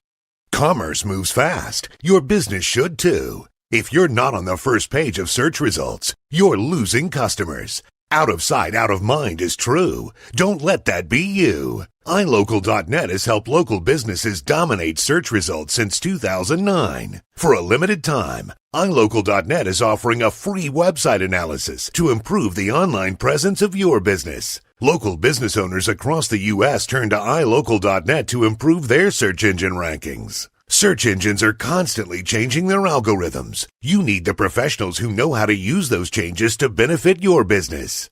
Don't hope for new customers. Get found and be chosen. Call 888-699-2407 for your free website analysis. Don't wait. Call 888-699-2407. That's 888-699-2407. For your free website analysis, call 888-699-2407. 2 Portland police officers remain hospitalized in stable condition after a Monday night shooting. Deputy Chief Chris Jovic says one of the officers was hit twice, the other once. Both of the injured officers were incredibly fortunate. 1 inch can make all the difference when you're dealing with gunshot wounds, and the outcome could have been far worse for the injured officers. The suspect was not found. The police say there's no specific threat to the public, although the suspect may be armed. The future of the Texas 10 Commandments law is now before the 5th Circuit Court of Appeals. Judges are split on whether posting the biblical text in public schools is constitutional. Judge Stephen Higginson. The state legislature is singling out particular religious texts to be displayed in a way that's not curricular but reverential. Supporters cite recent Supreme Court rulings expanding protections for religious expression. An Indiana judge and his wife are recovering after someone shot them in their home Sunday afternoon. Superior Court Judge Stephen Meyer and his wife Kimberly reportedly went to answer the door at their Lafayette home after someone knocked and said they had the couple's dog before opening fire. The shooter is still on the loose, and the FBI has now joined the investigation. I'm Monica Nelson. Dangerous Arctic air is gripping much of the U.S., with wind chills plunging into minus 20 or minus 30 across the northern plains, Midwest, Ohio Valley, and Northeast. A brief warm-up will come tomorrow, but another cold surge this week could bring snow to the south and east coast. For USA Radio News, I'm Anthony Lucero. What if the music stopped? If the familiar voices were silenced? If there were no breaking news updates? What if your companion and connection to your community came with a monthly fee? Don't worry, we're free local radio with you wherever you go, celebrating 100 years and looking forward to the next 100. We are broadcasters. Text radio to 52886 and let Congress know you depend on your local radio stations. By the National Association of Broadcasters. At Hotshot Secret, we share the science behind common diesel problems and their solutions. For example, Hotshot Secret Diesel Extreme. Today's ultra-low sulfur fuels leave injector deposits causing frequent DPF regens and low throttle response. Diesel Extreme is a once every 6-month treatment that will clean your entire fuel system, including the tank, lines, pump, and the injectors. Hotshot Secret Diesel Extreme is available nationwide at truck stops, fine farm and auto stores, and online at hotshotsecret.com. Did you miss an episode of the Steve Summers Overnight Drive? Or just want to relive a little bit of the magic? Don't worry. You can download the Steve Summers Overnight Drive wherever you get your podcasts. Don't miss a single second of the show that was recently named one of the best late night shows in America. Make sure you like and subscribe to the Steve Summers Overnight Drive so you don't miss a single episode. The Steve Summers Overnight Drive. Available wherever you get your podcasts or online at overnightdriveradio.com. We know you'd like to be cuddled up real tight with a sweet little thing all night. But instead, you've got Steve Summers. It's the Overnight Drive. Traditionalists may not love alcohol-burning tractors, but fans love watching them. From the NTPA headquarters in Marion, Ohio, this is the NTPA Overnight Report. I'm Greg Hunter. These high-tech machines are either 6 or 8-cylinder pulling machines. Some cackle, some are silent, all are great to watch. The Yoder Popcorn Pro Stock tractors had the longest season of any of the Grand National classes with 19 hooks. This battle was long, and with only one rainout, all 18 hooks mattered. Brandon Simon, RJ Simon, and Brett Meyer shared the driving duties on the John Deere 8530 called Loud and Heavy. But it didn't matter who was in the seat, the title was on the horizon from the opening hook of the year. The opening weekend in Hutchinson, Brandon Simon was in the seat and won both nights, setting up the title run. After a stop in Farley, Iowa, the next points pull was the Budweiser Dairyland Super National with Brett Meyer in the seat. Starting his portion of the season with a 7th on night 1 in Toma, he got comfortable with the tractor and posted a 3:49 on night 2, good enough for second. Brett stayed in the seat for the next 5 pulls. Chapel Hill, where he went 3:35, which is only good enough for ninth. Then Brandenburg, Kentucky, where Loud and Heavy took 4th both nights. The trip to Rockwell was good for Brent, picking up a 3rd and a 4th, even with a pull of 374. RJ Simon was in the seat for Napoleon, Ohio, collecting a 6th before heading to Bowling Green with Brett Meyer back in the seat. The first hook was a little less than the team hoped for, only going 327. Yeah, only 327, but it was only good enough for 15th on the first night in Pole Town. The second hook of 328 was much better in the standings, earning a 3rd. With both Brandon and Brent driving in Canton, it was a 3rd on night 1 and a 10th on night 2 before going into the last 3 hooks of the season. Brandon drove the final hooks with a 7th on night 1 in Sandwich and a 12th on night 2. The season wrapped up at the Enderley pull-off with a 5th for Loud and Heavy, which secured the 14-point advantage, good enough for the 2025 title. The same trio drove Loud and Heavy X to the runner-up position, the only class in the NTPA to have a trailer mate as the runner-up. That just proves how dominant this team was in 2025. In 3rd was the duo of James Ray and Mike Connie with the John Deere 8410 they call Mac Nasty, with the trailer mate Mac Daddy piloted by James and Julia Ray in 4th. Holding 5th, a 2022 John Deere 8R340 with Sam, Denny, and Elijah Brown called Green with Envy. In 6th was Esden Lemke in his 2023 John Deere 4010 called New Generation Plus. In the 7th spot was the same team of Brent Meyer and the Simons with Injected Funds. In 8th, Tim Kane aboard his 2008 International 1066 he calls Red Gambler. In the 9th spot, veteran puller Rob Russell in his 2011 Case IH225 called the Workhorse. And rounding out the top 10, Brian and Brandon Schrammick with the 2020 AGCO DT275B they call Youngblood. This has been the NTPA Overnight Report. I'm Greg Hunter. Remember, pull hard.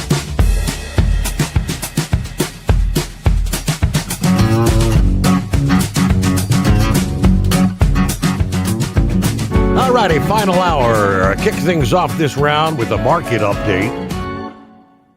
As we heard after the long weekend, obviously markets closed Monday for MLK Day. Yeah, stocks down this past day. I guess concerns because the president's on the offensive, trying to take control of Greenland. And, of course, European leaders pushing back on that. Yeah, President Trump texted Denmark's leader over the long weekend saying that peace is no longer his primary objective. Denmark responded by deploying more troops to Greenland. It is unclear what the U.S. plan is regarding efforts to control Greenland, but Oxford economists say it could cause a drop in GDP. Meanwhile, more big names, earnings coming out this week. Big banks kicked off the earnings season last week, and there's a lot coming down this week. This past day, we had Netflix, 3M, U.S. Bank reporting. Later today, we'll hear from Johnson & Johnson and Charles Schwab. Thursday, big names include Procter & Gamble as well as Intel. All right, on down the line, the European Union is planning to maybe $108 billion in tariffs against us for things like Boeing jets and bourbon. And this is all about the Greenland thing. President Trump said Denmark and other countries, they would be hit with new tariffs if the U.S. is unable to acquire Greenland. Yeah, there's even threats of using what they call the trade bazooka that would attack things like Netflix or actually even close off access to U.S. banks. Yeah, there was an update where President Trump threatened to hit France with 200% tariffs on wine and champagne after the French President Macron declined to join the Board of Peace. Obviously, the president, as we speak, is headed to the forum that's ongoing this week. He's headed to Davos, Switzerland, and he will be sitting down with some behind closed doors discussions. Yeah, there are a group of leaders. He didn't specify who he would be meeting with on the sidelines today to talk about just that, Greenland. Hello to Scrapyard. What's happening, Captain? Out here playing in the rain. Yeah, the projections on this down here been all over the board for the storm that is coming. The worst possible one I saw, they're calling for 24 inches of snow and sleet, and that's not counting the freezing rain ice storm that will come on top of it. Even Ryan Hall, the former Navy's top meteorologist, said that this one is a potential life ender. Wow. That's one of the worst storms that he's ever projected from all the models and this guy's got like a 98% success rate at predicting the weather. And he's talking about the ice accretions, right? I mean, if they do indeed see some of these models saying 1 to 2 inches of ice accumulation, I mean, correct, on top of a potential 24 inches potential of they snow. said at the minimum it's going to be like 6 inches at the minimum of snow and sleet. And then when the ice hits, it's just, but they said up to 24 inches of that. And then the ice hits, compacting it all down, making it basically a solid block of ice. So on average, it'd be about anywhere from a foot to 18 inches thick. Whenever this comes on, even the local, one of the local meteorologists, Todd Jacobian, he's highly trusted, and he is just scared out of his head and all that, basically telling people to prepare, and because it's so unstable on the atmospheric projections and all the data that they're getting. That this looks like it's going to be like a storm of the century. And I can remember just, it's like before I came to work here at this place, we had a snowstorm that shut us down. We were trapped for 19 days with no electricity whatsoever. And then they're saying that this one is going to be worse, potentially worse than that one. Wow. And that I've already been seeing a lot of electric company trucks staged all over the place. There's been some runs on grocery stores. Y'all just keep your head on a swivel. Like I said, I mentioned in the first hour, I mean, down there in the South, I guess, kerosene heaters, generators, anything, alternative sources of heat. A space heater is going to be useless if you don't have electricity. So, all the alternatives. The heater I recommend, Walmart's got it on sale. It's like $89 for the Big Buddy heater, the Mr. Heater Buddy heater. Yep, that uses propane. And they had them on sale as cheap as $89 just recently, and I purchased one of them. And to go along with, I've got 2 little buddies and a Big Buddy heater, and that's what I highly recommend you get, because if you're, it's like Patty's place is all electric, and I started last year whenever we had that really bad weather, bad winter storm. I went, and if it hadn't been for outfitting her then with what I had got then, we'd have been in serious trouble. So it's make your preparations as quickly as you possibly can, and don't underplan, overplan. Yep. When it comes to something like this. And on your satellite dish, what you can do to prevent snow and ice buildup on it, the Rain-X concentrate that comes like in a little, I believe it's a little flip-top black bottle. You can go out there and take a paper towel and put it on it. Or if you don't have any of that, get you some full concentrate antifreeze, which you can still buy. And it's not that pre-dilute, and put you some on a paper towel, and just wear some gloves and put it on a paper towel and get up there and paint your satellite dish with it. We've done that before at my folks' place. And we didn't get any ice accumulation out. We were having freezing rain, and it just rolled right off before it froze. How about that? Okay. Yeah, so that helped you out, especially if you get your internet that way. But all in all, that's y'all be careful out there. We'll be talking about this undoubtedly into our Thursday, Friday mornings. Just looking at some of these posts, I mean, I don't think the forecasters are trying to overhype this. A lot of times they do. From the Indiana storm chasers. He says, even though this weekend's chaos is not expected to come barreling straight through our front door, make no mistake, we're watching it like a hawk. Indiana's going to be on the northern side of the storm. Just how much snow. It's going to be snow. There's no ice in the forecast for that region, but will it reach as far north as, say, Indianapolis, or maybe just as far north as maybe Evansville in the southern part of the state? But he said, you can just imagine how our eyebrows fully left our faces when we learned hurricane hunters are being deployed ahead of a winter storm. Yes, you read that right. Recon flights into the ice-cold, wintry chaos. These crews will be flying directly into the system to gather real-time atmospheric data that feeds straight to the forecast models, because what's brewing in the southern U.S. has the potential to be the kind of storm that gets its own chapter in weather history books. This is not hype, he says.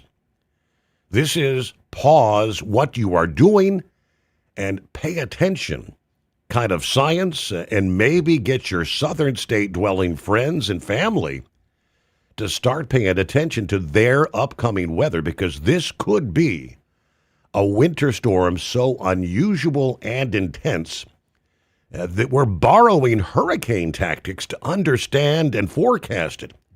This isn't just fascinating, it's super unhinged. Absolutely something we're going to be tracking with obsessive devotion, because the science is freaking wild, as he put it. Then he's got, where the hurricane reconnaissance flights that are scheduled to come out of Miami to go track, how deep is this low pressure going to get over the west and then sweep across the central and eastern USA. It's almost unprecedented. Did you miss an episode of the Steve Summers Overnight Drive? Or just want to relive a little bit of the magic? Don't worry. You can download the Steve Summers Overnight Drive wherever you get your podcasts. Don't miss a single second of the show that was recently named one of the best late night shows in America. Make sure you like and subscribe to the Steve Summers Overnight Drive so you don't miss a single episode. The Steve Summers Overnight Drive, available wherever you get your podcasts or online at overnightdriveradio.com. Truck downtime costs you money. One hidden killer on Cummins ISX 15 engines is weak injector cups. When they leak, coolant gets into the cylinders and suddenly you're facing a big repair bill. Industrial Injection has the fix. Our Torque Lock Injector Cup Kit with a threaded Torque Lock design. These cups stay sealed for good. No more coolant leaks. No more surprise downtime. Keep your truck on the road. Ask your shop for Industrial Injection Torque Lock Injector Cups today. Want to put your business on a brand that is heard in some of the biggest radio markets, on some of the biggest radio stations in the United States? Or maybe you want to have your brand take advantage of the explosive growth in podcasting. Why not do both? The Steve Summers Overnight Drive offers the best of both worlds and is ready to put your business at the front of everyone's waking thoughts. I'm sorry, am I moving too quickly for you? Well, at least you'll be on their mind in there somewhere. For sure, the Steve Summers Overnight Drive was recently named one of the top 15 late-night shows in America. So advertising on the Steve Summers Overnight Drive will put you in front of the very clients you want to walk through your front door. Interested? Maybe you want to take a test drive, kick the tires, do a sample tasting, which might be kind of gross. Get details at overnightdriveradio.com or email rwild@lubricationspecialties.com. And let's put the Steve Summers Overnight Drive to work for you today. Well, we're off the air. For good, I think.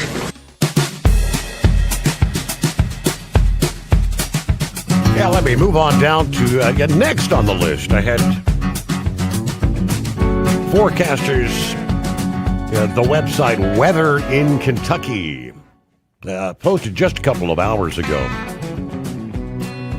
He says the data today definitely isn't something we want to partake in. The trends in all the global data today has been for a more amplified and possibly further north, warmer area of low pressure. It's the high pressure to the north that's responsible for keeping our cold air firmly in place, being pulled to the west, allowing the southeast ridge to flex some muscles, resulting in the nudge of warmer air in the atmosphere riding over the colder layer at the surface. This nudge of warmer air overlapping a cold surface layer is the recipe for freezing rain and sleet.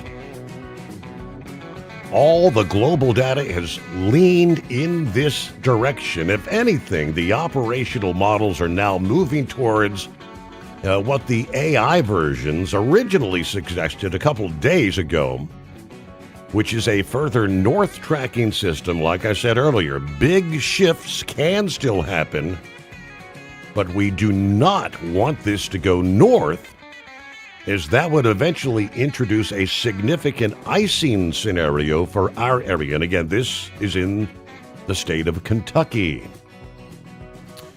We can only hope this stays to our south, he says. More updates with the next model run. So this is, he's got the Euro, the GFS. And this model is showing that warmer air overriding the cold surface layer over much of southern Kentucky and much of northern Tennessee, all the way over to, say, like the Memphis area. Brain dead. Models are all over the place. Let's see what Buster has going on this early Wednesday. What do you say, Buster? Morning, Steve. Yeah, it's kind of funny how, you have to wake up and go to the restroom. My gosh, heard you talk about Chattanooga and good stuff on that. Real quick, on the Weather Channel, they keep saying that high pressure is going to come down the eastern spine of the Appalachians, which is bad news for Atlanta and that whole area for ice. And now you're talking about Kentucky, saying that down northern Tennessee and all that. Really interesting stuff. Yes. They're saying that north of I-40, Oak Ridge, 6 to 10 inches on Saturday, and then maybe 3 to 5 more on Sunday. And what sucks at UPS, I was talking with some of my drivers who are feeder drivers now. They're saying it sounds like they're maybe just shutting down the feeder department on Monday. I mean, this thing's going to leave that early. I ain't seen that in about 30, 40 years. I remember when I was a younger person, and before the year 2000, they would just drive down to Waffle House and park it because we will have that discretion. But it ain't worth it. If they can't have the freeways open back toward Sevierville, it's ain't gonna be no good. Now, luckily, the freezing temperature Monday, Tuesday is supposed to be right at 32, which is maybe better than having it at 13 degrees. Been there and done that. But Steve, what is the situation? Did Ryan say if you're going to have us a list of stations at the MAT thing, or did he give you the list of like maybe Sioux City, Iowa, or Fort Dodge, Iowa? Those are the two towns closest to my buddy, who's a farmer out there that has very limited technology. You know, I neglected to ask him about that. Last week we have a little video chat each Wednesday, so technically at like 9:30 this morning, I need to maybe jot down a note to ask him about that. Well, I'm looking forward to being at Matt's. Got 2 nights at the Red Roof right there at the convention area. So I'm looking forward to, maybe we can have something and figure out. I can see our callers like Kevin. Kevin said last year he was going to really make an effort to come up this year, and of course our retirees. It'd just be good to see us all because your station's growing. Ryan's doing a hell of a job with the commercials, and I'm really proud of you. You're taking off, my brother. All right, thank you. Safe day. Have a good day, Buster. Yep. Yeah, just gearing up for the weekend. All right. According to Wallet Hub, you've had a moment to think about it. What state's the best for driving in? Wallet Hub, the personal finance wellness company, compared all 50 states across 31 different key indicators, they say, of a positive commute. The data set ranges from average gas prices to rush hour traffic congestion, quality of the roads, to help drivers identify the states that provided the best commuting conditions. They compared the 50 states across 4 key dimensions: cost of ownership and maintenance, traffic, infrastructure, safety, and access to vehicles and maintenance. They also determined each state's weighted average across all metrics to calculate the overall score and use those scores to rank the order of the states. But according to the data, they say their research findings, Vermont is the best state to drive in. Never been there. In part due to the success it had in decreasing deaths on the road. Vermont reportedly has the lowest prevalence of incidents due to phone use, 5th lowest prevalence of harsh braking, well-maintained roadways that helps reduce the danger of accidents. But if you do get into a crash in Vermont, you'll be happy to know only 11.8% of drivers are uninsured in that state. We'll give you more details coming up. First, we got to pause for the news update.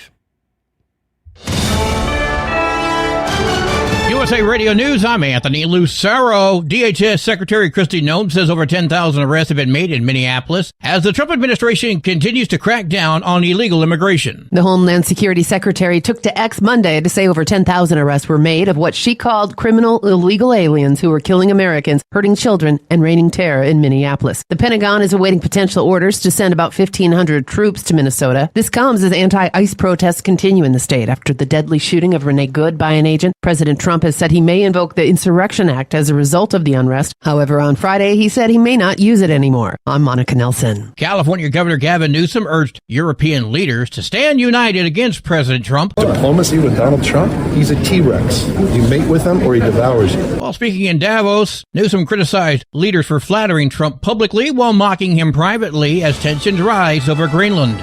From America's News Network, USA Radio News. This is Denny Gillum, host of Frontlines of Freedom, here to tell you about an amazing new book, The Miracle Man, written by a good friend of mine. It's a remarkable, true account of faith, healing, and restoration in the face of impossible odds. Through a harrowing series of events and miraculous answers to prayer, Bill receives a donor's heart with only hours left to live. His rapid recovery and return to normal life is a story that shows God's power to heal and his faithfulness in answering prayers. The Miracle Man is available online through Amazon, Barnes & Noble, and other booksellers.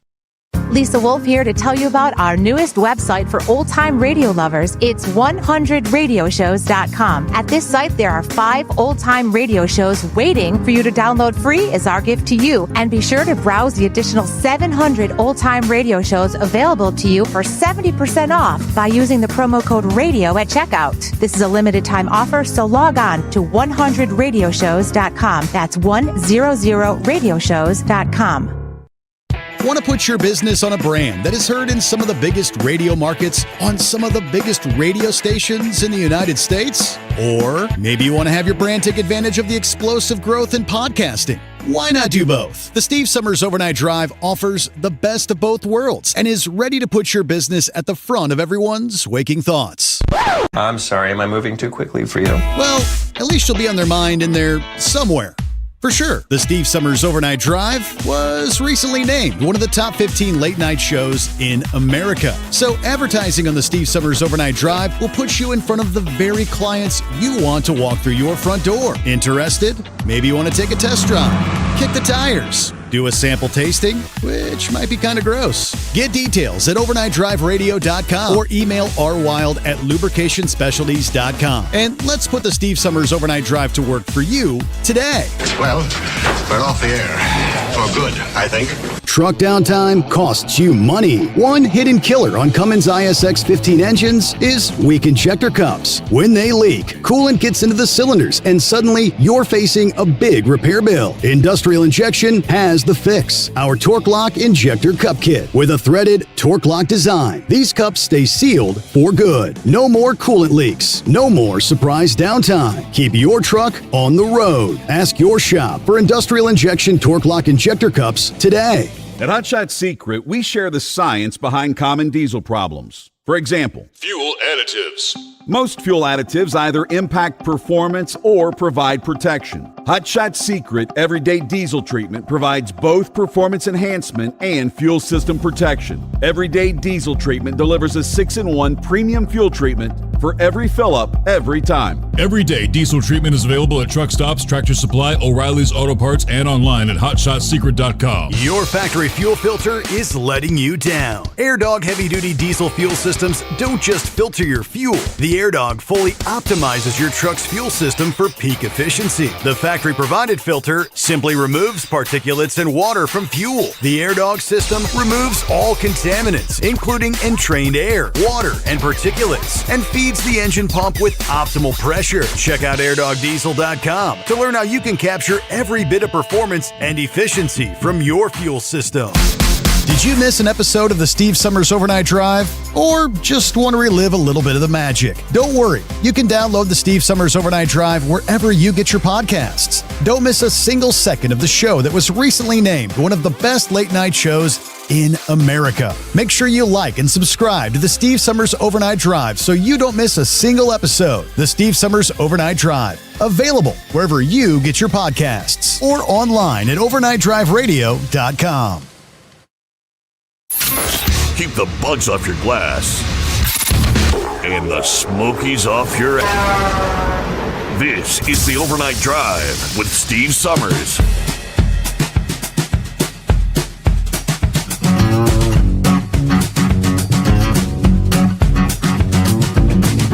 All right, we'll head on down, I do believe,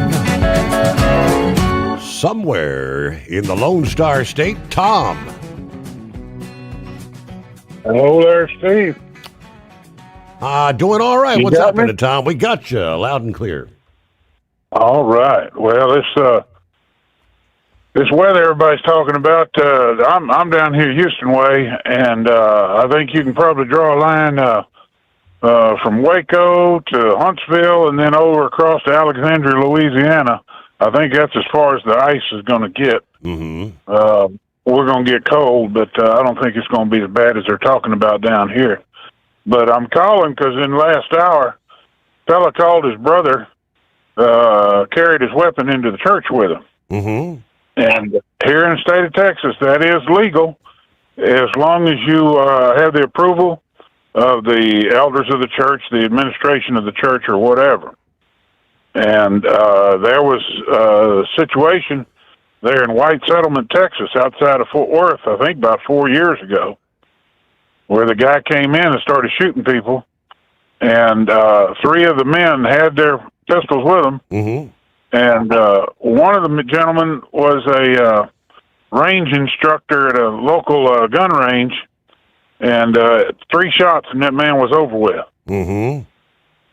And, we got some tough times ahead of us, and we got to be ready for it. We got to be tough right on back. Or it's going to, what's this I just heard? China dropped 16 aircraft full of troops into Iran. That's some tough business right there. Sounds like they're getting ready to do some kind of subversion or something against the people. I don't know. What do you think? I can't say that I'm actually up to speed on that one. Well, it was at the top of the hour. I thought y'all control the news breaks. Maybe not, but they said something about in the past 56 hours, Russia imported 16 loads of Army troops into Iran. Wow. Okay. I'll do cargo aircraft. We're not talking like that. I heard this about France is sending troops to Denmark. I believe they sent a total of like 11 or something. Mm-hmm. And but that's not what they're doing here. They got. I know that the Russians have some huge transport aircraft, but I don't know that they use them. But I'll bet you each one of them had at least 200 soldiers on it. And it'd be good to check it out. I've driven for a while, and I tell people all the time, you'll be amazed the stuff you hear at 1 a.m., 2 a.m., 4 a.m. in the morning across the radio, the AM radio specifically. And I know exactly what it is. That's so that CBS and NBC we reported on that story. Yeah, at 3 a.m. in the morning for 12 seconds. All right. I'm serious. It sends a chuckle, but it's absolutely true, and that's how they get away with this mess. Interesting. Wow. And don't even get me started on Don Lemon. Oh, yeah. I think he'll be arrested maybe today.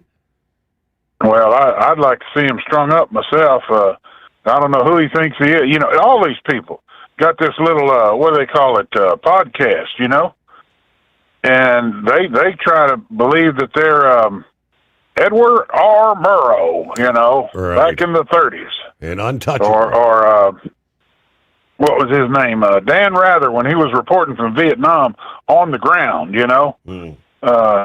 It's always interesting to see how much of the truth comes out when your butt's on the line.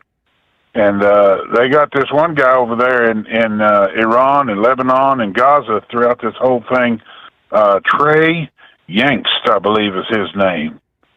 And he puts out some good reporting, And it ain't like that guy on CNN where they're burning down the police station and running over it with a dumpster lit on fire, and the man's holding the microphone with all this going on behind him.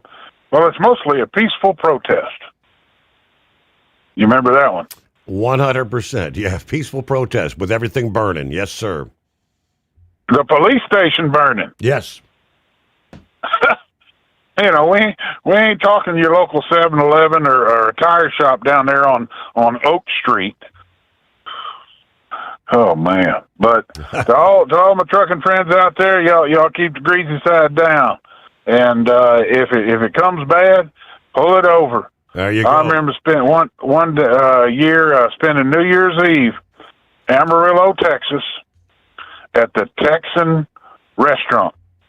You know that place? I've heard of it. Never been there, but heard of it. Yes. That's the one where you can belly up, and if you can eat a 72-ounce steak with a potato, a salad, a glass of tea, and I believe a piece of fudge cake, you get it for free. Well, we were locked down there because once you got 10 miles the other side of El Paso, I-40 was closed, and we got a room there. That place, that Texan restaurant, has a hotel attached, and the hotel has stables.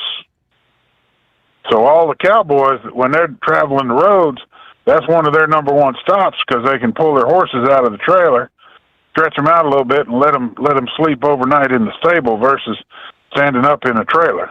Mm-hmm. That's pretty unique. I'm sure there's other hotels like that around, but that's the first one I learned about. I remember I had a buddy that drove. He stopped off at the Big Texan. That was old high tech. He was a big boy at the time. It's before he had his surgery to reduce his weight. But I don't know if he actually completed the whole steak dinner, but he attempted it. I do recall that. He could put some food away. Yeah, I don't know if you get the T-shirt. Does that mean you succeeded? I did a quick search, and I see some of these.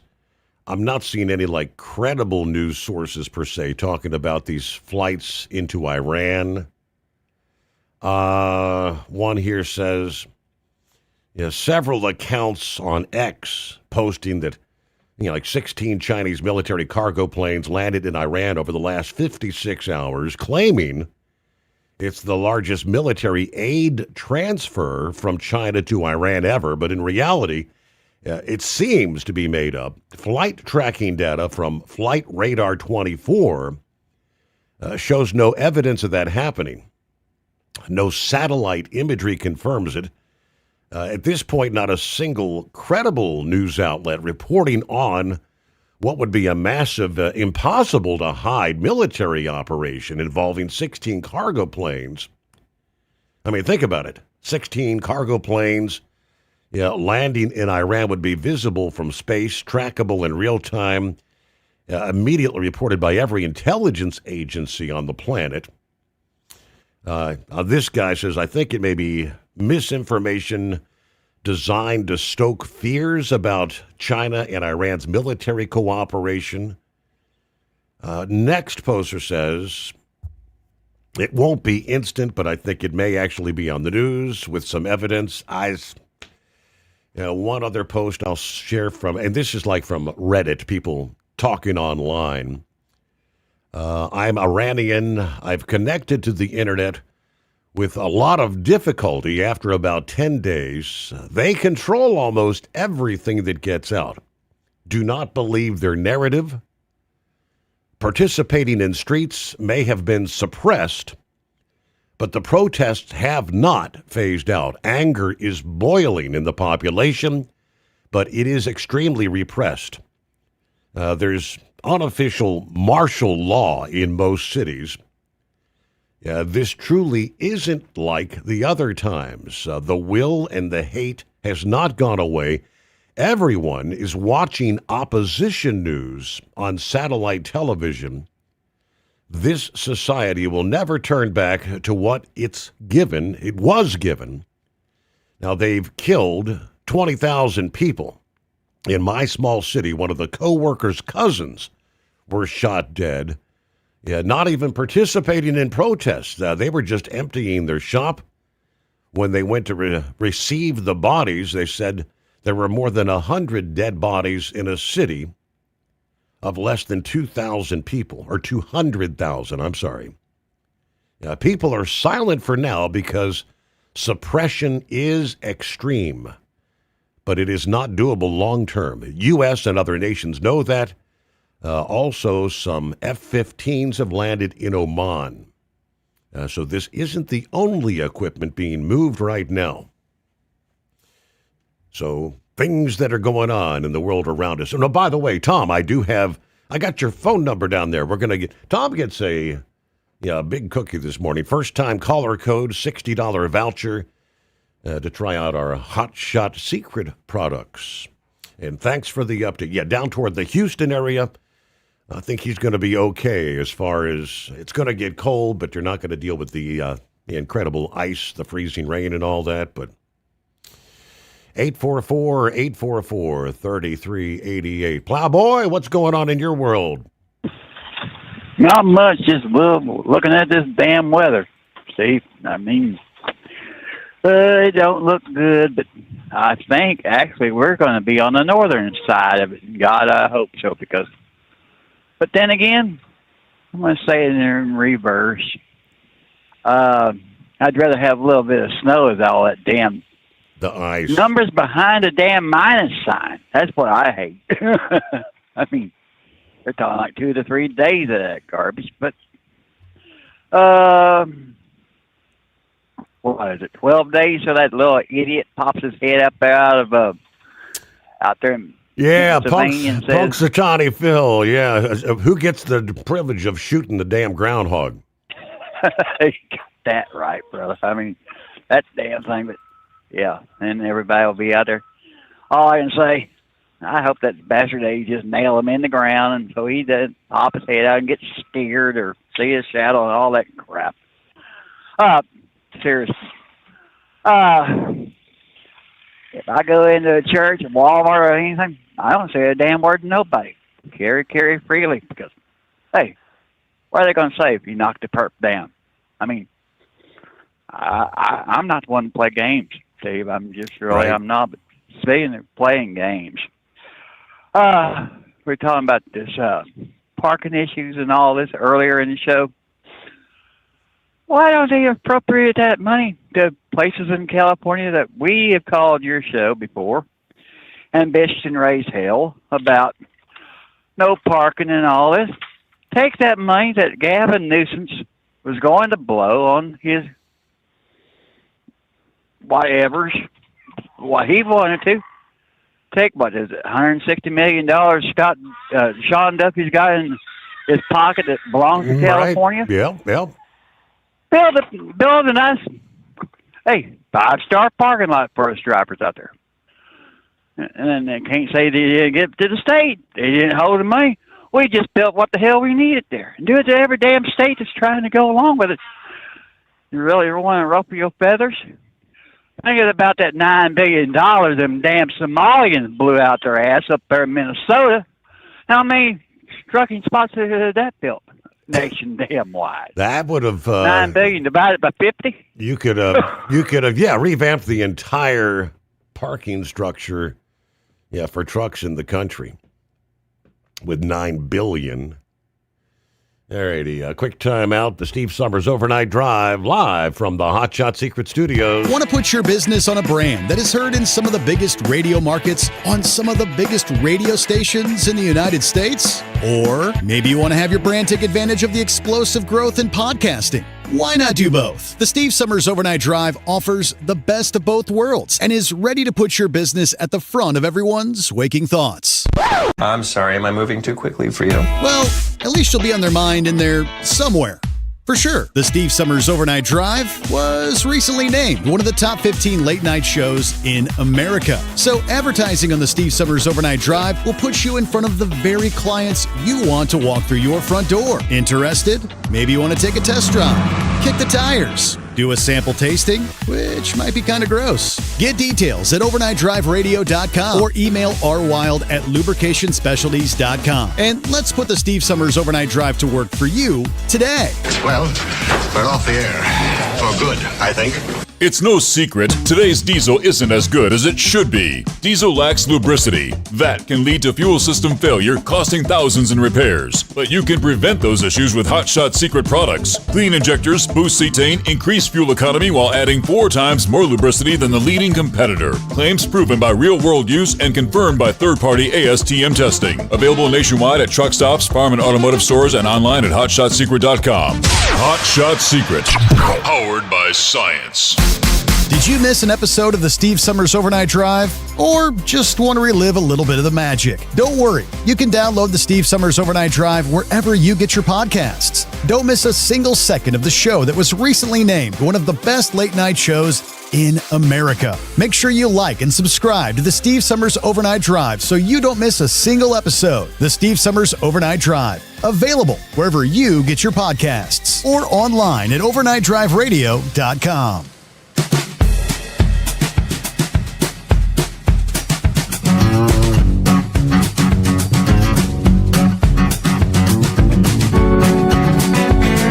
right, real quick, back to the best and worst states to drive in. We got to Vermont, supposedly being number one. Iowa turns out to be second best state to drive in, boasting the 8th best road quality and 6th lowest traffic congestion in the country. It also takes road safety very seriously with the 5th strictest driving laws. Iowa also has very low crime rates with the 10th fewest larcenies and 11th fewest motor vehicle thefts per capita. At number 3, Kansas, 3rd best state for drivers, due in large part to the quality and safety of the roads. Kansas actually has the 2nd best road quality in the U.S. Down at the bottom end of the list, Montana, Washington, Hawaii, the worst 3 states to drive in, according to Wallet Hub's data. Hawaii was actually topping the list, the worst state to drive in. All right, Vic, what do you say? Well, I don't know. When you brought that up there about Vermont, I used to have to make a stop up there at Brattleboro, Vermont, as a printing company. Then I had to go to the other side of the state, but I had to make about a 200-mile detour because they won't let you take a big truck across the state routes up that. They're basically all restricted. And so anybody's had to drive up there in Vermont. I guess it's questionable, but, in a four-wheeler you can go anywhere you want, but it's an aggravation if you're in an 18-wheeler. All of that northeast is. But real quick, you were talking about this deal with Greenland. I don't know if you had time to read the stuff that I sent you today, or if you even got it there, about what a mess we left up there in Greenland. Yeah, I got your emails. I didn't really. What kind of? Was it like nuclear waste, or what do we leave? What's there? There's all kinds of toxic waste up there. The Army had a small nuclear reactor. There are 2 big trenches up there. Mm-hmm. And I just sent you the one and there was a whole community underneath the ice up there. And basically, the Army had a small nuclear reactor to provide power. And then there were a lot of different toxic materials up there as far as, operating military vehicles. And the B-52 crash up there, they had 4. There's some still, I don't know if it's a whole bomb or just a triggering mechanism, but whenever it crashed, it left a heck of a mess up there across the ice and everything. And they thought that all of that would be entombed in ice, except Mother Nature had another thought. There's a melting process going up there in Greenland, and all that's going to be exposed here over a while here. So why Trump just doesn't go to Denmark, which doesn't allow any nuclear, I guess you'd say, equipment or whatever. And on the military.com article, it went into more depth on that, because there was a prime minister of Denmark that got in trouble because he had signed off on letting the United States put that little nuclear reactor in there and other things. I don't know if he actually had to resign or not, but that's going on. So I think if Trump would just look at the mess that we left up there and just go to Denmark and say, the ice is melting, we didn't plan on it, and we will clean up the mess up there that we left. We only made I think we made some type of compensation for the B-52 crash, but there were some of those crew members actually died. And what happened on the B-52, somebody turned the heat up on the aircraft, and for some reason put a foam cushion close to one of the heat outlets. And the foam cushion caught on fire, and then it extended into the cockpit. Then all the electrical parts caught on fire, and they were trying to make it to Thule. They were almost there to Thule, and some of them did bail out, but some died of exposure, some died just outright. But they recovered all the crew that died. But if I don't know the way Trump goes about things. It's just, like a charging bull or a blind dog in a meat house or whatever you want to say. A bull in a china shop is what I was trying to think of. And I believe if he would go to the Denmark and the Danes and say, look, this is going to be an opportunity with this melting as bad as it is. It's going to give us an opportunity to clean this all up. And it would be simpler if, we made some sort of a deal for Greenland and just get that out from under their, whatever you want to say. And, maybe cost sharing on any minerals after the cleanup or anything of that nature. But the reason I say that, they've got that meeting in Davos, Switzerland there, and they're trying to make a big deal out of that. I don't know if they're trying to affect the market, cause Trump problems or whatever. But I believe that the people at Davos, that they don't like Trump because he's not a globalist, and they are. And the United Nations years ago decided they want, we talked about the New World Order endlessly. So they're still on that New World Order thing. All right. And it's causing a lot of grief for America and really a lot of other places, but because everybody is different. But by and large, that's what it's about. And if you were talking about church, the long time ago, the Democrats wanted to deal to where people couldn't block abortion clinic entrances. So the other people on the other side said, well, we'll do that if you will make it a crime to interrupt places of worship. And that's that FACE Act. That's the FACE Act, yes. Okay. Hey, Vic, we are flat out of time. Thank you so much for the listening audience out there for being with us. Hey, come back at the midnight hour Eastern time tonight. We'll do it again, have all the latest on what's happening weather-wise and so much more.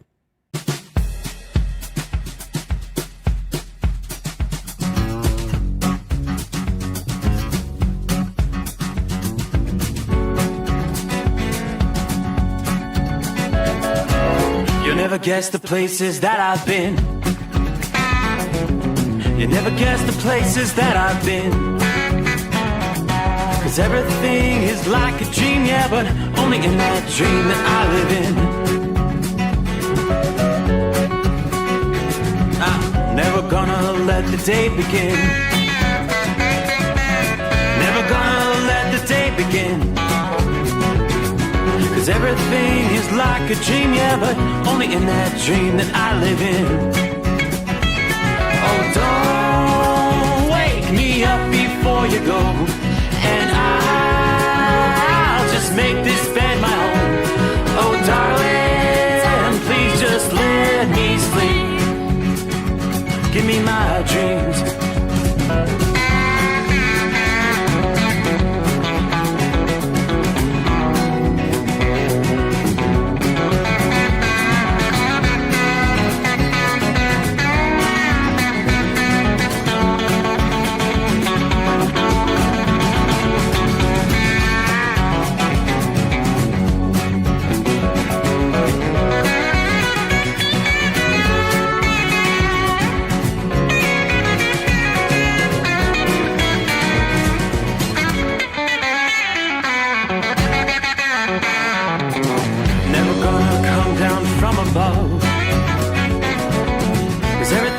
Better from above.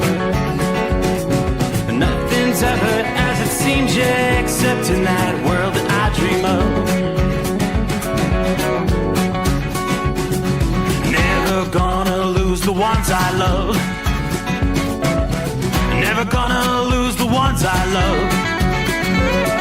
'Cause everything is like a dream, yeah, but only in that world that I dream of.